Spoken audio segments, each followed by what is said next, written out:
And the lilac light every night. You say you're leaving. You need to feel your feet on the earth. Well, I know I keep living, but I can't dream anymore. Oh, the moon is brighter. I'm staring at it night after night. When I go to sleep, I'm tired, but I can't dream anymore. I can't dream anymore. This gray illusion, this vision of life, a symbol of my powerful mystery. And the lilac light every night. The moon is brighter. I'm staring at it night after night.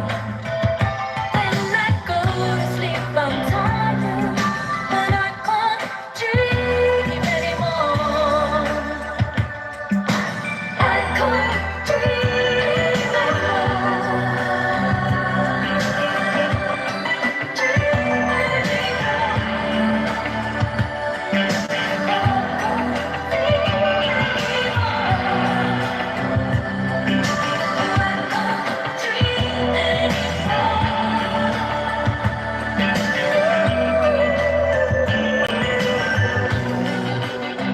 Welcome.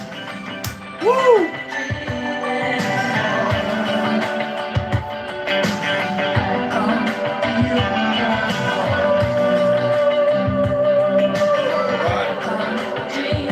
A couple things there real quick to get us ready.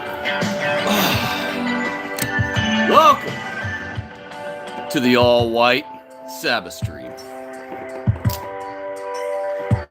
I'm your faithful host,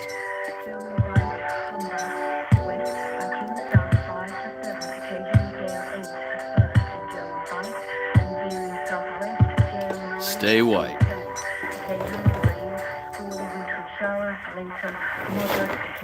How is everyone doing tonight? Happy Sabbath, y'all. God bless you all.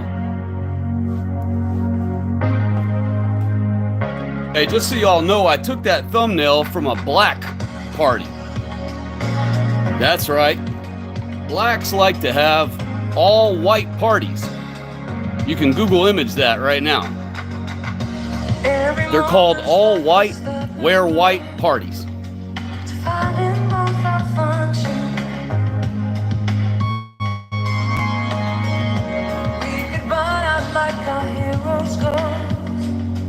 That's the chance we're taking. Leave your reason at the door. Pass the writings on the wall.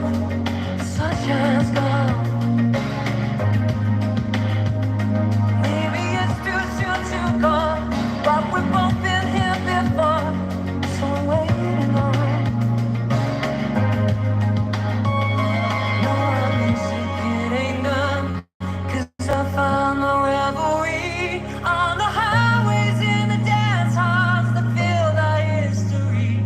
So can you hear me now? Gonna tell you where I stand. There's gotta be some way to lift you from this place. Break down.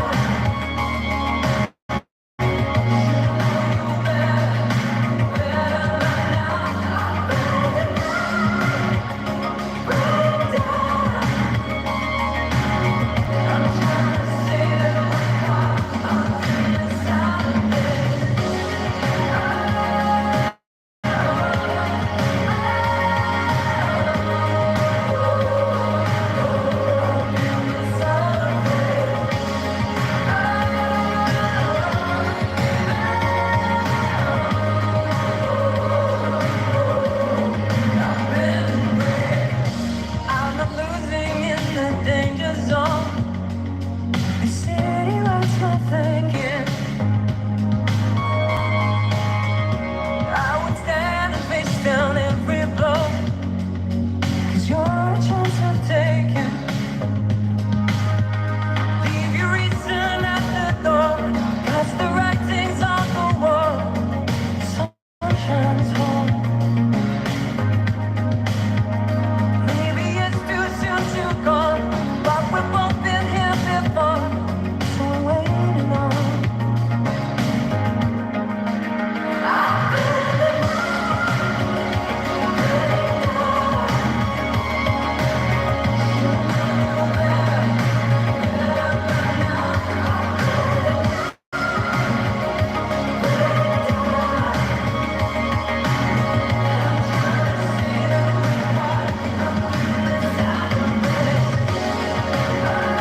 patient for your embrace. There's no other I could ever choose. Every color is the shade of you. Every moment I know that you're held in the arms of another. That's a faded blue.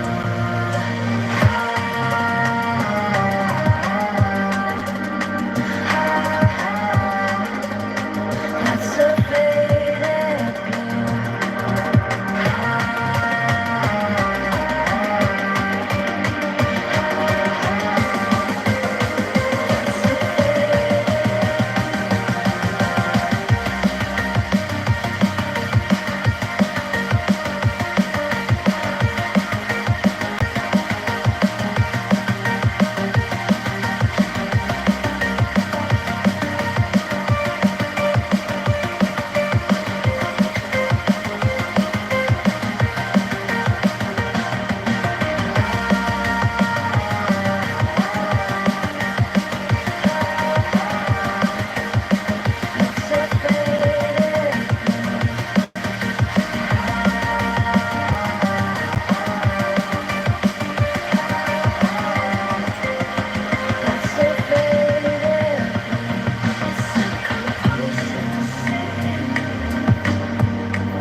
There's no other I could ever choose. Every color is the shade of you.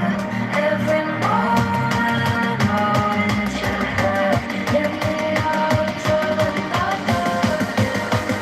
It's a faded,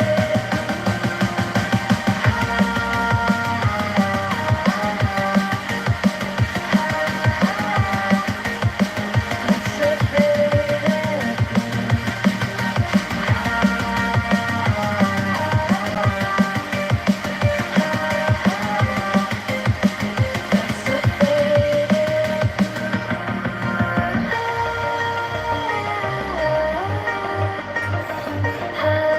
All right.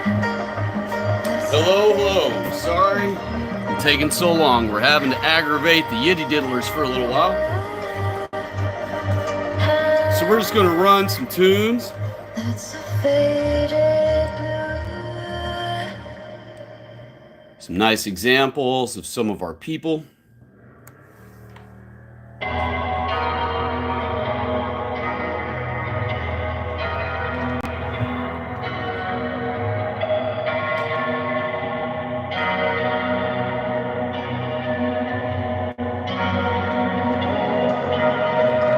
And I'll be back. We'll get to it in a little bit.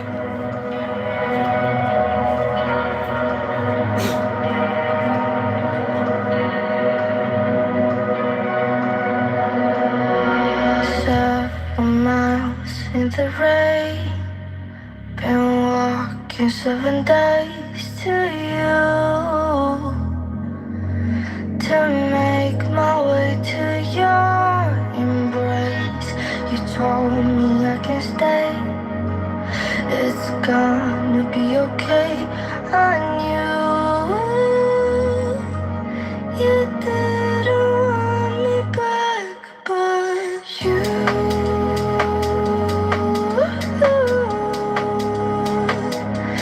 who are you to tell me what to do?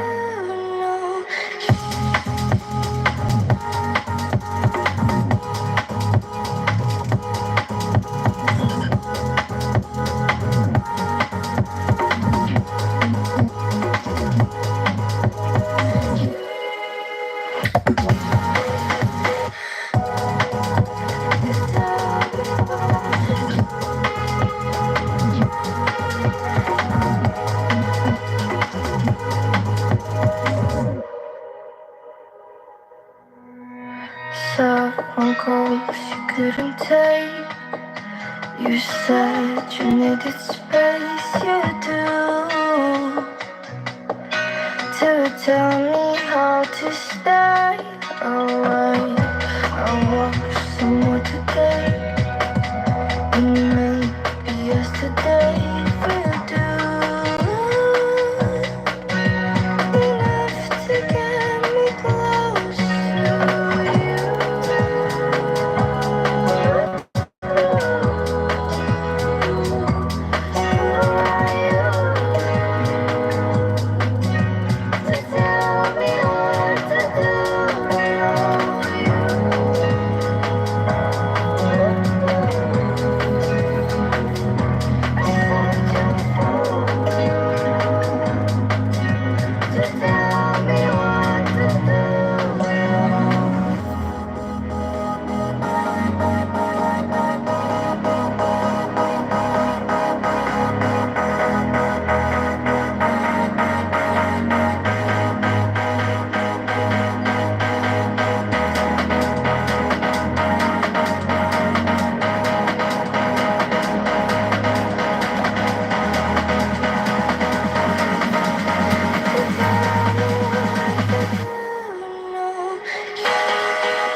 You're such a fool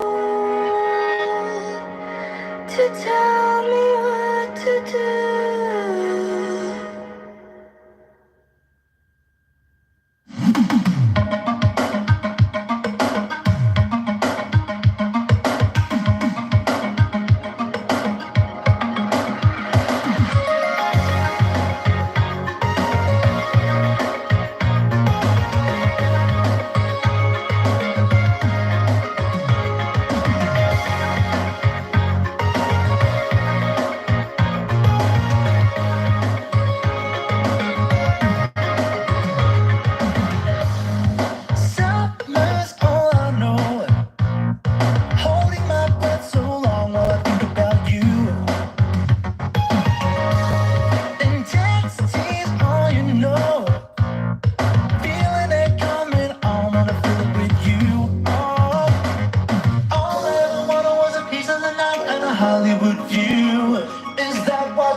falls through the window.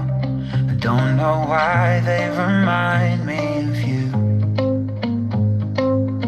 'Cause your color was yellow, and that's the song that we played when we moved. Said goodbye back in May, thought by now I'd be safe. Then it hits me right out the blue. Every face that I see, a reminder to me what I lost when I lost you. Baby, I've posted your number, I've slept on the other side. But no matter what I do, I still get these butterflies. I've hidden all the pictures, I try staying out all night. But no matter what I do, I still get these butterflies. I get drunk, I feel lonely, try to drown all the noise in my mind. But alcohol doesn't hold me the way it did, the way it would when you were mine. Said goodbye back in May, and all the memories we made, they still hit me right out the blue. Every kiss on the street, a reminder to me what I lost when I lost you. Baby, I've posted your number, I've slept on the other side. But no matter what I do, I still get these butterflies. I've hidden all the pictures, I try staying out all night. But no matter what I do, I still get these butterflies. For you, for you, for you, I still get these butterflies. For you, for you, for you, I still get these butterflies. Oh, why? I still get these butterflies. Oh, yeah. I've posted your number, I slept on the other side. No matter what I do, I still get these butterflies. I've hidden all the pictures, I try staying out all night. No matter what I do, I still get these butterflies. For you,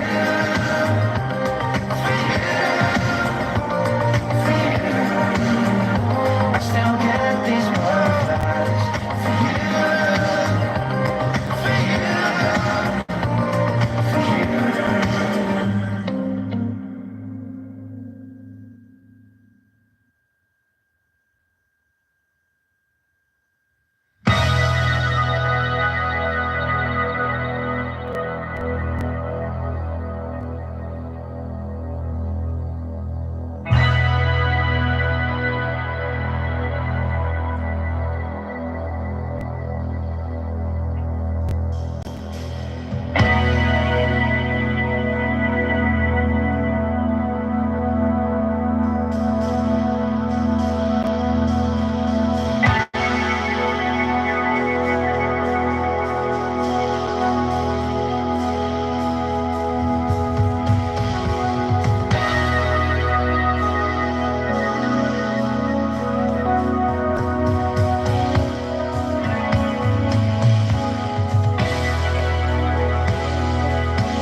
Sorry for your wait.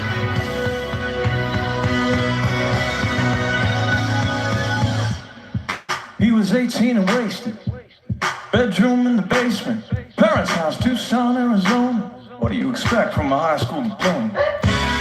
Working hours in the shoe store, selling dimes at the back door. He puts on his palm crown, says to his mama, I'm the king of this town. Oh snap, we know where that came from. I hear the midnight streets are calling. You can hold me down like a bird, I'm just free falling. Here's to these American nights. We're having the time of our lives.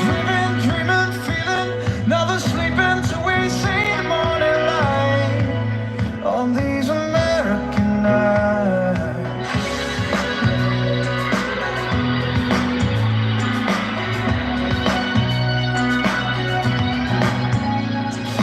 Neighborhood kid just back from the desert, tattoo and a discharge letter. VA in the St. John, 6 times a week he still sleeps with his boots on. Just keep track up to Brooklyn. Got a dream of some white skin. Graveyard at the Rhino says this is the place where the stars shine, you know. And won't you take me out? I hit the midnight streets and call it. You can hold me down like a bird. I'm just free falling. Here's to these American nights.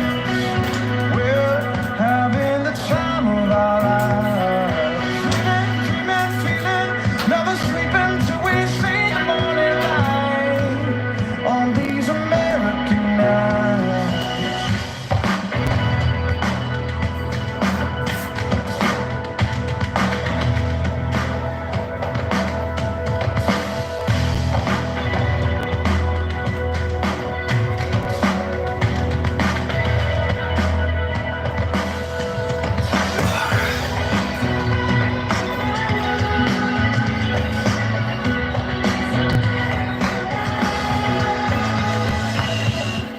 Sky's black in November, so nothing good lasts forever. 12-gauge chart, machine gun town. Whole life running, you can't stop now.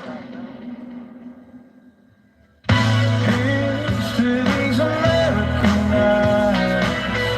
We're having the time of our lives. Living all those feelings, but got those feeling that it's gonna be alright. All these American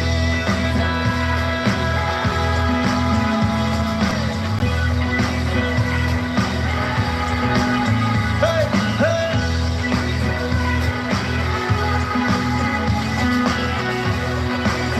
On these American nights. All right, I think we've agitated the Yiddy Diddlers enough for the evening to make them go away, but who knows? Maybe they'll have patience of the saints and hang out for our all-white Sabbath stream. God bless you all to my kindred people. I'm sorry I haven't seen the chat yet. Let me scroll back and say hello to who all has stopped by at least. Chris Callaghan said, Team White Unite, God bless you. And welcome and happy Sabbath to you if you're still around. Camo said hello. And a salute. God bless you as well. Roman salute back to you. Sonoran Hot Dog said, racist. Well, welcome. Hang out for a while. You might become one too. Camo said, Saint Kyle. I don't know what that is. My bad. Miss Loyal White Knight is here. Hello, dear. Happy Sabbath to you as well, and God bless you. She said, yay, my favorite stream. Well, I appreciate that. That's very kind. Thank you very much. Camo said, God bless you. Stay white. God bless. I appreciate that, Camo. Thank you very much. Happy Sabbath to you, and God bless you on this lovely Sabbath evening. If it hasn't quite hit Sabbath for you folks yet, way out west, well, it's almost here, so we can go ahead and start it early for you. Roots and Rizzo said, hey, friends, hello to you. God bless and happy Sabbath to you. Hope you are well. Erase the Bagels is here, y'all. Hello. God bless you and happy Sabbath. And he said, what do you think about the theory that all famous women are secretly trannies? I do remember, I think it was you that asked me that in the community posts. And I can address that in a moment. And let me say hello to Deb of Christ. Hello, happy Sabbath to you, and God bless you, dear. And she said, hey, everybody, happy early Sabbath. Well, now that I've said hello to everyone, I'll hop back to Erase the Bagels question here. And I did remember answering that in the post, but maybe it wasn't you that asked. It might have been someone else, and maybe you're just also curious about the same thing. But my position on if everybody's a trans is I think about it in a 50-50 sort of way. Like, I think about half of it is probably true. I think most of the women to men ones are not true. They're too obvious. I mean, I've seen everything from Alex Jones and Donald Trump are both women and all this mess. And I mean, Women just cannot develop, no matter how much surgery, no matter how many drugs, no matter how much whatever they shoot into their veins, doesn't matter. You can't develop a meat neck type of dude like Alex Jones has become, or like how, Donald Trump is a big, larger frame fella. He's not a small guy, not something that a woman could end up portraying herself to be a dude someday. It's not like Trump's 5'6", or whatever. And so really tough for a lady to try to emulate a dude completely. I mean, it's just not possible for them. Now, a guy who perhaps is a smaller fella, small frame, not built, maybe inclined to just fast a lot, where he stays super, super scrawny or something to try to keep like a feminine, to fool certain guys into thinking that they have sort of a feminine build. Um, that is much more possible. And of course, we've heard about that a lot with, guys going and picking up what they think is a woman, and they get what they think is a woman to wherever they're going to get down, and they discover that it's a dude. And oftentimes that ends up causing a big fight, or someone dies in the fight. So, of course, I think it's possible male to female way as far as fooling people when they cross dress and things. But, uh, you know, women to men, that's the problem with it, is when people get sucked into the problem is baby truthers. Baby truthers don't know how to discern, possible from not possible, biblical from not biblical. And so when they run into that situation, they automatically default to following along with the entire concept of the initial conspiracy, so they'll just end up accusing everybody of being trans. So everyone they ever see in their life are like, that's a woman, that's a dude, that's a woman. And they also get sucked into things like the finger arrangement, right? Which I covered in that answer to the post. In the finger arrangement or in the conspiracy of it, and I don't even like using the word conspiracy, in the concept of it, because I just don't like using that word. One of the points of argument is the finger arrangement of, they say, oh, well, if the middle finger is the same length or shorter than the first finger, then, or no. If the middle finger is longer than the first finger, then it's a dude, definitely, And that's just not true. I mean, there are lots of women who have their middle finger is longer than their first finger. In fact, I would say probably more, maybe even more women have a longer middle finger than their first finger. I mean, that's pretty natural for everyone to have that arrangement. And I understand there are other things they can do now, like the Adam's apple surgeries and things like that. But the bottom line is, when you look at skeletal structure and muscle mass overall,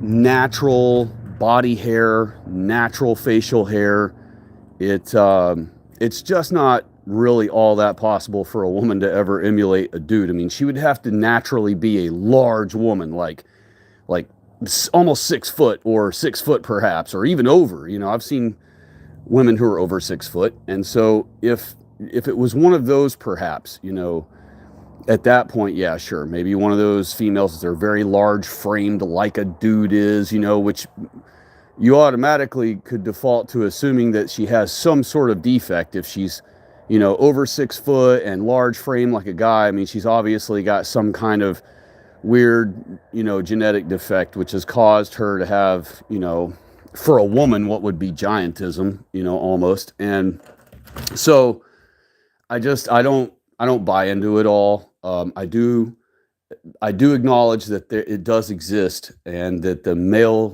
males pretending to be females thing does exist.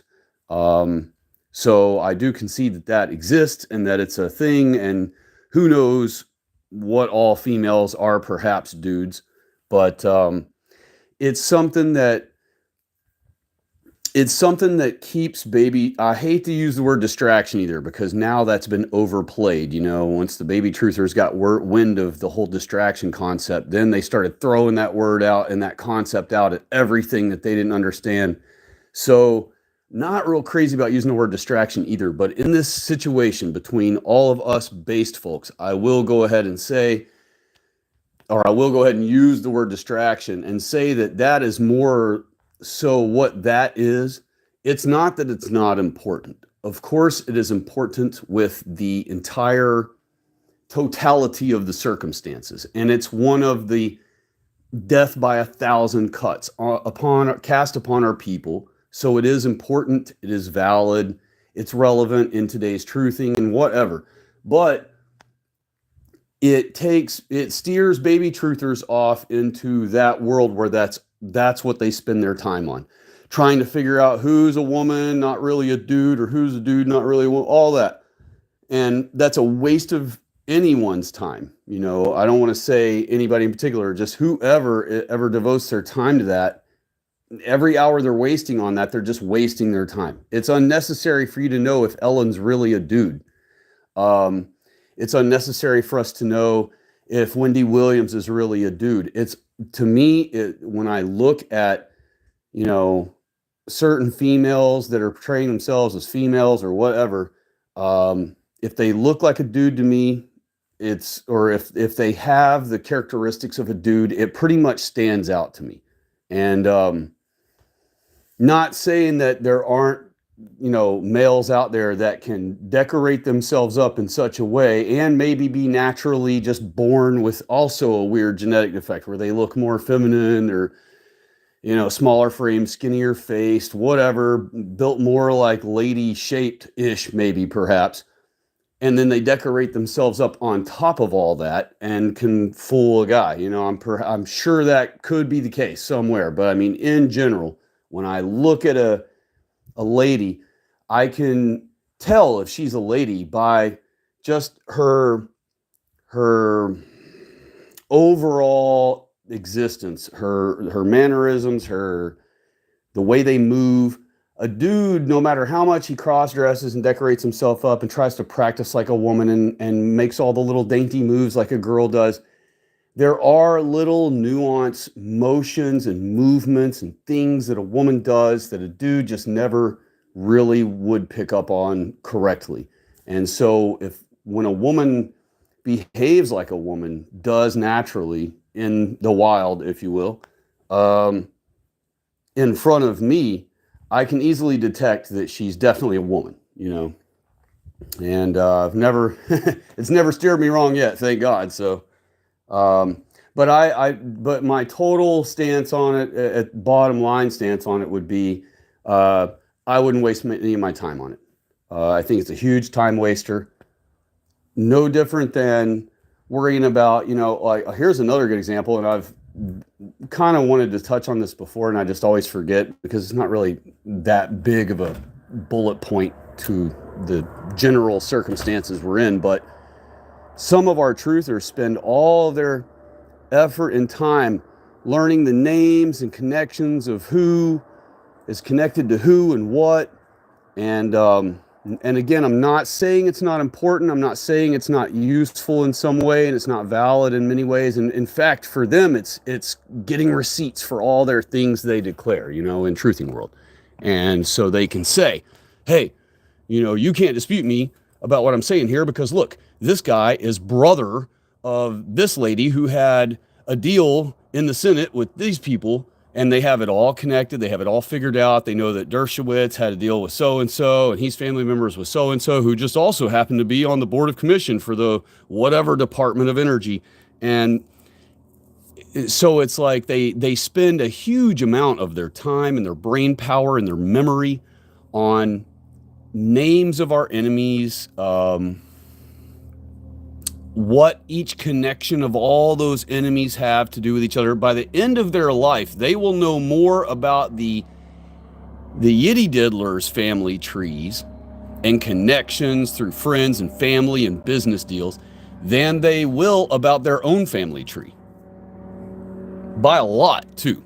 So, not real big on, focusing our time on things that keep us unfocused from the war against white people. I mean, that ultimately is the biggest deal, the biggest problem, the only problem as far as I'm concerned, that I do realize and recognize and acknowledge that there are other massive problems. But the number one problem, and what all of those problems are actually just symptoms of, I declare, is obviously the war against white people. And so it doesn't matter if it's coming from the yitty diddlers, or if it's coming from the bees, or if it's coming from, someone else, some other type.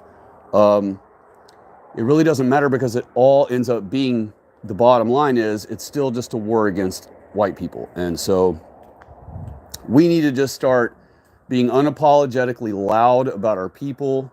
When I'm out and about, I come up with fun ways to talk about it in front of anyone. There's blacks standing around. There are blacks around plenty of times when I say things in a joke to someone else. We'll get to talking about something, me and someone in public in front of others.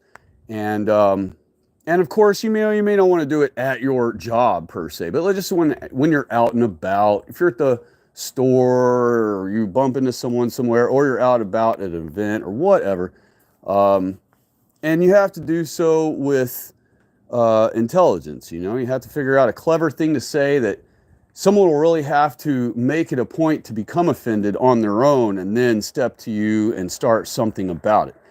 So one I like to do is, I like to, while I'm chatting with someone and they end up telling me something, we'll be talking about current events in the news and things. And, I just play along with whatever they, think at the time. And inevitably, I find a way, once they mention some terrible thing that's happening, I'll be like, well, it's kill Whitey, that's what it's all about, kill Whitey. And I'll make sure I say it in a loud enough way where even the non-whites around hear me say it. They'll know that I was saying it to a fellow white person. And then it puts a notice out there. You know what I mean? It puts a notice to all the non-whites who were standing around in earshot that caught that. And what it does is, over time, if enough of us were doing that out in public, laughing about the idea of kill Whitey and things like that, coming up with something. Now, of course, there would be staunch truthers that would be like, no, you shouldn't be saying something like that as though it's funny out in public or whatever. But no, it's actually, it's a reverse psychology kind of move on the double-digit IQers. And it's much easier to fool them and manipulate them than you realize. The Jays understand this, and they've been doing this to them for hundreds of years now. So we can actually fiddle with them, if you will, a little bit in public too, as long as you're clever. Now, ladies, I don't recommend you do any of these things. These are recommendations I'm giving for the men who listen in. I never want to recommend, you all have it tough enough trying to survive in our countries. So, anything I'm ever suggesting as far as being on the offense for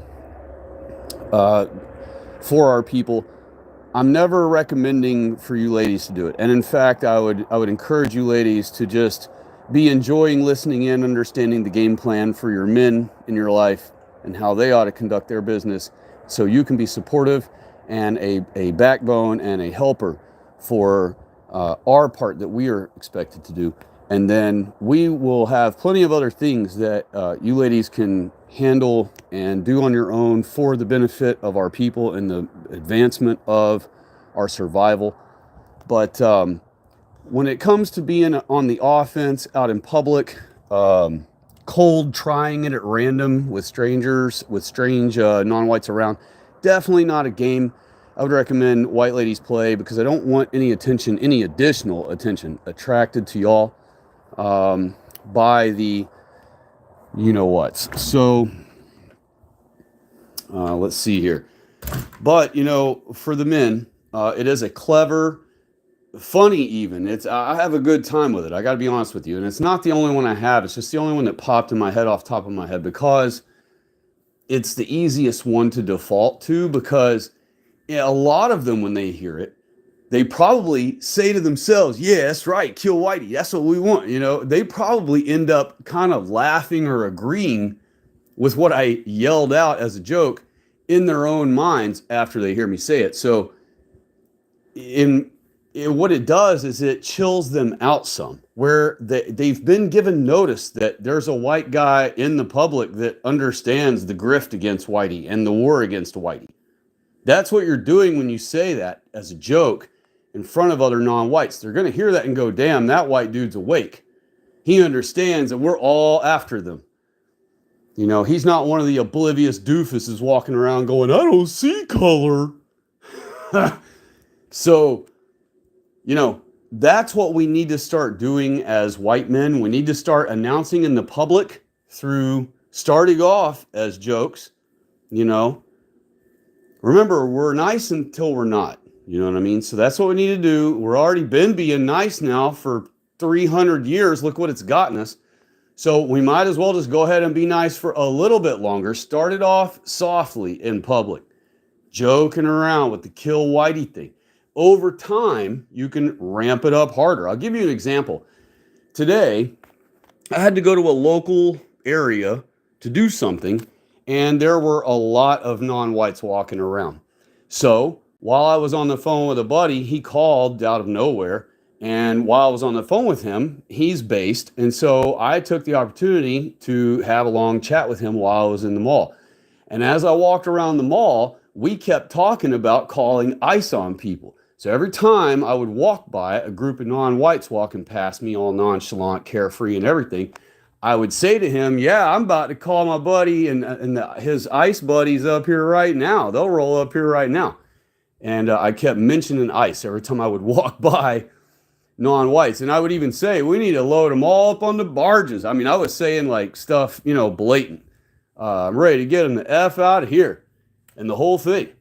And so, I'm not saying that, I'm not telling you go out and just start crap with people. What I'm saying is we need to be able to openly talk about the fact that we know that they're after us and after our shit, pardon my French, on the Sabbath.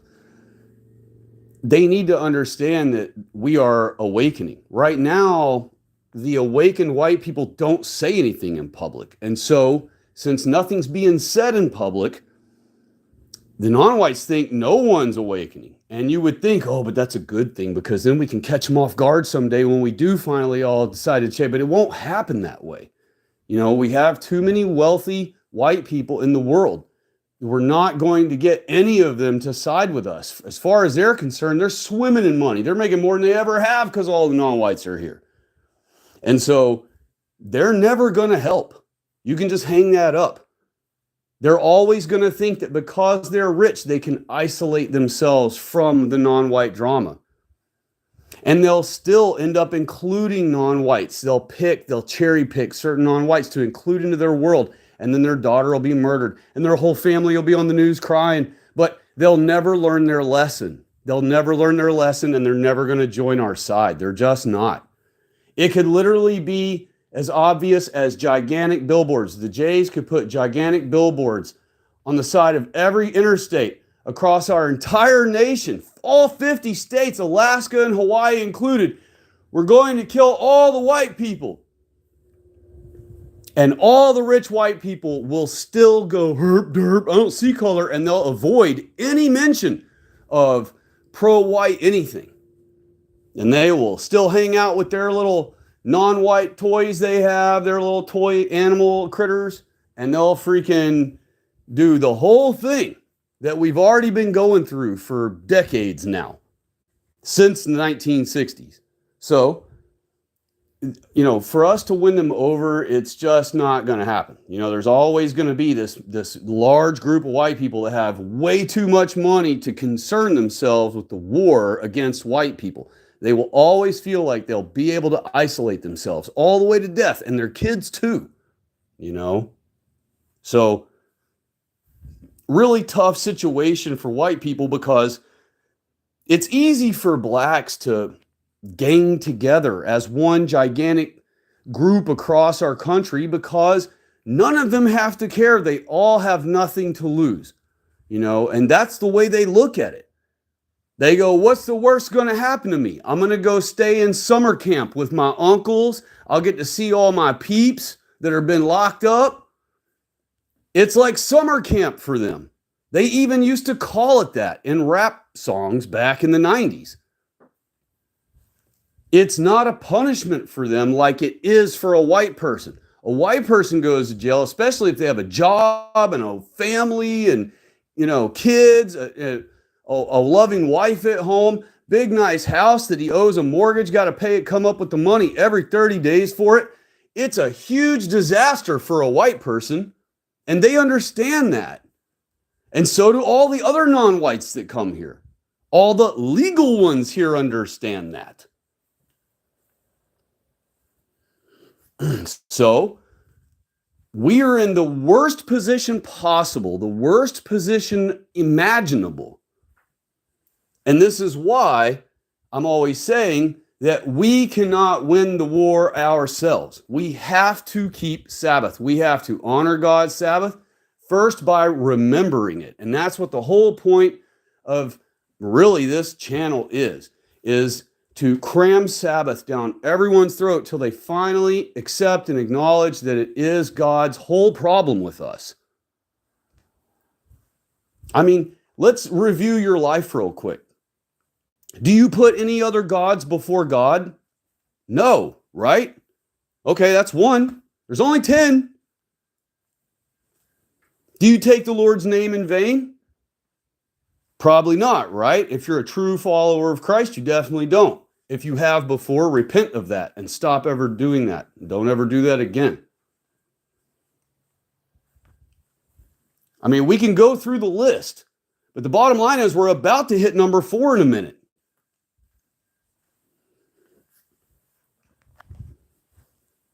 So, if you read through our Holy Bible, multiple examples God gives where Israel stopped keeping his Sabbath. And what happened? Invaders came into our land. In fact, we didn't kick them out. They just invaded just like they are now, and we stayed polite with them. We just cucked our country away to them every single time. Read it in your Bible. It's in mine, it's in yours, it's in every version. There is no version of a book that's named the Holy Bible that does not have those examples over and over in it. And God gave us the remedy. If you will read those stories, you will see that God gave us the remedy each time. He said, if you take your foot off my Sabbath, turn your foot from my Sabbath, quit stepping on it, quit ignoring it. Quit having your stupid drunken party.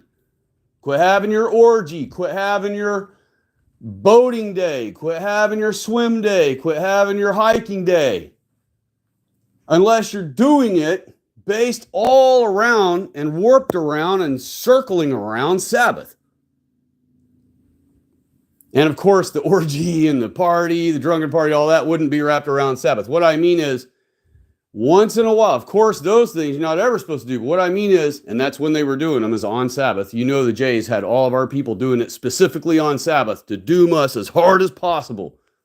So, of course, I don't mean to do those and have Sabbath wrapped around those. What I mean is, if you do go hiking, make sure it's because you took your family to show them Sabbath, things for Sabbath, to show your daughter flowers, to show your son the birds, the might of some elk that walks by, the antlers. Show him the majesty of all the things. Show him the plains and show him the mountains, whatever terrain you have around. Point it out. Show him how small our mortal bodies are and how delicate they are compared to these massive eminences that God has made, whether they are rolling hills, gigantic mountains, cliffs, waterfalls, whatever you have in your area. If you just have plain Jane flat area with almost nothing, granted in the wintertime, most of us are all a little more hindered, but in the Sabbath in the winter, it's it's not as bad as you think. There are still plenty of things you can do. Of course, on frozen weekends, I mean, we just can't. And so in those weekends, it's up to you to come up with something clever and decent for Sabbath with your family or for your own self if you live alone on the Sabbath, But in the spring, in the summer, in the fall, when you can get out, when you can take your people or yourself, it's a good practice to, whatever it is, make sure you don't do it every Sabbath, right? Like if it's something you enjoy and you want to go do it once or twice a year on Sabbath, I doubt that God's going to scorn you for that, okay? Because you're going out of your way to only go the one time a year or the 2 times in a whole year, and the whole other 50 Sabbaths, you are keeping your Sabbath, right? And then even on those 2 days when you go, you still have to practice your Sabbath first. You still have to remember your Sabbath first. You have to do your Sabbath prayers early, which I hope most of you have done already. If you haven't, not saying anything, just saying, make sure you do your Sabbath prayers. And our godly men did them early. That means first thing. So better to start your Sabbath off with your Sabbath prayers than do your whole Sabbath and then wrap it up with a prayer at the end, hoping to catch it before Sabbath's over. I mean, sometimes you'll slip, you won't. I've done that. I'm guilty of it, and I thought, oh, well, I'll get back home and I'll do me a nice Sabbath prayer before the day ends. Well, guess what? I didn't make it home in time, right? And it matters to God. The timing matters. Otherwise, he wouldn't have picked a specific day from evening to the morning, And so, and otherwise you could just pick any other day, any other time. So timing matters, right? And God's timing matters. It isn't my opinion or whatever. I'm just repeating what the Bible tells us and what the Bible specifically says over and over and over again. And what all of our godly men followed and kept, including Jesus Christ, our Lord and Savior. And if you'll remember, he didn't even rise on the Sabbath because to him that would have been doing effort. Even though it's effortless for him to take his life back up, it was just to set a precedent. He could do whatever he wants. Yeah, he could have done it on Sabbath if he wants. But he set the precedent, following our Father's example. And so we are supposed to rest. He rested on the Sabbath. We rest on the Sabbath. And so all those cucks that tell you, oh no, the Lord's Day is now because Jesus rose on Sunday, so we will. No. Nowhere in your 4th commandment does it say until Jesus comes and then we'll change it to Sunday. No, there's nothing like that. And you can read the whole history of how 60 million white people were murdered of our ancestors in order to force white people to stop keeping our 7th-day Sabbath and switch to Sunday worship per the Catholic Church. So, and I've mentioned that before, but I'll say it one more time for anybody who listens in for the first time or has for the first time ever heard this information. The Jays first convinced Constantine in 321 AD to create the Venerable Day of the Sun. And that was the first time where white people they weren't banned from honoring God on Sabbath, but they had to close their stores on Sunday. And what that did is, because Christianity was growing at a rapid pace back then, their population was shifting quickly to mostly Christian or becoming a huge portion Christian, say 40% or something that along those lines. Enough where it really had the empire rattled back then at that time. And so the Jays came to Constantine and said, look, if you force them to stop working on Sunday, that will allow all of us who don't keep Sabbath to keep working on Sabbath, and then they're forced to, because they're going to keep keeping Sabbath. So they're not going to work on Sabbath anyway. And then the next day, when they need to make money all day, they're not going to be allowed to work because you've banned work on Sunday. And so what that did is, though it did cause all of the non-Christians to have one day off where they could not make money, it forced Christians to have 2 days off. And so now to this day, we still have Sabbath and Sunday we have off because of that crazy precedent that was forced on us back then. After that didn't work on white people kept keeping Sabbath. We figured out a way. God blessed us. We had 2 days off a week, so we started having a weekend as we know it now. Well, the Jays couldn't accept that. So eventually they got the Roman Catholic Church that they already controlled. There wasn't anything Roman about it. We're duped into calling it the Roman Catholic Church. Even I just mistakenly called it that because I spent so many years of my life mistakenly calling it that. But the Jayish controlled, quote, Catholic, quote, church, they used it because they've been in control of it since 40 AD. In other words, the entirety of the church's life. They used it in 366 AD to create the law in the Catholic Church where they declare that the church has the authority to change the Sabbath to Sunday. And you can read that in Catholic quotes. Go to another tab right now if you don't believe me. Get on Google and type Catholic quotes Sabbath changed to Sunday. Or put Catholic Church quotes Catholic Church changed Sabbath to Sunday. And you will read quote after quote, if you look around enough, from popes, archbishops, cardinals, priests, all declaring the same exact thing, that the church in 366 AD with the Council of Laodicea changed Sabbath worship to Sunday in the Catholic Church. And then if you disagreed with the Catholic Church, guess what happened? You're a heretic. And that's the worst thing you could ever be back then. Because a heretic, no one's even allowed to help you. No one's allowed to give you a piece of food to eat. No one's allowed to give you a drink of water. You're worse than exiled. No one can give you change. No one can give you a blanket if it's freezing cold. No one can do anything for you, or they get in trouble. So you were on your own, starved to death, thirst to death, unless you could just leave there and be proficient on your own elsewhere.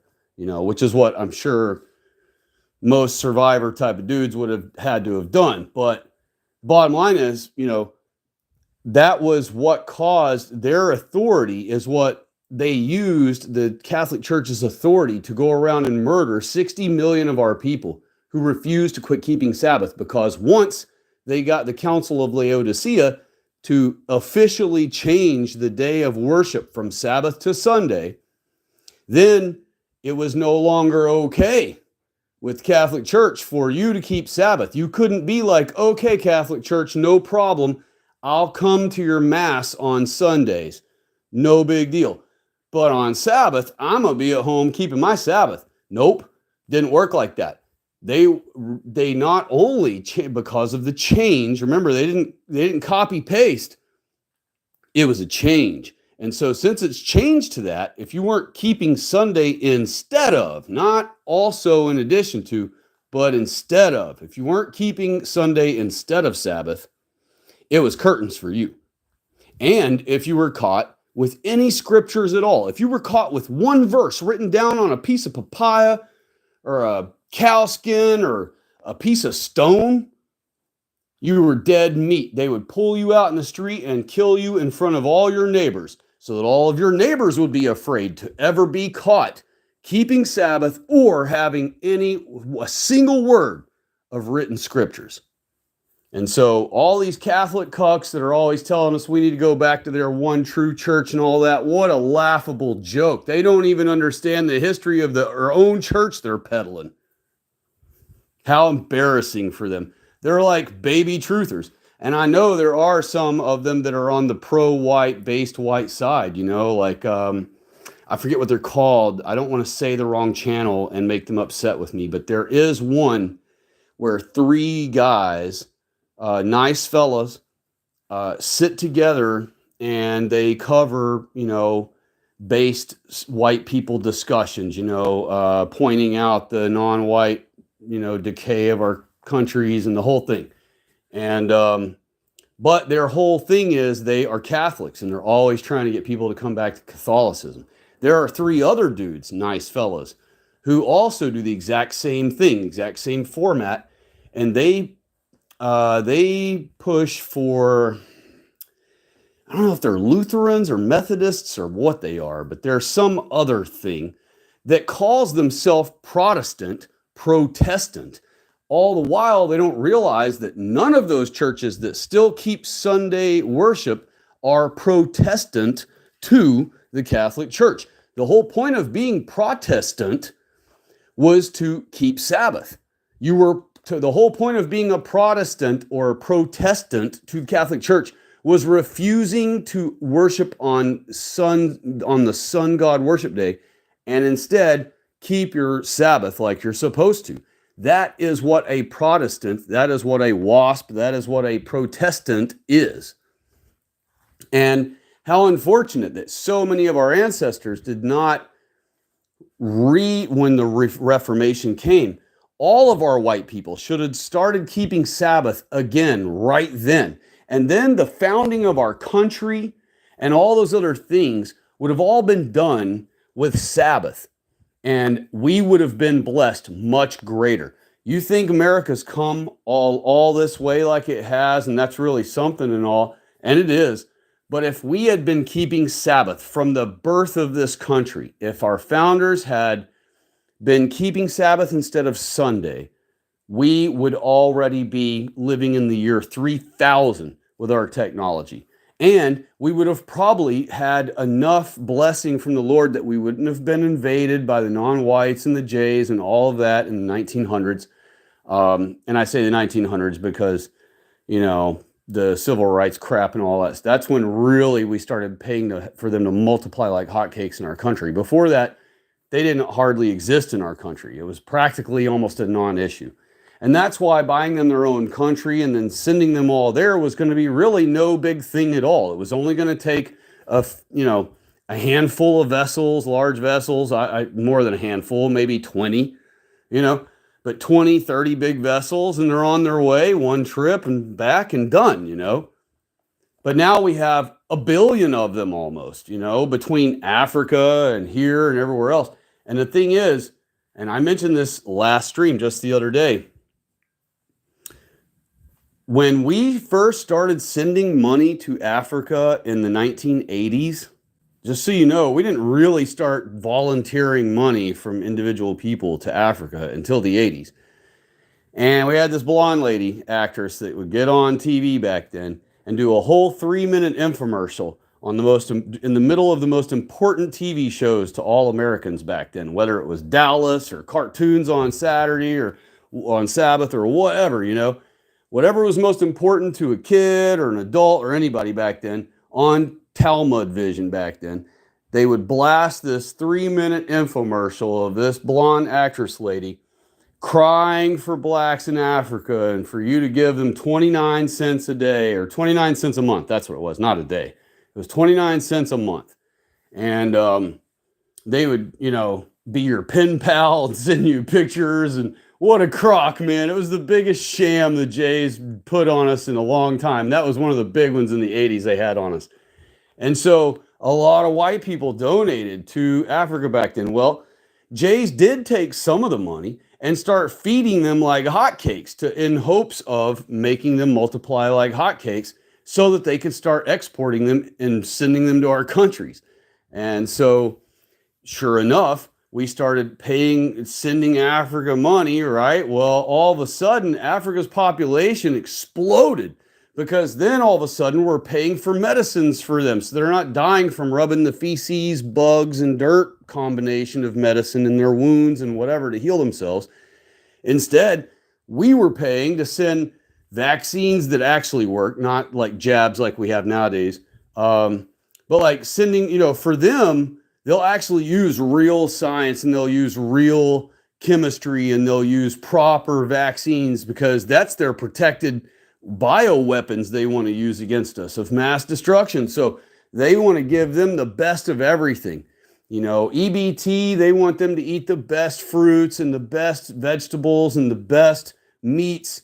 And they want them to just live it up and have the best life they can. That's why they had hundreds of thousands of them enrolled as employees in our government, working from home, quote, quote, because they weren't working. They were just being given free money just because they're blacks, because they understand, hey, I've got a side that's on my side.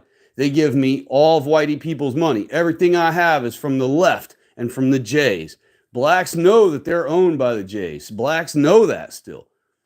And that's the whole thing about blacks that are always grifting white people. There's no need to argue with them and try to explain to them any kind of crap they don't care about, like, oh, our people died to free yours, and this is the thanks you give us. No, you're never going to get thanks from them. They don't care about any of that. They know the Jays are who brought them here. The Jays are who owned them here. They know that. They already know that. They know that white people did not own them here. They look at how cucked and weak white people are, and they think to themselves, there's no way white people ever owned us. You know? So they know for a fact that Jays are who owned them and brought them here and owned them here. They know that Jays are who have given them all these anti-white grifts to have. Negro College Fund, NAACP, Don King, Al Sharpton, MLK. They know the Jays are the ones who prop them up. And so they are willing participants in being bioweapons of mass destruction against white people. They have no problem with it. In fact, they find it quite entertaining to be the scary, spooky villains against white people, because their envy of white people, their envy for white people, is so great that they think of Jays giving them all these opportunities and stealing all of our money to give to them from birth to death and all those things as a massive come up. And that's what they call it. Anytime they get to steal from white people, it's called a come up or coming up. And so if you ever hear a black say to another black, oh, he's coming up, or oh man, you're on the come up, you know, that means he's looking at something that other black is enjoying, either a brand new car, a brand new bicycle, a brand new motorcycle, a brand new outfit, whatever. And he's letting them know, I can tell you stole that from the crackers. Good for you. That's what a come up is. That's what coming up is.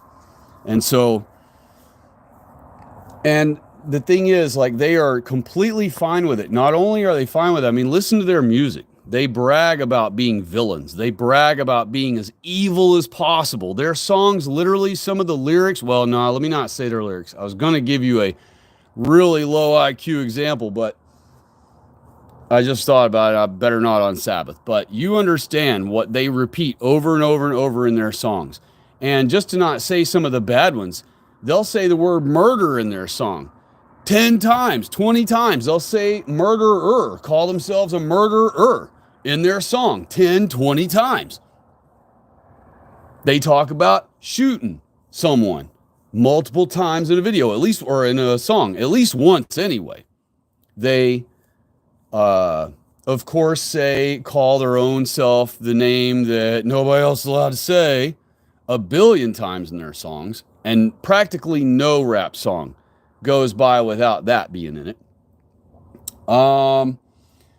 And then, of course, they also, which hopefully none of you are aware of this because of listening to their music, but maybe perhaps you are aware of it just from studying about reports about it, but they rap a lot about our white women and their desire for them. So, and I mean, literally, they're so obsessed with our women that in their church services, they have their pastors right in front of all the black females talk about white women. And the whole congregation explodes in laughter because they all know. They all know. So if you only realize just how obsessed with our women they are, you would want every one of them out of our country tonight. No question. That's how dangerous, that's how much danger our women are in. Everywhere a white woman goes, when she walks by one of them, she's in danger, you know? And the only thing holding her back from being immediately attacked is the fact that we still have cops and we still do arrest them and we still do put them in jail, even if for a moment. And because of that inconvenience, they still hold themselves back sometimes. But that has become, the Jews have made it as obvious as they can that they have a green light to do whatever they want. And so it's only going to be a matter of time before all of them, even though they're barely at the level of retarded in IQ, they will all catch on eventually. And so once that happens, boy, we're really going to be in Jacob's trouble then. So, and their plan is to get their ultimate plan, their whole existence in their life is to get revenge against white people and to mate with white women. That's their only two goals. That's the only two goals any black has in America, period, dot. Other than ones that they call bad words for trying to act like white people and whatever. But even those will have their chimp out moment. And so it's best that we have none of them here. That way we never have to worry about any of those things. Plus, the ones who try to live and act like whiteys immediately try to have a white woman. They think that's, certain blacks, certain blacks in particular think that is their best approach to having white women and having access to them, is to be like a white guy, act like a white guy, behave like a white guy, talk like a white guy as best they can. They'll go in the military, and so now they're a veteran when they get out, and some of them become police officers, and all that crud. So in those situations, that's the game they're playing, to have access to white women. Now you could argue, hey, I know a few black cops and they have black wives and and black kids. So what about that? Well, there are anomalous examples, but we don't go by that, because the other 99.88999% negates the anomalous random one here and there. All right. That's why we don't consider random anomalies of them, as, oh, this is how all of them have the potential to act. No, they don't.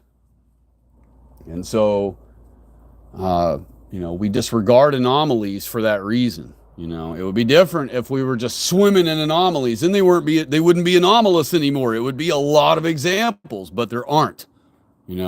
And most of those cops, if you stay watching or keep up on the names of any one of them you pick long enough, eventually they get in trouble for corruption of some sort. They either get busted trying to get a hooker while they're on duty, or they'll get caught driving drunk off duty, or they'll get in a fight somewhere and harm someone, and they'll use the fact they were a cop to win the situation over or whatever, or they'll try. And so because of all these situations, even the ones you would think would try to live and act like we do really should not be here. I mean, that's just the bottom line. So let me get in the chat. I apologize for not reading the chat tonight yet. Let me scoot back here and say hello. Pause for Pod is here, everyone. He said, hey there, Stay White. Hello to you. God bless and happy Sabbath. He said, you're doing God's work. I appreciate that. God bless you, he said, and God bless you as well, Pause for Pot. I hope you are having a wonderful Sabbath evening. I hope your Sabbath tomorrow is great. I hope all of your Sabbath tomorrow is great. Pause for Pot said, I'll be 1 month sober on Monday. Well, that deserves a congratulations. Let me just put my drink down, and I will give you a proper clap. God bless you for that. Good stuff, brother. I realize that resisting drinking after you've been a drinker for some time is a difficult task. It is not easy. Even for the strongest willed of people, I have seen some of my own strongest willed alpha male based even white people who had a terrible time with their won't power. It's different than willpower. It's the opposite of willpower. It's I won't take that first sip. It's won't power. And a lot of my boys, myself included, we consider ourselves to have pretty good willpower. But with men, especially, I would say with our men, it's won't power that we have more of a tough time with. So God bless you for that. That's great news, and I hope that that at some point, you will find it easier and easier to the point where it's not even a thought in your mind anymore. And My situation was different. I used to drink years and years ago as socially. If I would end up out and about with friends, I would have alcoholic drinks. Wasn't ever a fan of the taste of any particular alcoholic drink. Didn't like the taste of beer. Didn't like really the taste of any beers. Um, Not crazy about the taste of any particular mixed drink. Definitely never liked any direct straight alcohols of any kind, be it rum or anything. And so for me, it was very easy to quit when I did because I only ever had drinks when I hung out with some people, which sometimes would be 3 or 4 times in a week. So there were plenty of weeks where I had frequent drinks. But as I grew older, and as you grow older, your friends become less and less. They just kind of they move away to other states, other cities.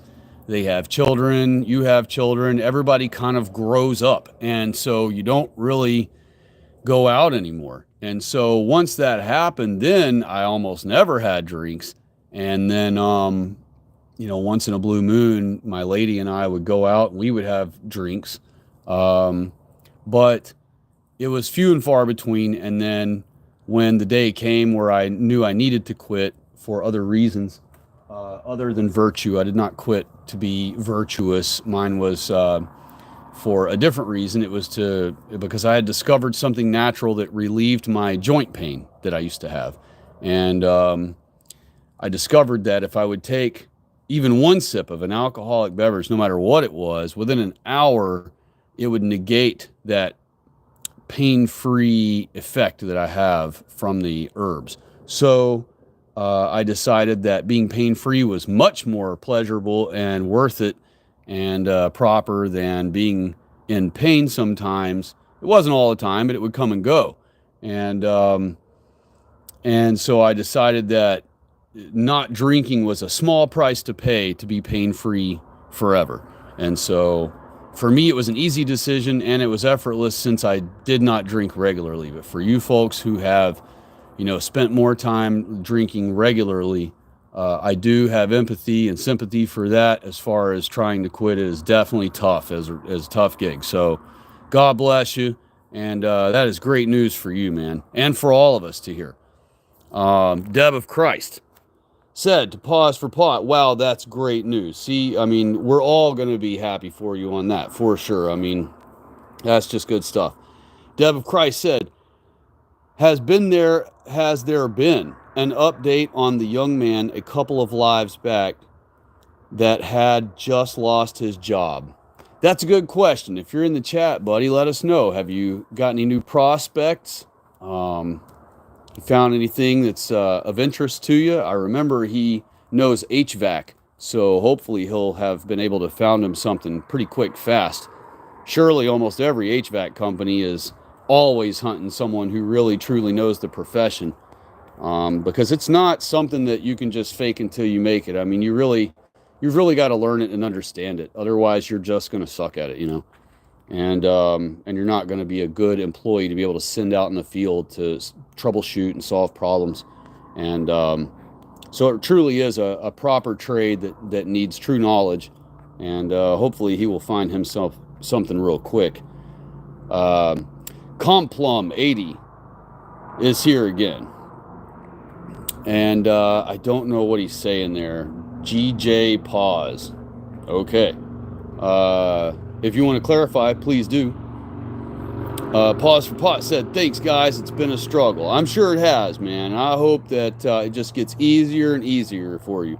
And it will. The more time goes by, it's kind of like losing a critter that you loved or something like that. The sensational, maybe that's not a good analogy, but as time goes on, it'll bother you less and less. You know what I mean?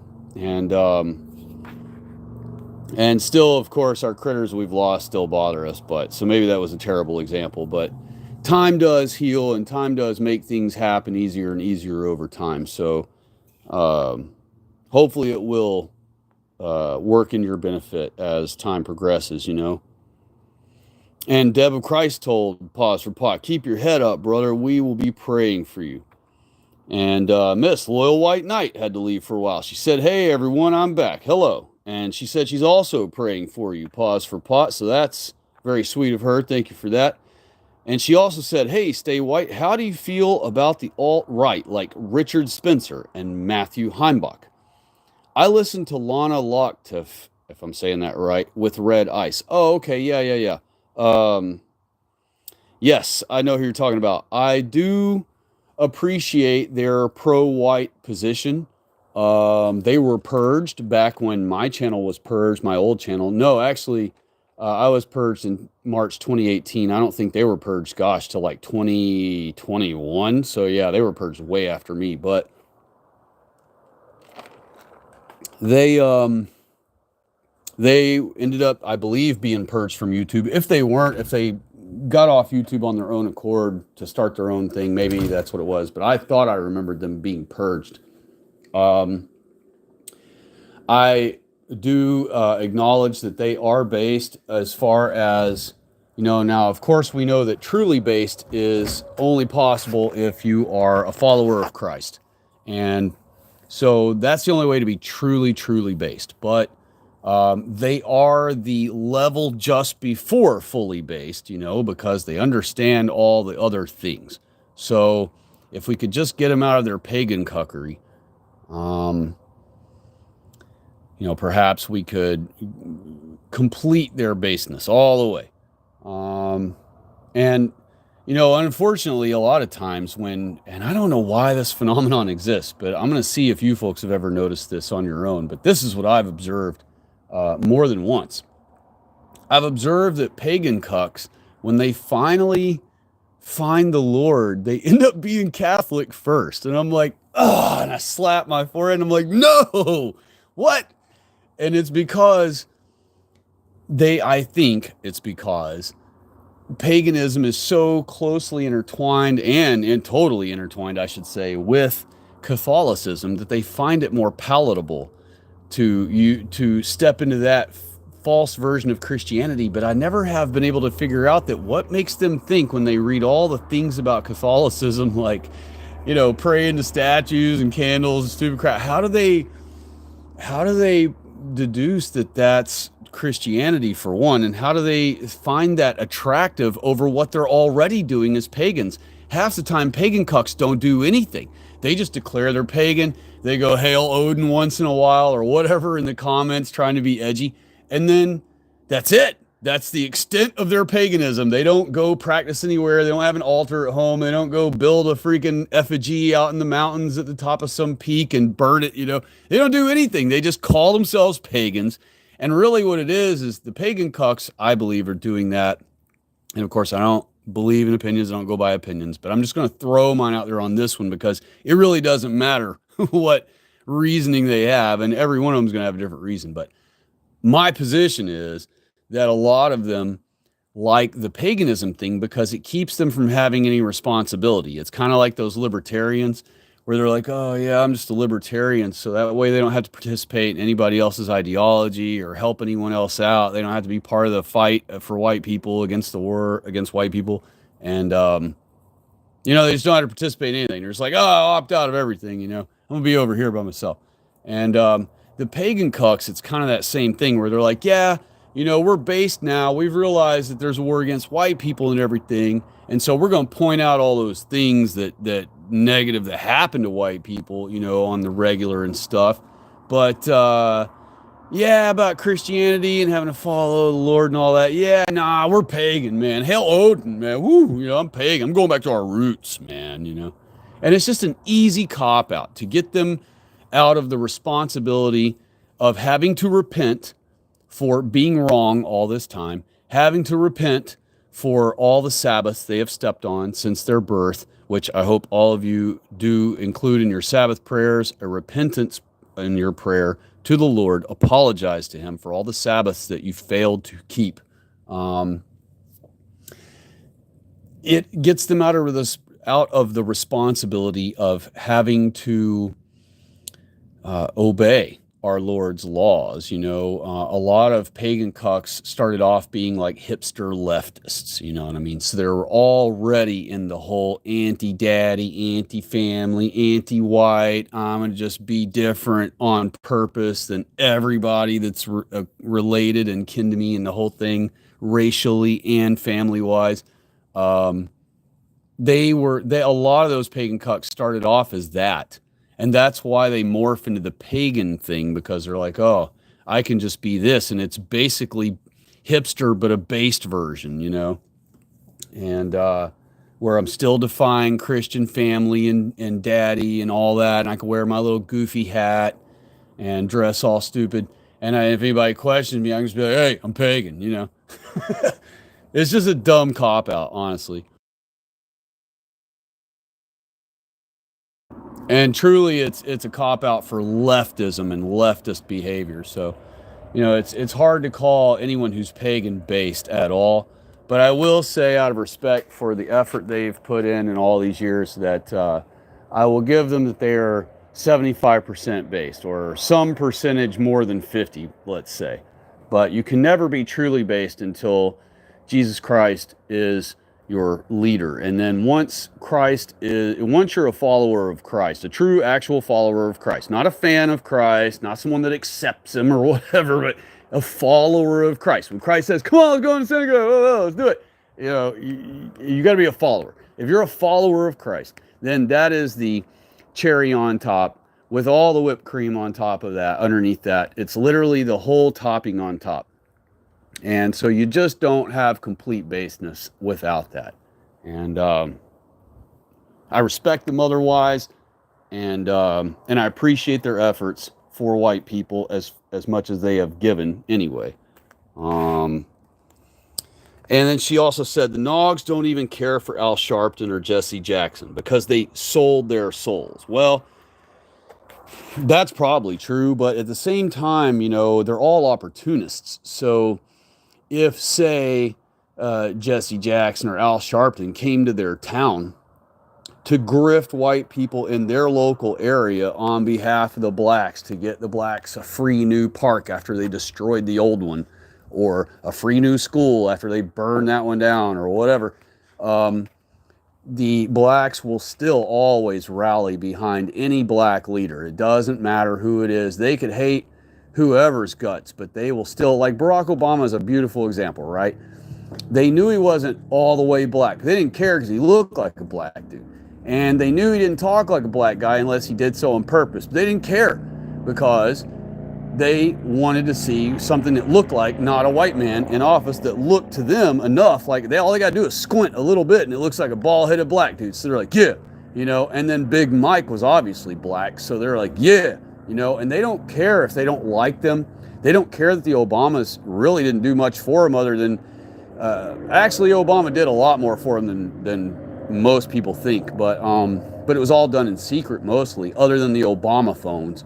That was pretty much public. But Obama set up a lot of backdoor programs. He allowed a lot of programs to be created for blacks to grift more and more and more money out of white people every month. And so be nice to claw that back too. But in the meantime, that's what's been going on. And so even if they didn't like Barack Obama, they happily jumped on any program he created for them. They happily take advantage of any single thing. If Barack Obama showed up in their town after they've been talking all kinds of smack about him, they would show up, support him. They got nothing else to do that day, So they're more, what's the word to use? They're more, tribal, for one, and that's probably the better word than the word I was going to try to come up with. They are so tribal that they put aside differences that they have between each other. And they're also so tribal. I'll give you another example of just how tribal they are, that if a white person sees two blacks throwing down, right, they're just beating the crud out of each other, right? if the white person comes over there just to be friendly and keep them from harming each other any further and gets involved and tries to separate them from fighting, they will both join forces and attack the white person and beat the white person down. And then they'll end up giving each other five afterward and walking away buddies, you know, kind of like how when white people would get in a fight back in the day, they would do a fair fist fight, and then when one of them would lose, they'd both get up and shake hands. The one wouldn't keep kicking the other one while he was down. He'd let the guy get back up. The guy would, they would shake hands, go their own ways. Well, that's how the blacks will do after they turn on from fighting each other to attacking the white person that was just trying to be a friendly help, just trying to get involved, to separate them, split them up so they don't continue harming each other more and more. He, if anything, was trying to look out for them, but they don't care. Their tribalism kicks in. And so suddenly you will become their enemy and they will become buddies. And so that's why it really doesn't matter if they dislike a certain black. If that black came to town, they'd be all about it, standing in, quote, solidarity with them and all that J-ish garbage, Miss Loyal White Knight also said, anything is a come up to their people. They rap about money, cars, and jewelry their labels gave them. They rap about stuff they never did. That's true. It's all about just artificially glorifying themselves as much as possible. You know what I mean? Like we have that one stupid nog that has a podcast now, I guess, or whatever, and he calls himself Charlemagne. And I'm not going to say the rest of the title because he's definitely not anything of the rest of that title. And he's not a Charlemagne either. He's a Timbuktu, click noise, hyena chasing, who knows what his real name is, and his own kind's alien click noises. So his name definitely isn't Charlemagne, and he's definitely not any kind of deity. And it's funny, I wanted to actually do, before I continue on in the comments, so let me just point this out, because I've been meaning to say this, and I have before, but I'm gonna really mention it this time so that it's official, that I've definitely said it again.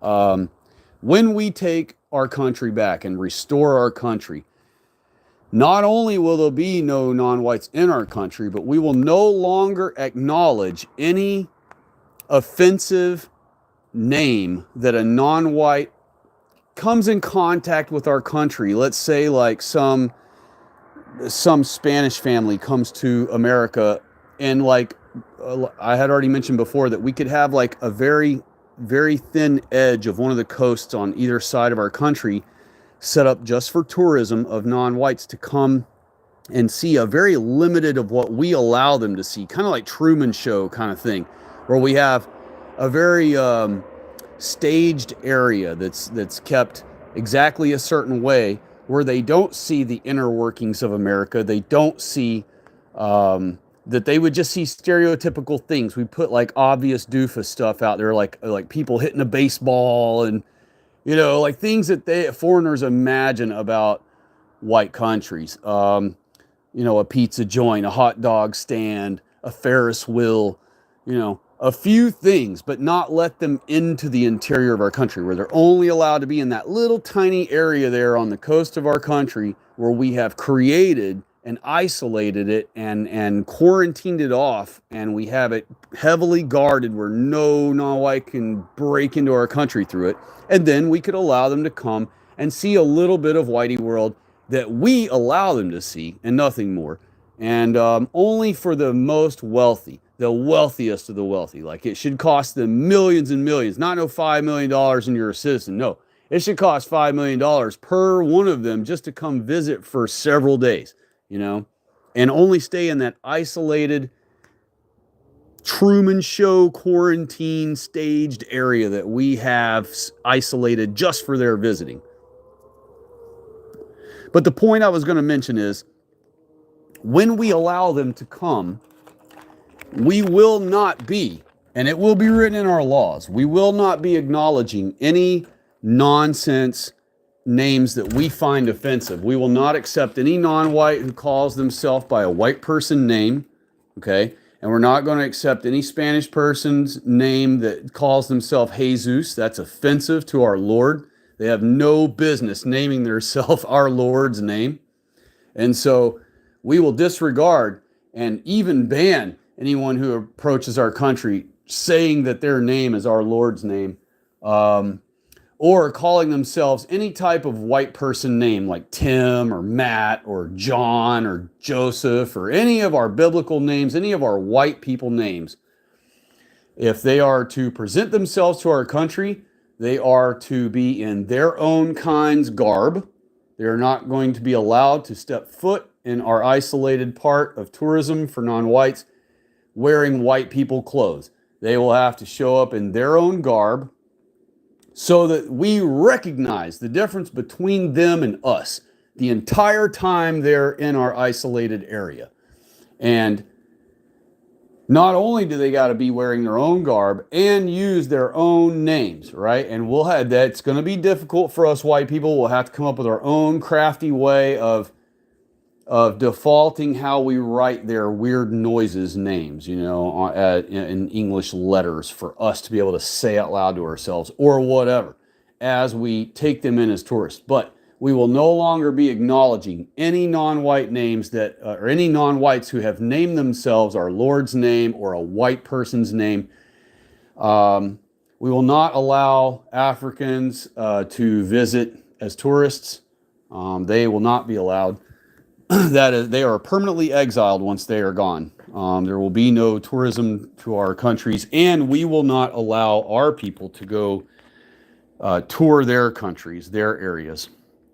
Their areas will be off limits from now on, and we will show all these billions and trillions of hours of our people being attacked and murdered and everything imaginable. If any of our posterity after us decides to confront us with too much empathy for them or something like that, if anybody tries to get in their head, or sometimes our own people just come up with empathy on their own for others for whatever reason, even though it doesn't benefit them or us at all. And so anytime something like that arises, we will have these trillions of hours of footage of their behavior, of their attacks, killing our people, raping our people, robbing our people, stealing from our people. We will show them the trillions of dollars, the $13 trillion they've cost us from 1965 to now. And based on all the evidence that we have, we can only hope and assume and that our posterity after us will have enough logic to understand, after reviewing all of the evidence, that okay, this is why we do not visit their lands at all. It's not wrong or a dictatorship for us to be like that or anything. It's not any kind of oppression. It's protection of our people. We're going to guard our Garden of Eden again, like we were commanded to do in the beginning, and we're going to allow them to live in peace on their own, having no knowledge of white people, no contact of white people within just 2 or 3 generations of them going back. White people will just be a campfire story for them. And the same thing goes for Mexicans, and same thing goes for, everybody else that's got to go back. And so when we do decide to allow non-whites to tour into a very isolated, very scripted, very quarantined off section of our country at the very edge of our country, we will not only vet them individually on an individual basis, but we will base it first on the racial status of that person. So that way we know which races we will have already laid out a pattern of what races we allow to come as tourists, what ones are problematic and should never be allowed as tourists. And our list will be fairly limited. I mean, we'll have mostly just very wealthy Asians and perhaps very wealthy, I don't even want to guess. I wouldn't welcome any Arabs here. Arabs are mixed. Definitely no Jays. Definitely no blacks. So who knows? It's going to be very limited. It may be as limited all the way to Asians, and it's unfortunate that we have to do it that way because of their own behavior, the other non-white races' behavior. But But our God, it's biblical, and our God has already blessed and commanded us to live that way. And so it doesn't say that we're forbidden to having an isolated area where we allow them to come and spend money and try to buy some of our neat things that we allow them to have access to. Not all of our technology, but certain things. And, uh,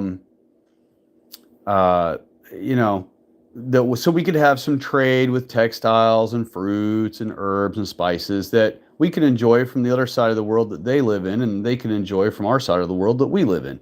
And we used to have a good relationship with certain non-white countries, us, particularly the Asian countries, even though you hear about, us having a war with Japan and our Korean War and our war with Vietnam.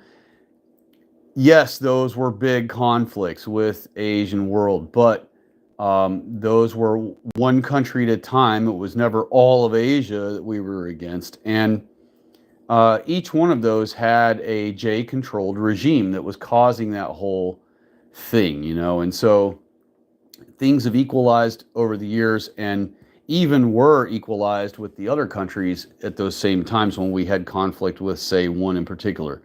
And so Asians, they are not, I don't think God would be upset for allowing us to have an isolated area for Asians to come visit who are extremely wealthy. And and once we correct our world, once we restore our country, it's actually going to correct the world. Europe will follow in our footsteps if we do it first. And then after Europe follows in our footsteps, then so will New Zealand and Canada. Well, Canada will be last, though. Australia will. And once white might is reestablished in the world, in our governments and in everything, the Asian world is actually going to change its regime and its whole format to emulate white people's new conquering of the world. And what they will do is they will emulate as best they can their own version of what white people are doing. They're going to see the success that comes from us. They're going to be blown away and baffled by it. And it's because it'll be our God that blessed us. It'll be our God's finger doing this whole thing. It'll look like we're doing it. It'll look like we were out kicking butt and taking names and won our country back and drove out the invaders. And man, we'll look like hot stuff perhaps to the Asians. But it'll really be that our holy God is who put his hand in front of us and allowed us to have the victory. And so, but the Asians won't understand that. The Asians will think that we just did it with our, clever and new and smart new structure that we've created for our government and everything. And so they will be inclined to want to emulate as best they can without giving up their power over their minions or whatever to some degree. They will try to emulate what we're doing. And what that will cause many Asian people to come up in money, and not come up like the blacks, come up in their own way, where they will, a lot of them will start being middle class, if you will, where they can afford to save up money, buy a house, not live in a little closet anymore. They'll be able to save up money, buy themselves a car. They'll be able to save up money and get married to a lady, a female version of theirs, and have children and start a family. And there will be a lot more of that happens by the millions more in China once that, and in Japan and in all those areas over there, once white people take our countries back. The Asians will want to emulate us. And so they already do that now with music and sports and machinery and everything. So they will try to emulate us once they see that we've taken our country back. Right now, they have no reason to try to emulate us politically, because we've cucked all our crap away to the Jays and the blacks and then every non-white that wants to invade our country. So they're looking at us right now like we're the biggest fools in the world. They think we're the biggest cucked idiots right now. They're shaking their heads going, man, what is wrong with you white people? You're God blessed. You're God's special and favorite kind. You're stronger, more powerful, more intelligent. You have trillions of times the magnitude of weaponry that the non-whites have. What are you doing? What the heck is wrong with y'all? That's what the Asians are thinking about us right now. But when they see us take our countries back, that's going to be a real reckoning for them, and they're right before their eyes. They're going to see the power of our God and the might of white people, and it's going to make them want to emulate us, and that's going to cause a massive middle class. And that massive middle class, as they save up money to want to take their kids somewhere and stuff, guess where they're going to come? Disneyland. We'll keep something like that situated for non-white tourism, and it won't be the one where white people come tour. We will have a separate one isolated and quarantined just for non-whites to come to. That way, our real Disney World and Disneyland that your children go to, that you take your children to, it will all be corrected. There will be no more fags in it. We will have that thing right back to the way Walt intended it. And so we will rid it of all the, homo, predator crap that it's ran by now. And so your white children and you will be able to walk around carefree and enjoy the park just as Walt intended in the 70s. So, but they will, we'll have our own version of those things for their middle class to be able to save up money for their family and bring their family over to enjoy a version that we allow at our isolated, quarantined, heavily guarded area for them to enjoy, our things, whatever we want to allow them to see. And, but the names thing, we're not going to accept non-whites that show up here saying, oh, my name's Jim, or my name's Matt, or my name's Tom, or my name's Jesus, No, none of that. None of that will be allowed again. And let me get back in the chat because I spent too much time on that. Let's see here. Deb of Christ said, do you cook or pre-make your food for Sabbath? I pre-purchase, but I have cooked. I watch a video on not cooking on the Sabbath. So, she watched a video when someone mentioned not doing that. I don't typically cook on the Sabbath, no. I guess, yeah. I mean, I kind of do it different every week. I don't have an exact set pattern.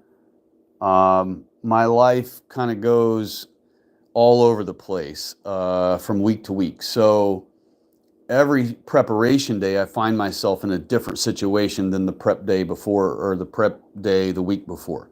And so basically what I do is I'm on prep day, I try to be mindful of the fact that it is prep day. And I think about it in my mind. I go through in my mind, okay, I go through my mind, do I already have groceries for the weekend? Do I already have something that I can eat for Sabbath? And if the answer is yes, then I go on about my day and I don't worry about it. And then I just come home and enjoy my Sabbath when it hits. If I'm going to be out of town, that's obviously a different circumstance. Sometimes I have to do different scenarios. But like when I'm out of town, a lot of times I just will fast, and I'm not against fasting on Sabbath, but I prefer to feast on Sabbath because Sabbath is supposed to be our celebration day. It's supposed to be when we enjoy ourselves. And so feasting is a part of that throughout our Bible. And so I typically prefer not to fast on Sabbath, but if the situation arises where I'm going to have to buy stuff and cook and things like that, I typically will just skip the meal until Sabbath's over. And I just tell myself, no big deal. I'll wait until Sabbath ends tonight, and then I'll go get something to eat somewhere, or I'll go get my groceries then and come home and cook. when you fast as often as I do, I fast fairly regularly. It's really no thing for me to just skip Sabbath if I need to because of the circumstance. And so that's typically what I default to if I find myself in a situation where I cannot feast on Sabbath effortlessly. But for the most part, and I don't really feast. By feast, I just mean eat my normal meal amount that I normally would for the day. But I might eat something more enjoyable than I typically would, perhaps. Um, but Sabbath for me, I try not to, and I'm glad you brought this question up because I have been asked a lot of things about Sabbath as far as what my position is or what I declare I have read that the Bible says about Sabbath. And I like to remind people that Christ was freaking people out about Sabbath. And by people, I probably shouldn't say people. I should say he was freaking out the Jays about his activities on Sabbaths. And you'll recall the Jays would regularly threaten him or accuse him of violating the Sabbath. And Christ would correct them. And so, and the reason he would correct them is he wasn't actually violating the Sabbath. He understands that God is not a robot and that we are not robots. We are not these, upright biped automatons. We have been given free agency to desire friendship with our Holy Father if we so choose. And that way the Lord can enjoy an eternity with beings that he has created that were given the choice to love him or not and be grateful to him or not, as opposed to, and I'm sure the angels have choice to some degree too, but they get to live up in glory. They were created as eternal beings already. And so when God created us, he created us with a finite mortal timeline. Of course, when Adam and Eve were created, they were created to never have to die. But God understood that this whole way he was going to play things out would create a scenario where he would end up with true friendship out of the deal. Not just perfect beings created perfectly in perfection, in glory with him, who you'd be an absolute idiot, like a third of the angels were, to want to disregard glory and perfection and eternal life that you live in at the right hand of God, being able to see God with your own eyes every day.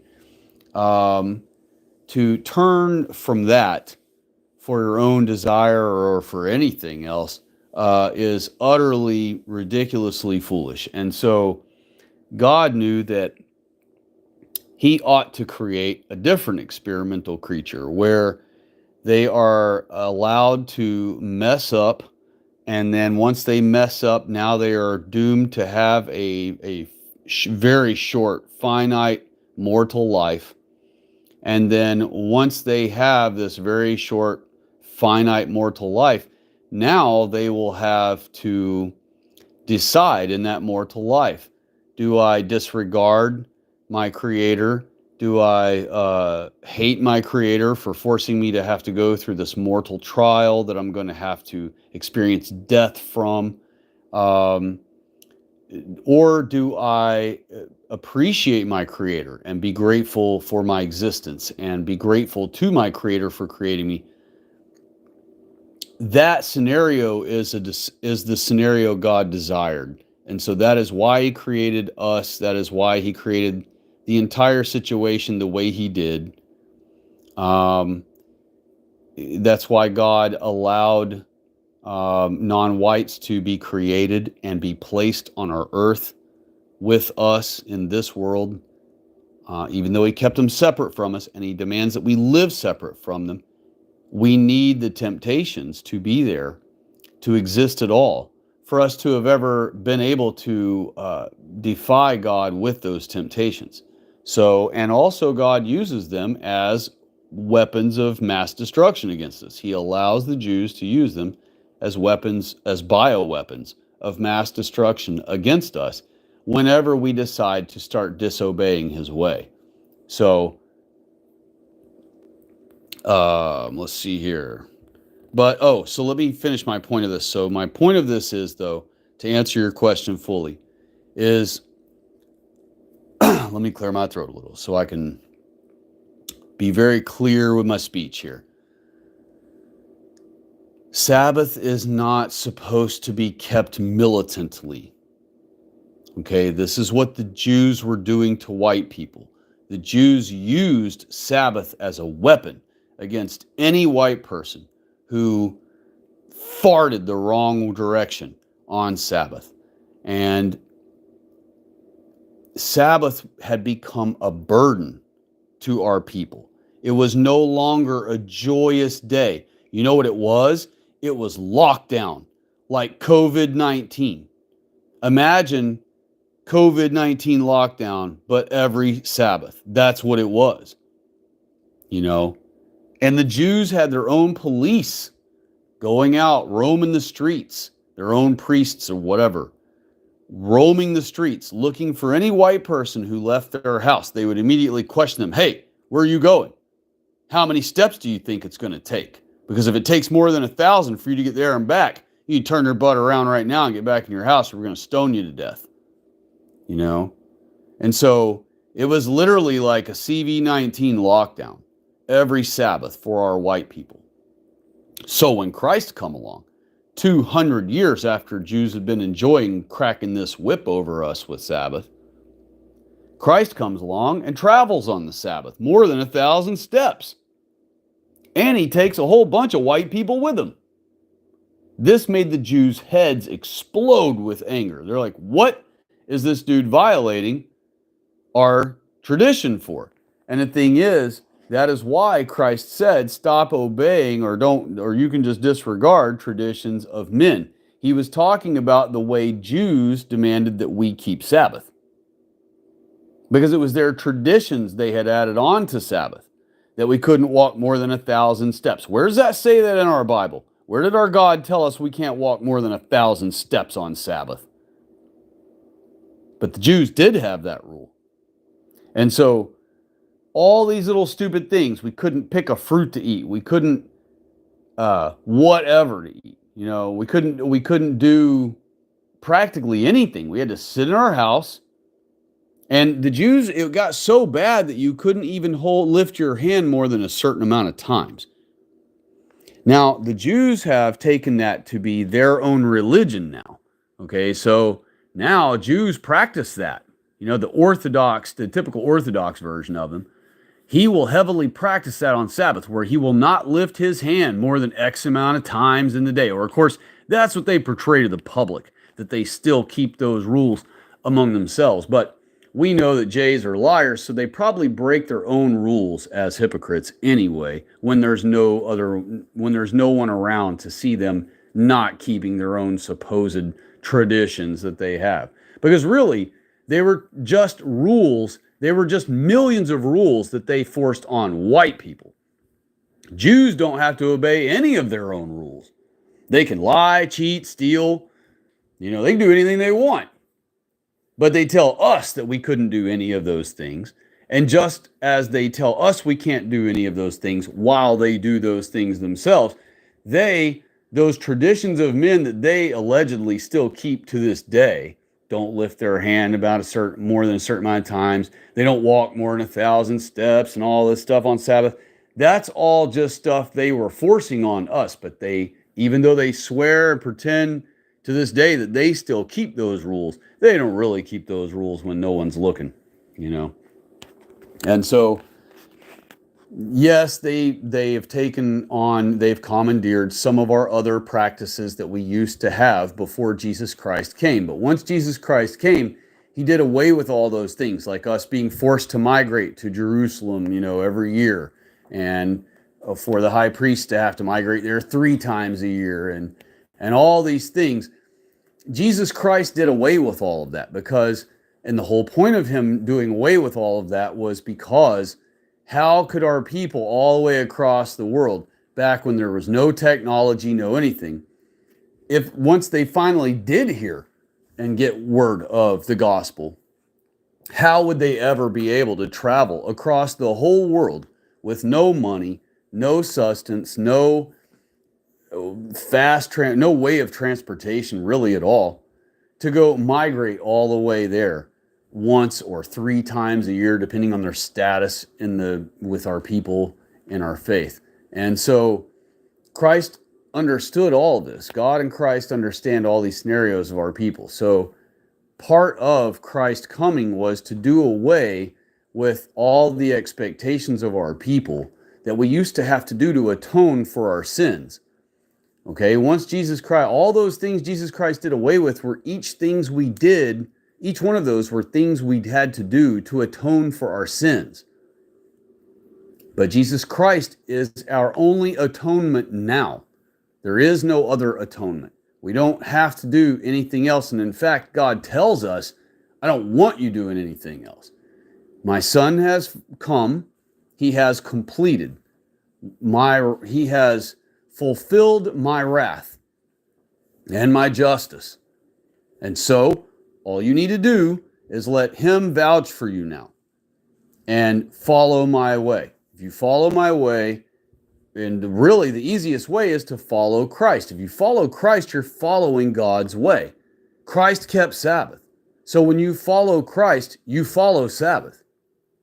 And so for all these people who are fans of Jesus Christ, they go to church on Sunday, they say they've accepted Jesus as their Lord and Savior, like Jesus needs you to accept him, like you're doing him a favor. No. To follow Christ, you have to follow Christ. You have to follow him. If he goes that way, that's the way you go. When he keeps Sabbath every day of his life, that's what you do. And it's baffling to me that we have so many millions of our white people with such high IQs, such intelligent people, and like I've said before in other streams, they've read tons of books, and they can tell you right now, you could question them on any book they've read, except for the Bible, and they'll be able to tell you who the good guys are in the story, who the bad guys are in the story, who's indifferent in the story, what all of their names were, what involvement they had. They can tell you the storyline. They can even repeat quotes to you from the books they've read, from characters of fiction that they read about. And with all their intelligence and their high IQ and their memory of all these other, and reading comprehension of all these other books they've read, with all of that, they have no idea who's who in our Bible.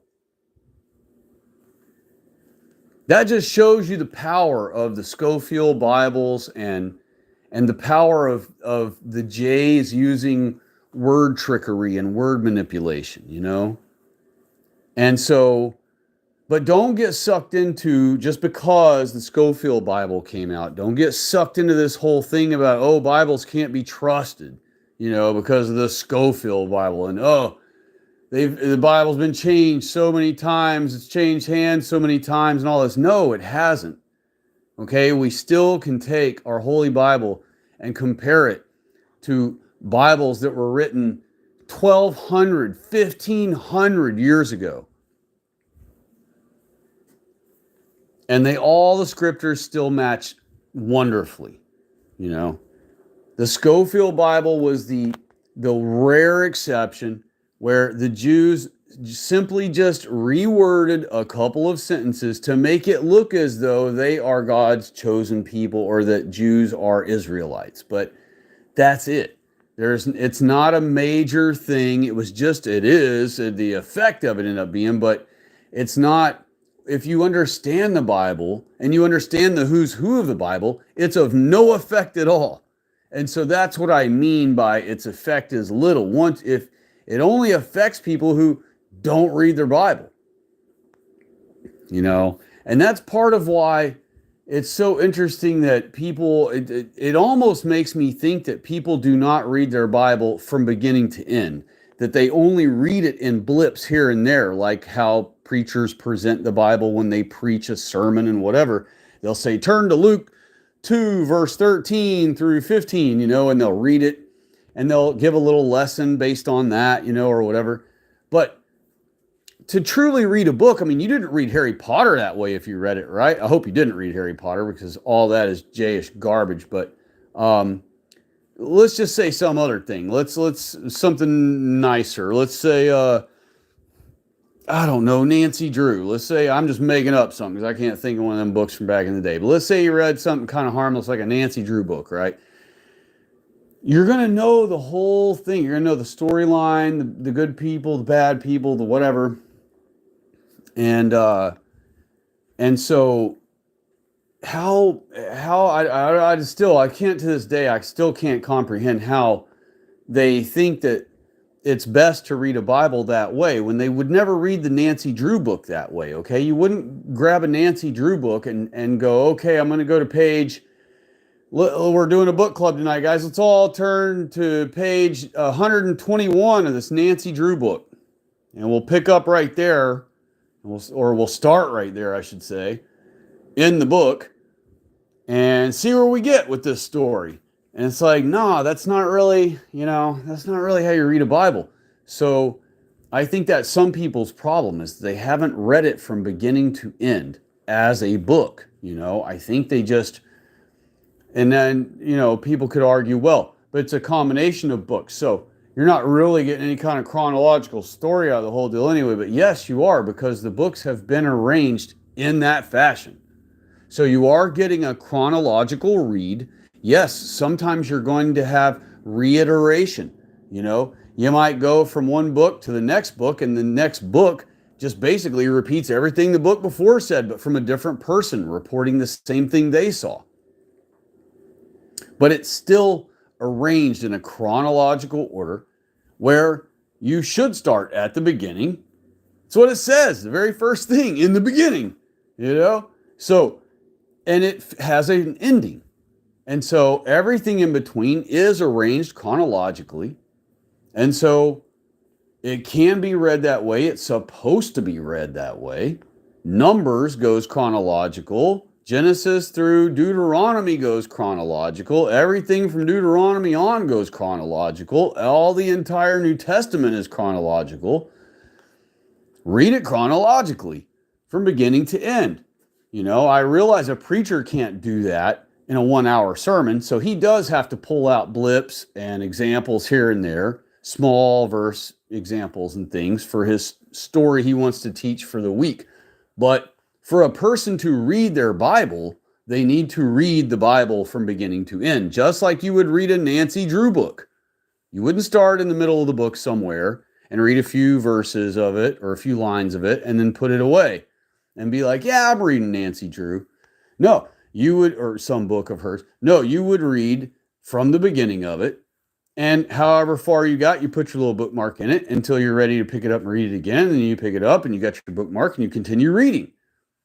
And that's the only way you would ever understand the book at all. You'd never be able to understand the book if you just started in the middle or started almost at the end and then ended up somewhere in the front for a few lines and then moved somewhere else in the book for a few lines. You're never going to learn that story. It'd take you'd have to read all over it 50 times to finally get what's going on.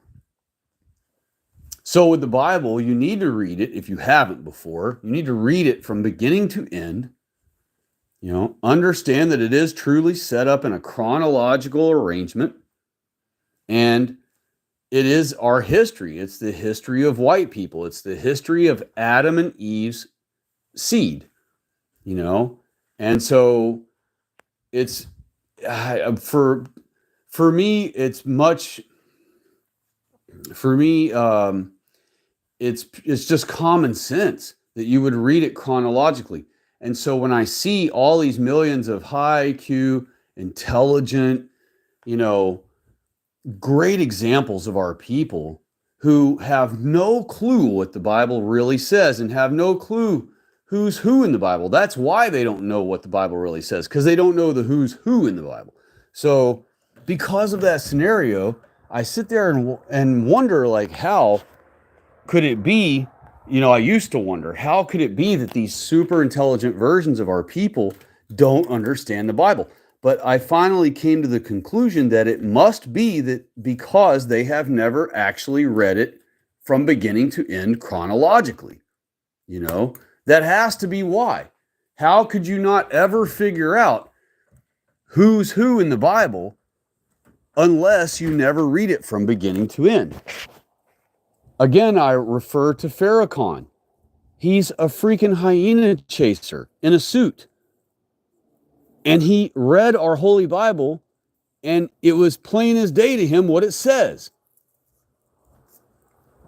How can a hyena chaser who shouldn't even know how to say or read English be able to read our Holy Bible and immediately understand who's who in it? And because he understands who's who in it, he knows what the real story says. And so his copium is that he's created his own version of the story to make him and his blacks feel better about themselves, But the bottom line is he read our Holy Bible and immediately deduced correctly what it says, Now, what he teaches his blacks is different. He teaches his black audience that the Bible left out a few things, and that it alludes to a few things, and that he takes a few stories and completely conflates them into his own story. Like when John, the Apostle John, was in prison, he said that's when he did a bunch of experiments with a bunch of blacks in the prison until he came up with white people. And then that morphed into, oh, wait, no, it was the genius Jacob that did it, right? But they have two different stories of that. Sometimes they attribute the genius black Jacob, which they mean Jacob, they mean Israel, who did it. But then other times they say it was John when he was in prison, doing it with the prisoners. So their story's always changing. But they are consistent about both of those stories. They maintain both of those stories, even though they're conflicting stories. They maintain both of them at the same time. You know what I mean? And that's the same thing they do. They maintain that story. They maintain different and conflicting stories about white people. They'll say, first of all, that Jacob created us. But then they'll turn around and say, oh, no, that's Adam and Eve. Like Farrakhan admits that our Bible says that Adam and Eve is the white people, or are the white people. And the creators, or the mother and father of the white race. Then also in the story, they'll say, oh, they're a mutation. They're a mutation, So we're mutants, But all of that is just copium. And they're just, doing what they can to make themselves feel good enough about themselves, while they're grifting us along in this life that they have. So let me get on to the chat here, but that's my thing about Sabbath, to circle back Jen Psaki style all the way to your question. I don't like to be militant about Sabbath, other than, like I've mentioned, where we don't do the same freaking thing of our own pleasure every week. It's not supposed to be your boating day. Every Sabbath you go boating, or every Sabbath you go four-wheeling with your buddies, or dirt biking with your friend, or every Sabbath you go surfing. No, that's not what that day is for. Sabbath is for resting, appreciating the Lord, being grateful to the Lord specifically. And you can still do stuff, though. It's not like you got to be locked down at your home, can't eat something because, God forbid, you got to warm it up first. Sabbath is not supposed to be a burden. It's never supposed to feel like a burden. Now, it may feel like a burden if you goof around all week not thinking about Sabbath's arrival, and you come to Friday, it's prep day, you're supposed to have all your affairs finished up by Friday evening. And then you realize at the last minute, oh, crud, Sabbath's coming up tonight. And you realize you haven't done your laundry yet, and you haven't, whatever, the other things you wanted to do. Well, now it's coming up on too late for that. If I haven't got my laundry done by Friday evening, I don't do my laundry the next day, and I don't do it that night. Is it because I'm worried that God's going to smite me or be angry with me if I do? No, not necessarily. But it's Sabbath now. I don't want to, And so see the difference? You got to not want to do stuff on Sabbath that you typically would do on any other day of the week. If I do my laundry on Sabbath, well, Sabbath's just another day, right? It's just another day. I'm doing laundry, wash the car, mow the grass, just another day if I do those things on Sabbath. So I don't want to do those things on Sabbath. But I know that I could. I know I'm not going to get stoned to death. And I don't think God would be angry with me if I did it one time, and still revolved my day and my mind around Sabbath anyway. But is it something I'm going to do on Sabbath? No. My car could be dirty as crud, covered in mud, whatever. Laundry not done. Something else needs to be done that I didn't get done during the week. I kept goofing off, not paying attention to Sabbath's arrival. Now it's Sabbath. I'm not going to do it, And so that's the way you look at Sabbath, is that you don't want to do stuff on the Sabbath.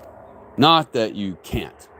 I hope I covered that enough to answer as best I could. Matt Goldman said, this is so real. Yes, it is. Absolutely. Like the last stream, and hello and happy Sabbath and God bless you if you're here for a friendly visit and if you're one of our kindred people. Now, the reason it's so real is because it has to be. There's no more time for us to be beating around the bush or soft talking, softballing. There's just no more time. I mean, this is our big time. We have who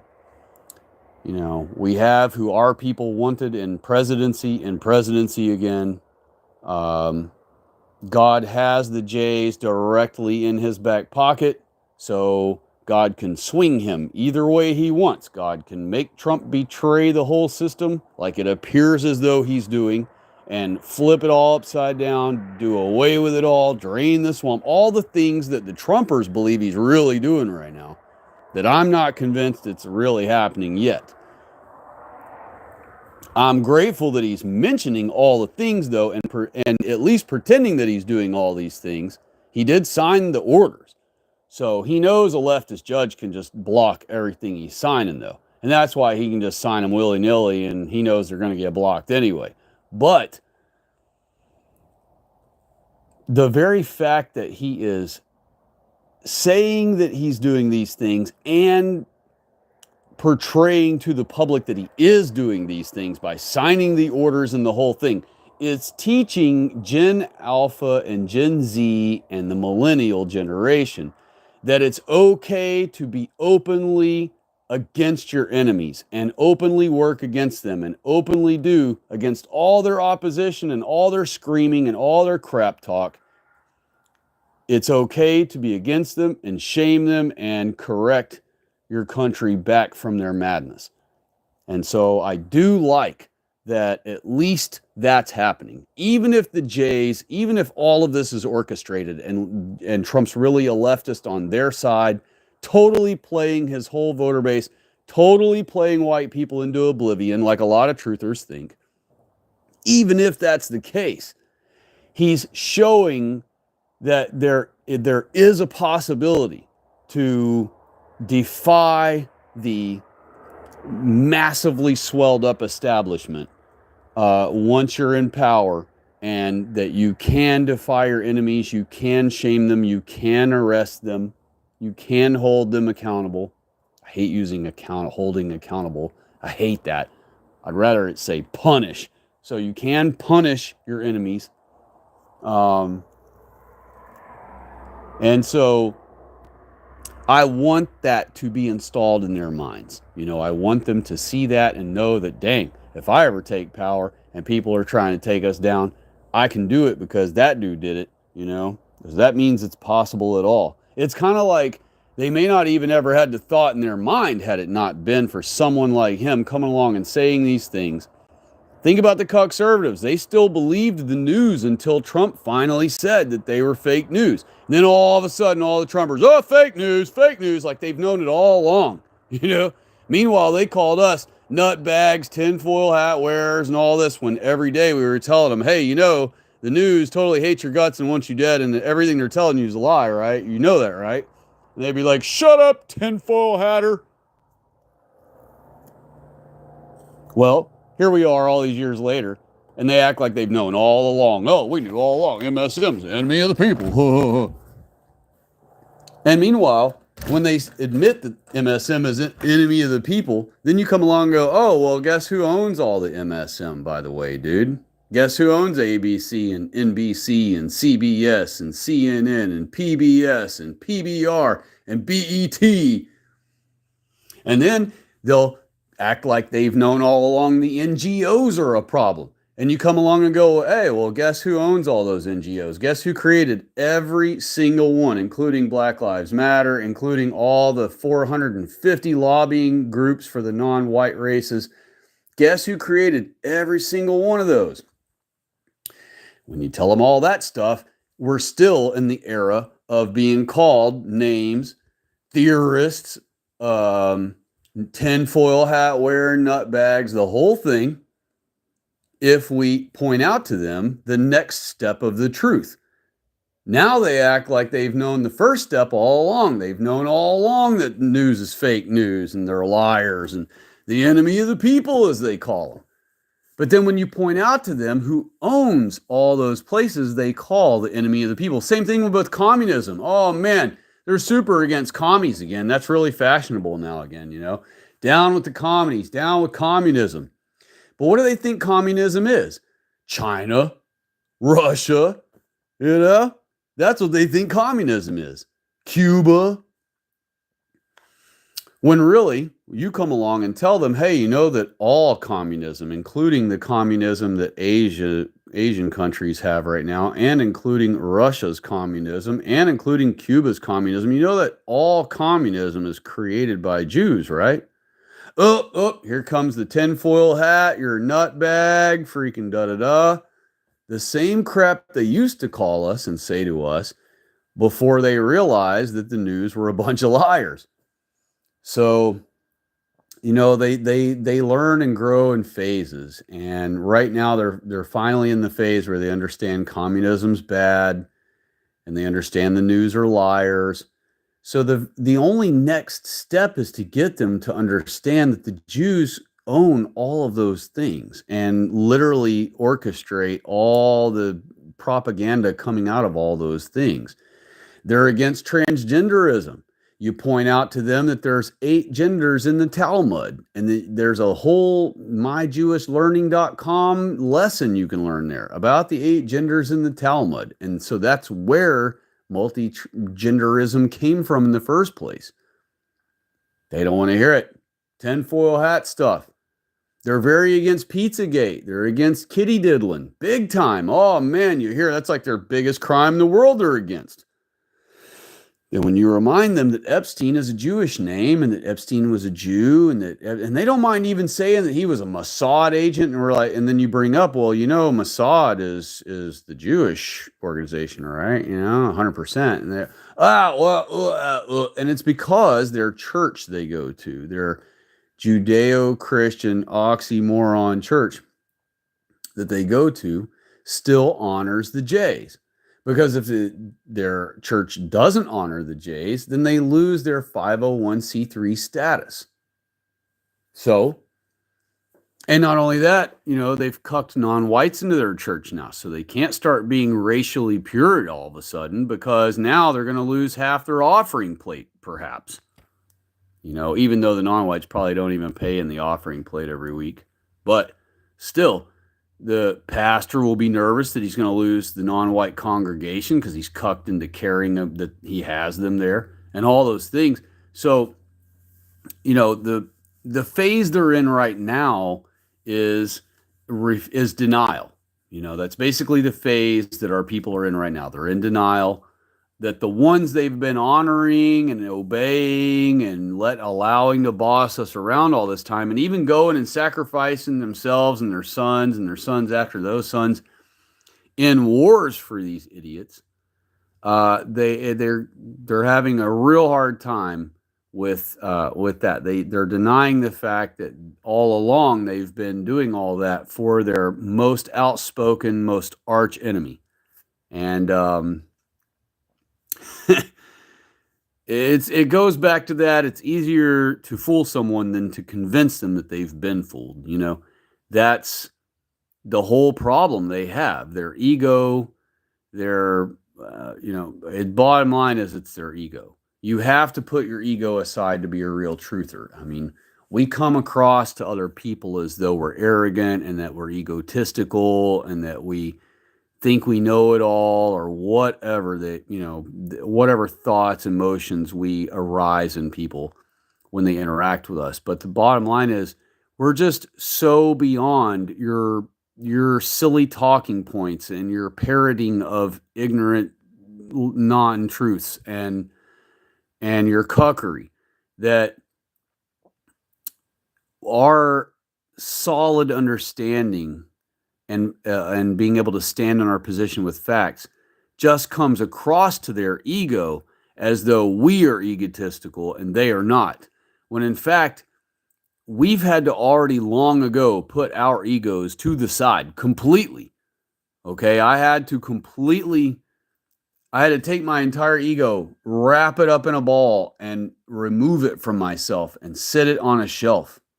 There was no way for me to ever accept that I had been wrong all along until I did so.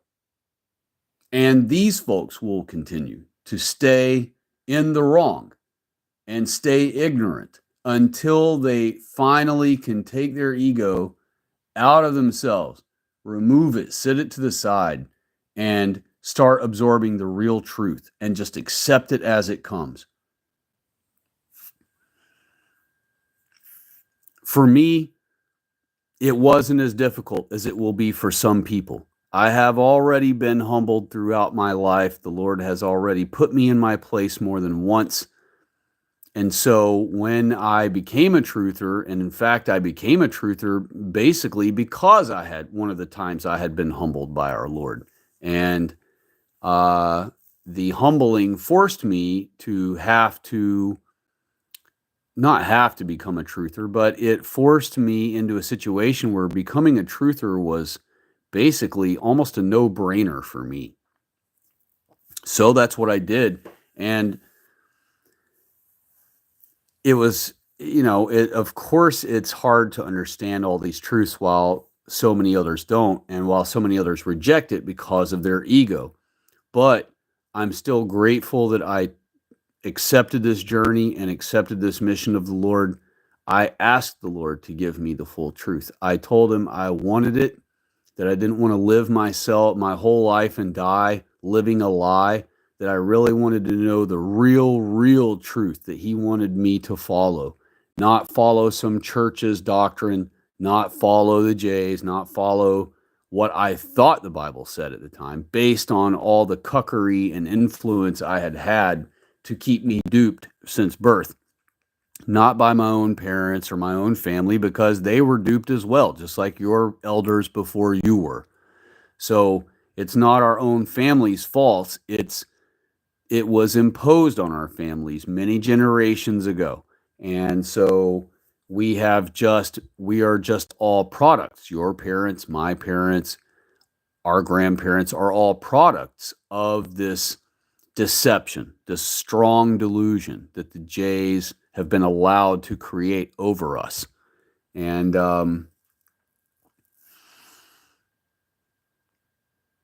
in the future, when we restore our country, we have to catalog all of these things and detail for our posterity after us why we have certain groups banned forever from being included into our countries, being allowed into our countries, to ever be allowed anywhere near our government. Um, because our posterity after us, they will also have egos. Okay. And so sometimes our people's egos get ahead of themselves. And when that happens in the future, we're going to have over empathetic, we're going to have simps, we're going to have cucks, we're going to have all those things like we have now, even in the future when we have our country restored. Remember, good times are what we will create from these hard times if we are strong enough men. But then our posterity will again find themselves growing up and not know anything but good times. And so that will create cuckery, that will create all of those things again, ego, but mainly cuckery. That's what good times ends up creating, because high trust society ends up having such a good life that its empathy is too great for our good situation we have here, and they start reaching out to other farther away lands to try to spread some of their generosity and empathy with somewhere else, because they don't have anyone around them in their wonderful white world that's in a bad enough situation that requires their concern.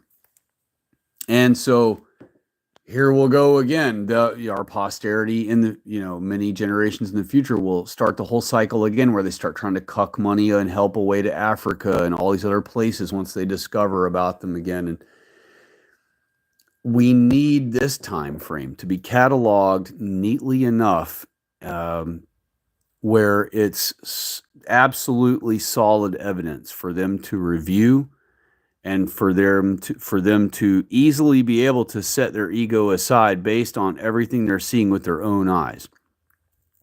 And we're going to have challenges with that in the future. We're going to have the Jays are going to be from other countries after we've kicked them out. They're going to remotely try to access our countries, our digital networks and things, and they're going to try to convince our posterity through dark web channel avenues and things to disbelieve all of the evidence that we have cataloged for them of all the violence from the blacks, all the murder and attacks and everything, and all of the trickery and deceit and subversion and ruin that the Jays caused our governments. They're going to say that those are deep fake videos. They were all just that white people just had a heyday of creating all these fake videos about fake crimes happening against them, so that we could so that we could trick our posterity generations in the future into blaming the non-whites and the Jays for whatever troubles we have in the future that our posterity is dealing with at the time, which won't be really any. They'll be in good times, but they will be convinced of those things. Perhaps some of them might, through the sneaky tactics that the Jays will come up with in the future. And when those days come, we will have to already have long ago restructured our laws and have our laws established as such that we can quarantine folks like that, arrest them, move them somewhere else away from our congregation so they don't become a mental danger to our congregation and start causing cuckery to develop and grow and spread like a cancer rapidly through our people. So as in the future our people detect cuckery of any kind coming from a certain person or a group, our laws should be structured as such that we detect them, identify that right away, and have them isolated, arrested, and isolated from the group until their cuckery is corrected. Most of the time the cuckery comes from their egos. That's what all this cuckery is about. It's about them obeying the Jews, every little whim, thinking that, and you see it in the comment sections all the time, they put, if we bless Israel, God will bless us, And so their whole thing of cuckery comes from their misunderstanding of who Jays are and who we are, you know. And so, along with our laws being restructured, we will include in our reestablishment and our new founding documents, our reestablished documents or restoration document, however we want to call it.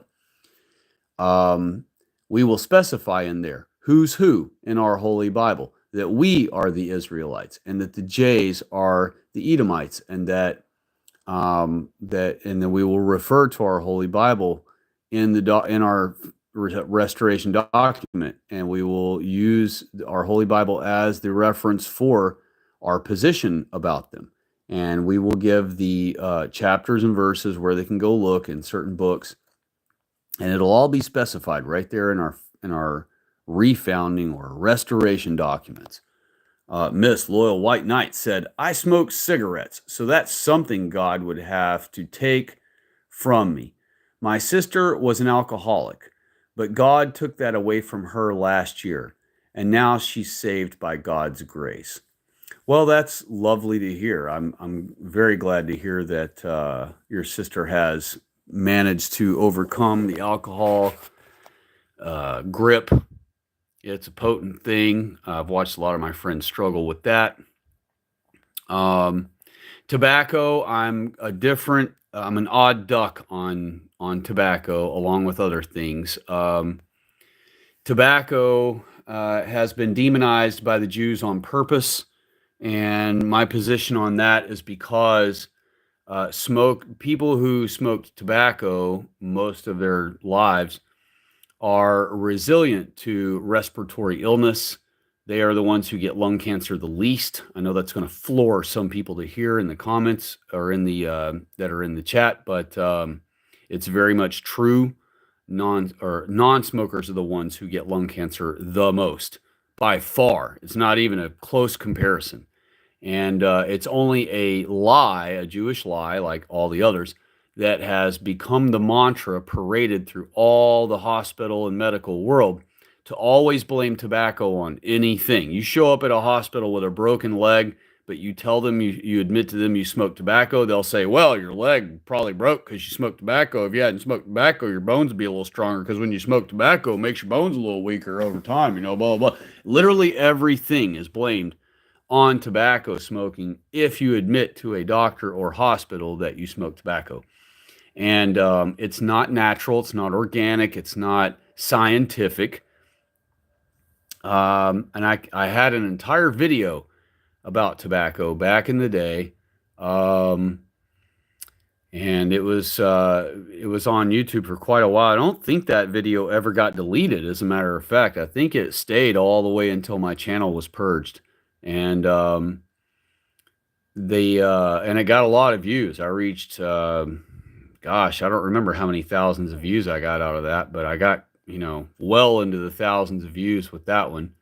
I'll have to go back and look, because I made a video of all of my videos back then, just like scrolling through the content owner page or whatever, where it says my videos. I scrolled through all 12 or 13 pages of my videos where you can see the thumbnail, the title, how many views it had, how many likes and dislikes it had, because that still existed back then when I had my channel. So you could see all my dislikes, all my likes.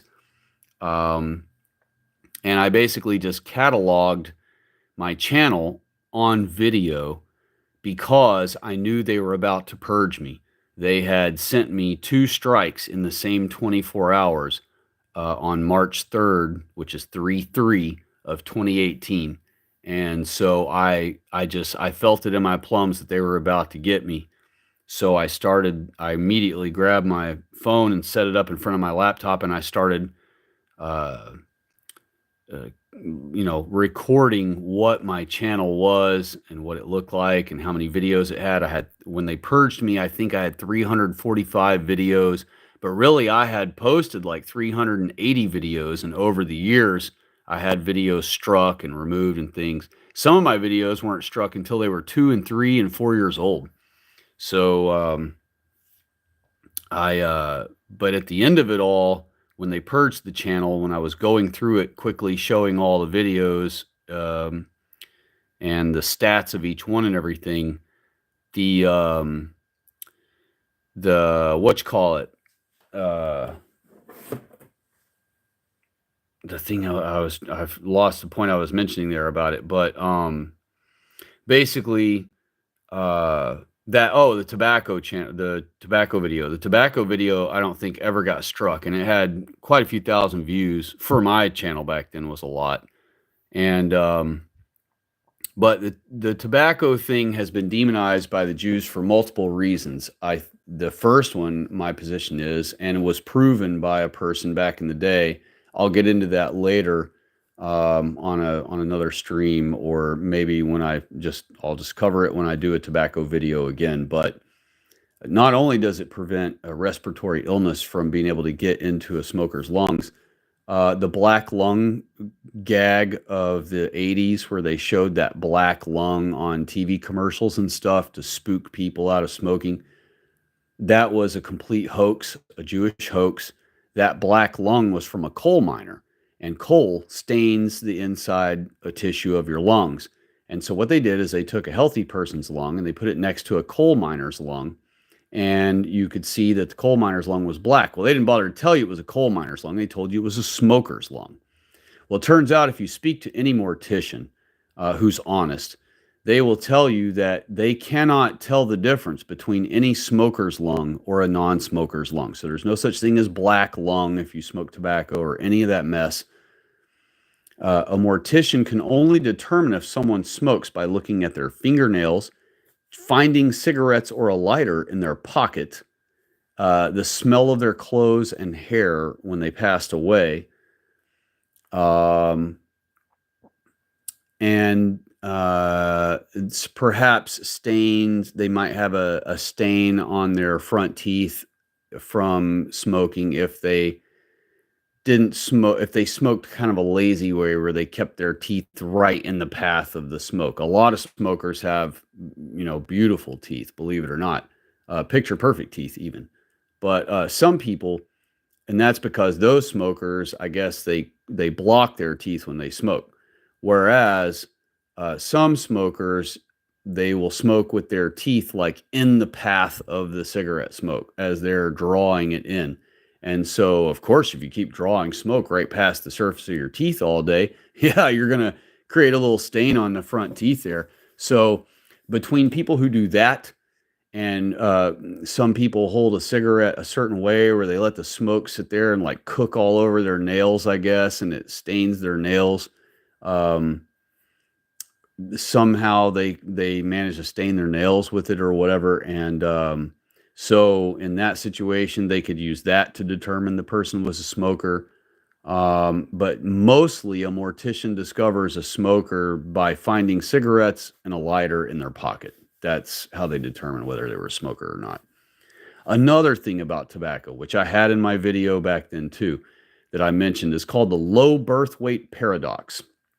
The low birth weight paradox. If you look it up on Google or Wikipedia and read about it, women who smoke when they are pregnant, and I'm not condoning this, I'm just giving you the facts. Women who smoke when they are pregnant, they have a lower birth weight child, which tends to have a lower mortality rate. Because the child is a lower birth weight, the birth overall from beginning to end is easier on the mother and easier on the child.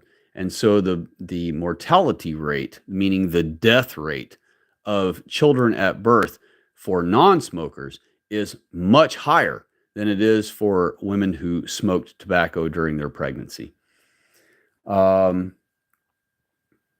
Another one is, you can look this up on Wikipedia also. There is a page dedicated to smoking in Japan. That's what it's called. That's what the Wikipedia page is called, Smoking in Japan.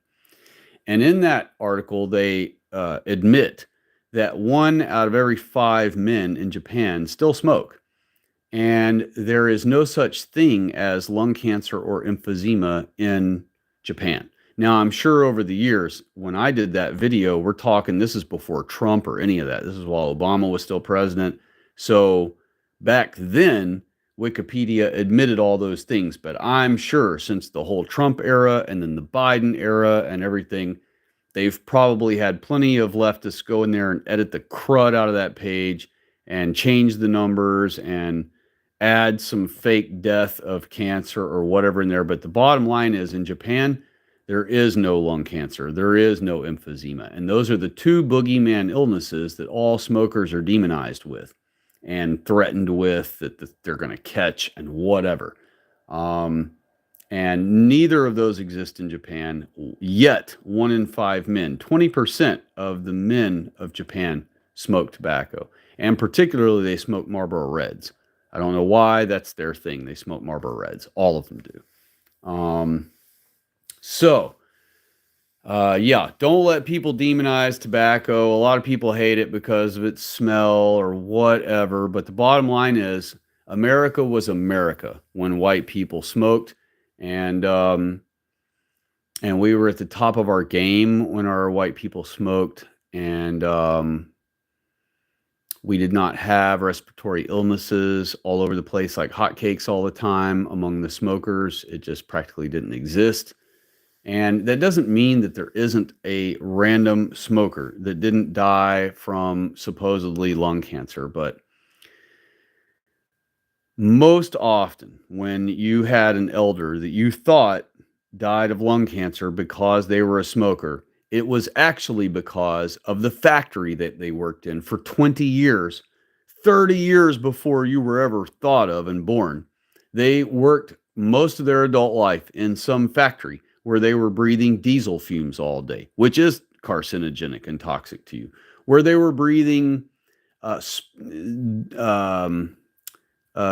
smoke from metal grinding, metal welding, any type of friction from metal. You're not only breathing the smoke of it, which is carcinogenic, but you're also breathing metal dust, which makes millions of little microscopic cuts in the lungs.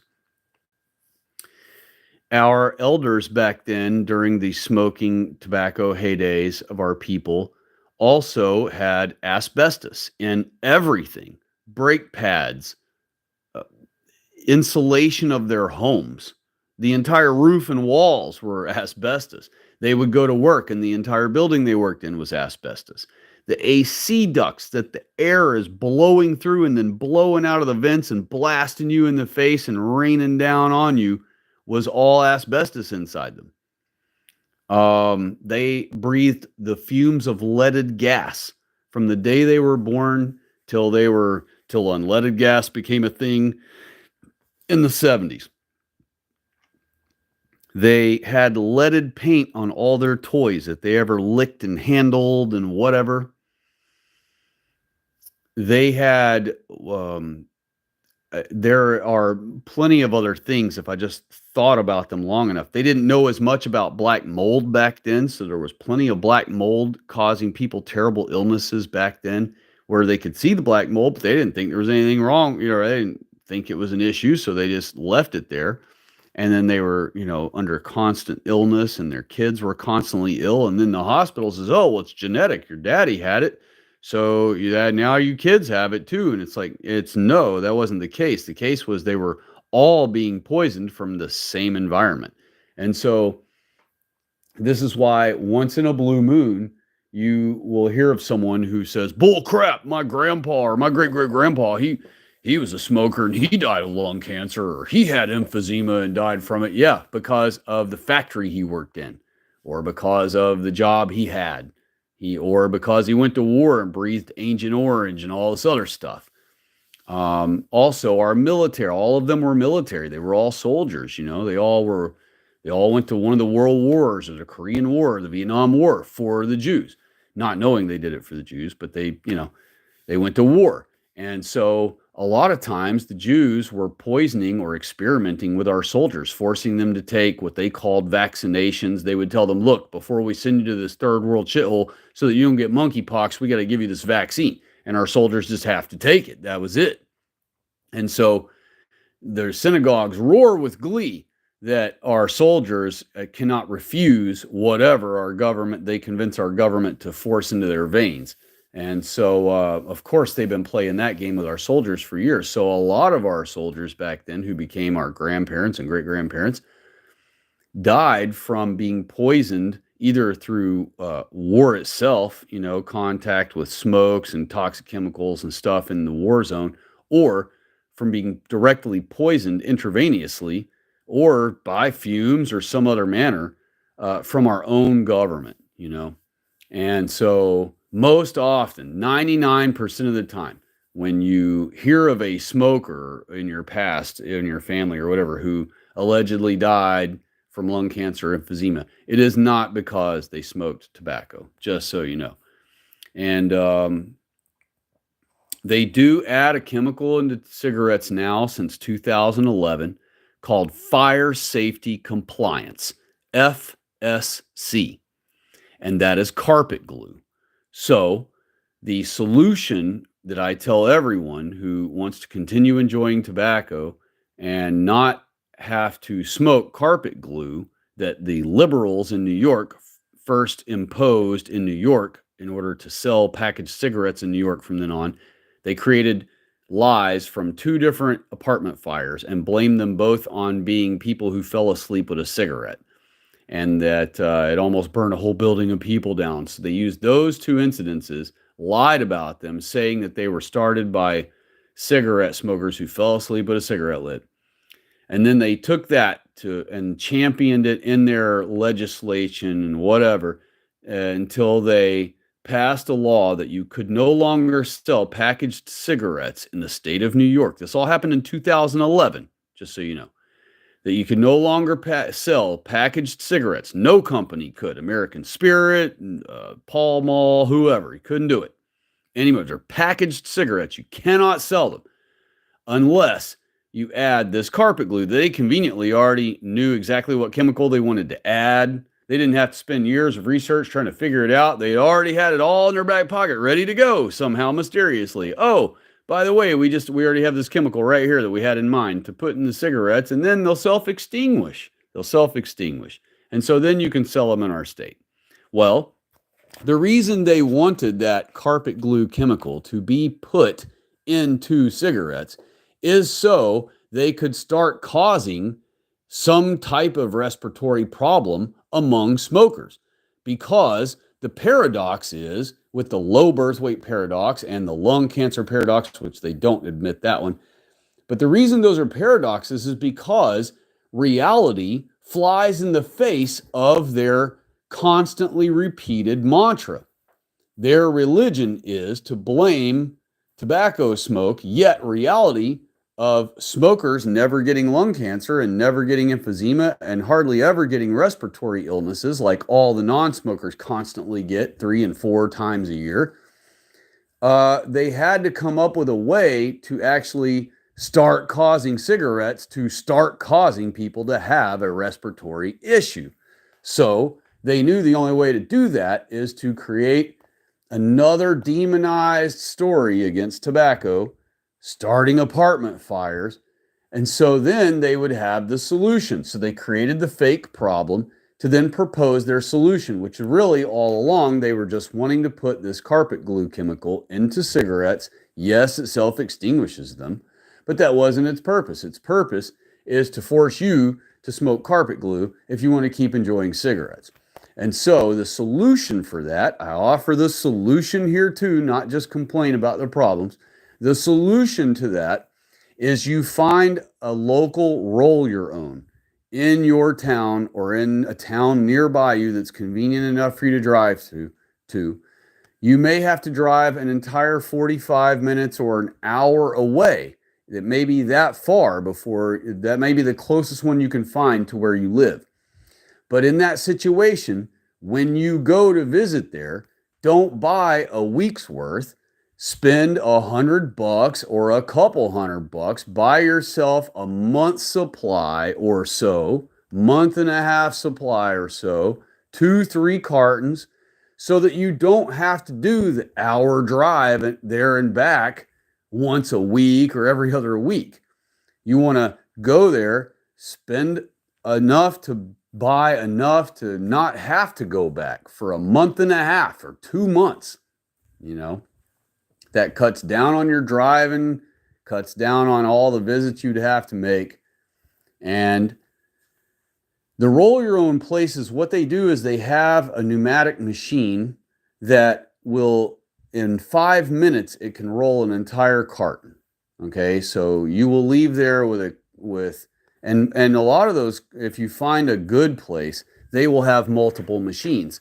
And that way you don't have to wait for one carton at a time at one machine to do all the work. Some places have like 10 machines. So you walk in, you tell them what you like. They will make a cigarette custom that's as close to that flavor and strength and everything as you're used to. They'll let you test it if it's what you're like, or if you want to modify, you'll modify a little bit. Give me this other tobacco, give me these other filter tubes, whatever. Once you get that the way you like, then you tell them, yeah, these are the ones I want. Let's do it. They'll keep it on file. They'll do the same ones every time you come based on your name.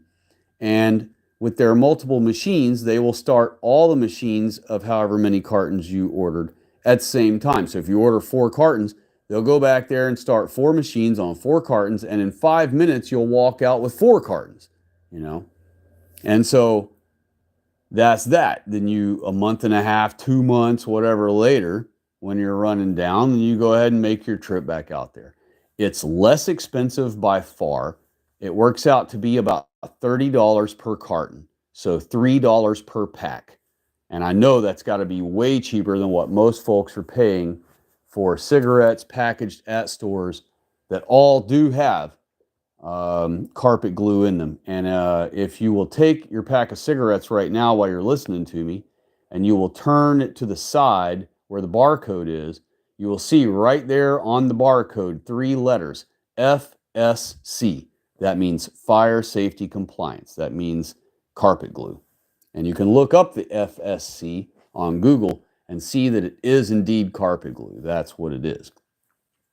All right, let me get on into the chat again. Pause for Pot said, thanks, bro. You're welcome if you're talking to me. God bless you, buddy. And he also said, I haven't smoked any tobacco since 2022.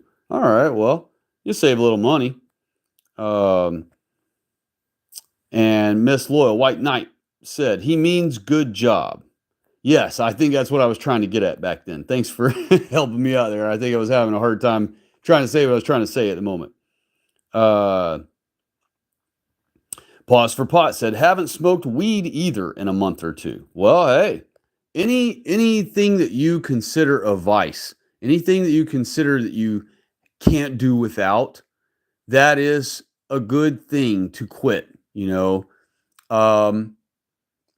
And, you know, it doesn't even have to be permanently. Like, once you've got a handle of yourself, a true handle on yourself, you know what I mean?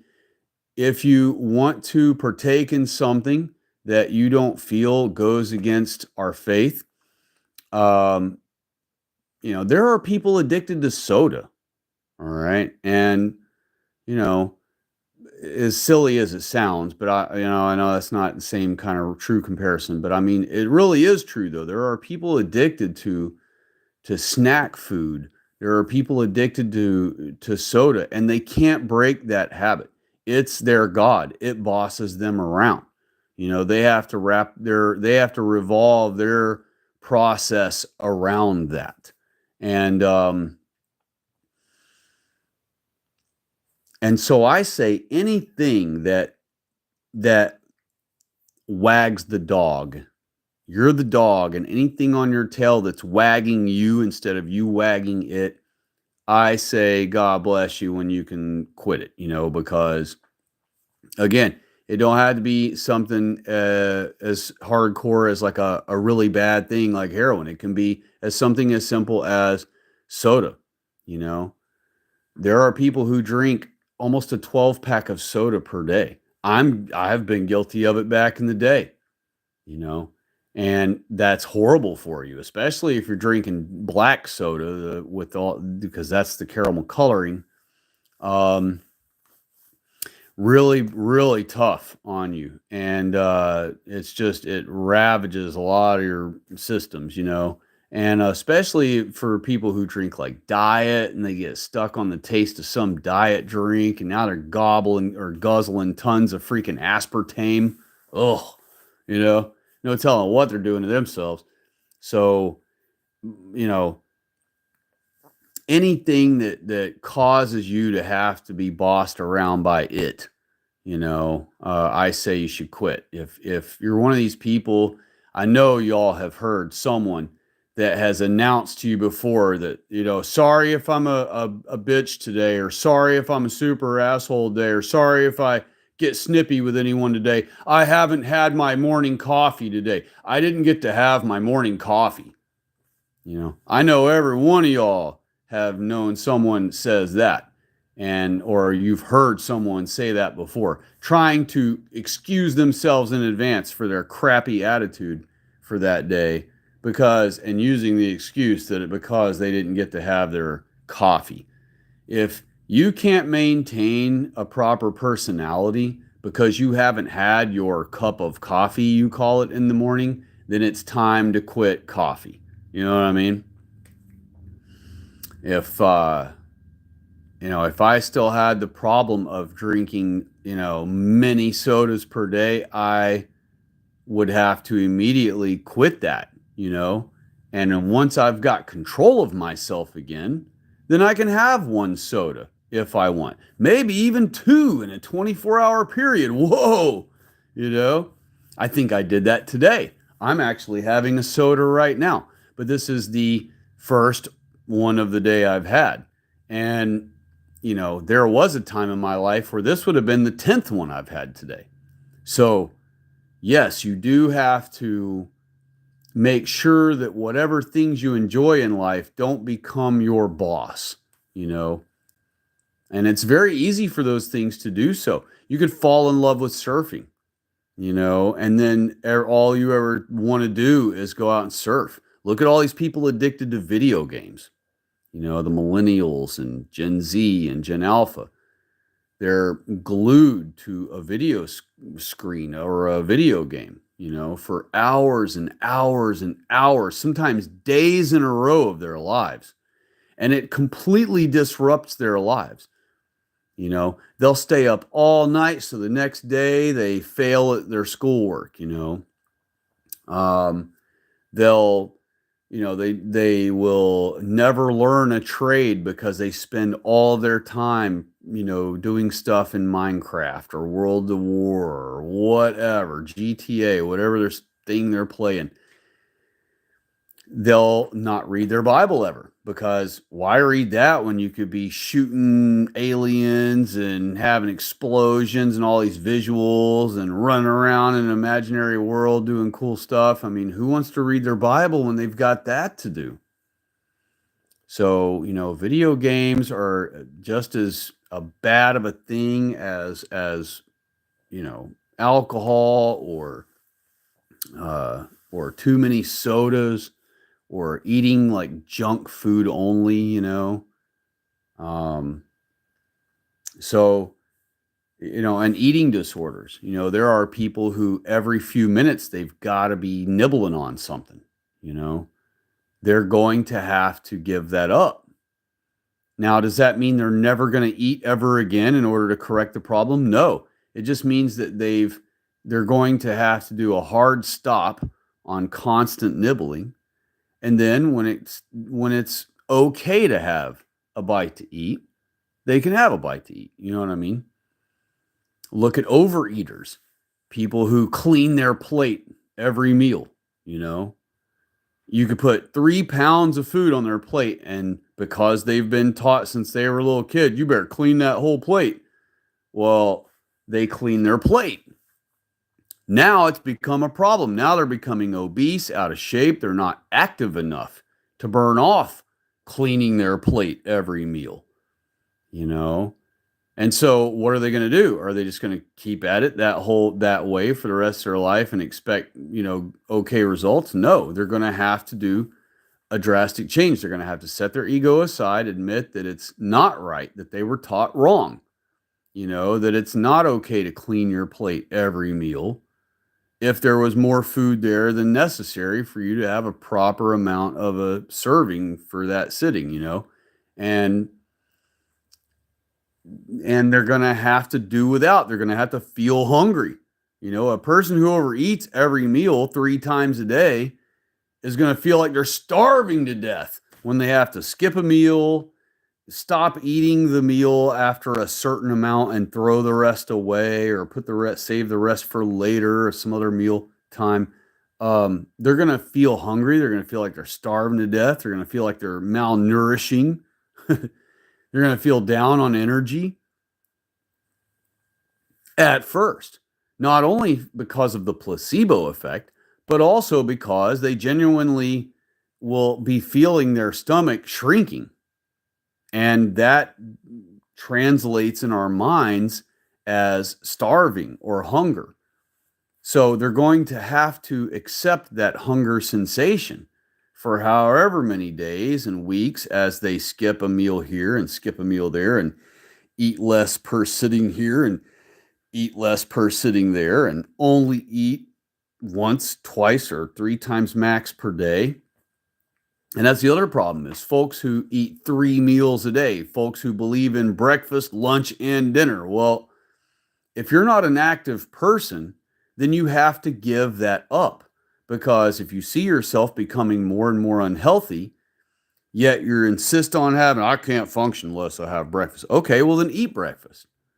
But then that means when lunchtime comes along and all the good smellings flying out of all the places everywhere around you and the food courts kicking at your job or whatever with all the good smells, you've got to learn to have won't power. Remember how we talked about won't power in the beginning? You got to have won't power. I won't go over there and eat something just because I feel hungry, just because that fried chicken's smelling good. I won't do it because I know that I already had breakfast and I know that I'm on a mission to try to regulate my body again and regulate my behavior. So I won't have lunch. I'll skip lunch and I'll just have myself a sensible dinner. And then after I wake in the morning, I can have a breakfast again. And on you can continue that pattern. But you've got to have the won't power at that point. And like I said when I mentioned it before, is I think our people struggle more with won't power than they do with willpower, because we're eager to get into something new and try it and do it for a few times or whatever. That's willpower. But won't power is saying no to yourself, and that's tough to do. And so,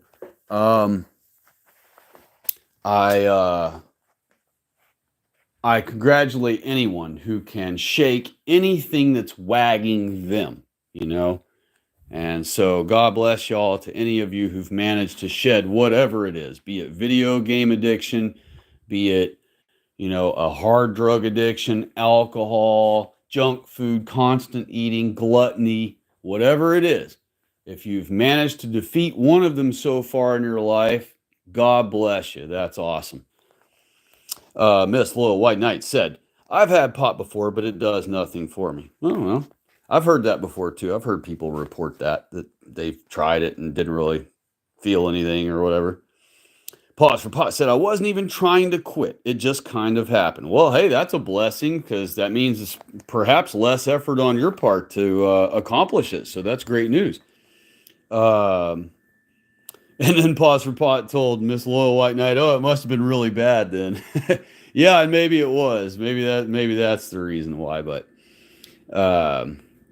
and then Miss Loyal White Knight said, I remember they were purged. Ah, okay, talking about red ice. Okay, so red ice. Wow, I'm way behind in the chat. So red ice was purged. Okay, that's what I thought I remembered as well. I was pretty sure that's what I remembered. Pause for Pot said, I'm from California, so we have some of the best. And it's part of the California and West Coast culture. It definitely is. Well, it's kind of just everywhere. I mean, it's there are even people who are adults older than, our generation, who we have no idea, but they actually smoke marijuana. So Miss Little White Knight said, I need to go to California. Haha. Pause for Pot said, I remember too. Yeah, he's probably talking about when Red Ice got purged. And he said, hit me up when you do, to Miss Little White Knight. And then she said, I never really seen Richard Spencer really say good things about Christianity unless I'm overlooking. Well, that's why I'm not real big on like Vinnie Sullivan and Richard Spencer and all those dudes, because they all have some like avoid Christianity thing about them. And to me, that's cuckery. I mean, I don't care about your little arms you're flexing on your videos, and he's kind of like that dude, the Judicial Watch dude. They love showing off their arms. Him and Vinnie Sullivan. I don't know what their deal is, man.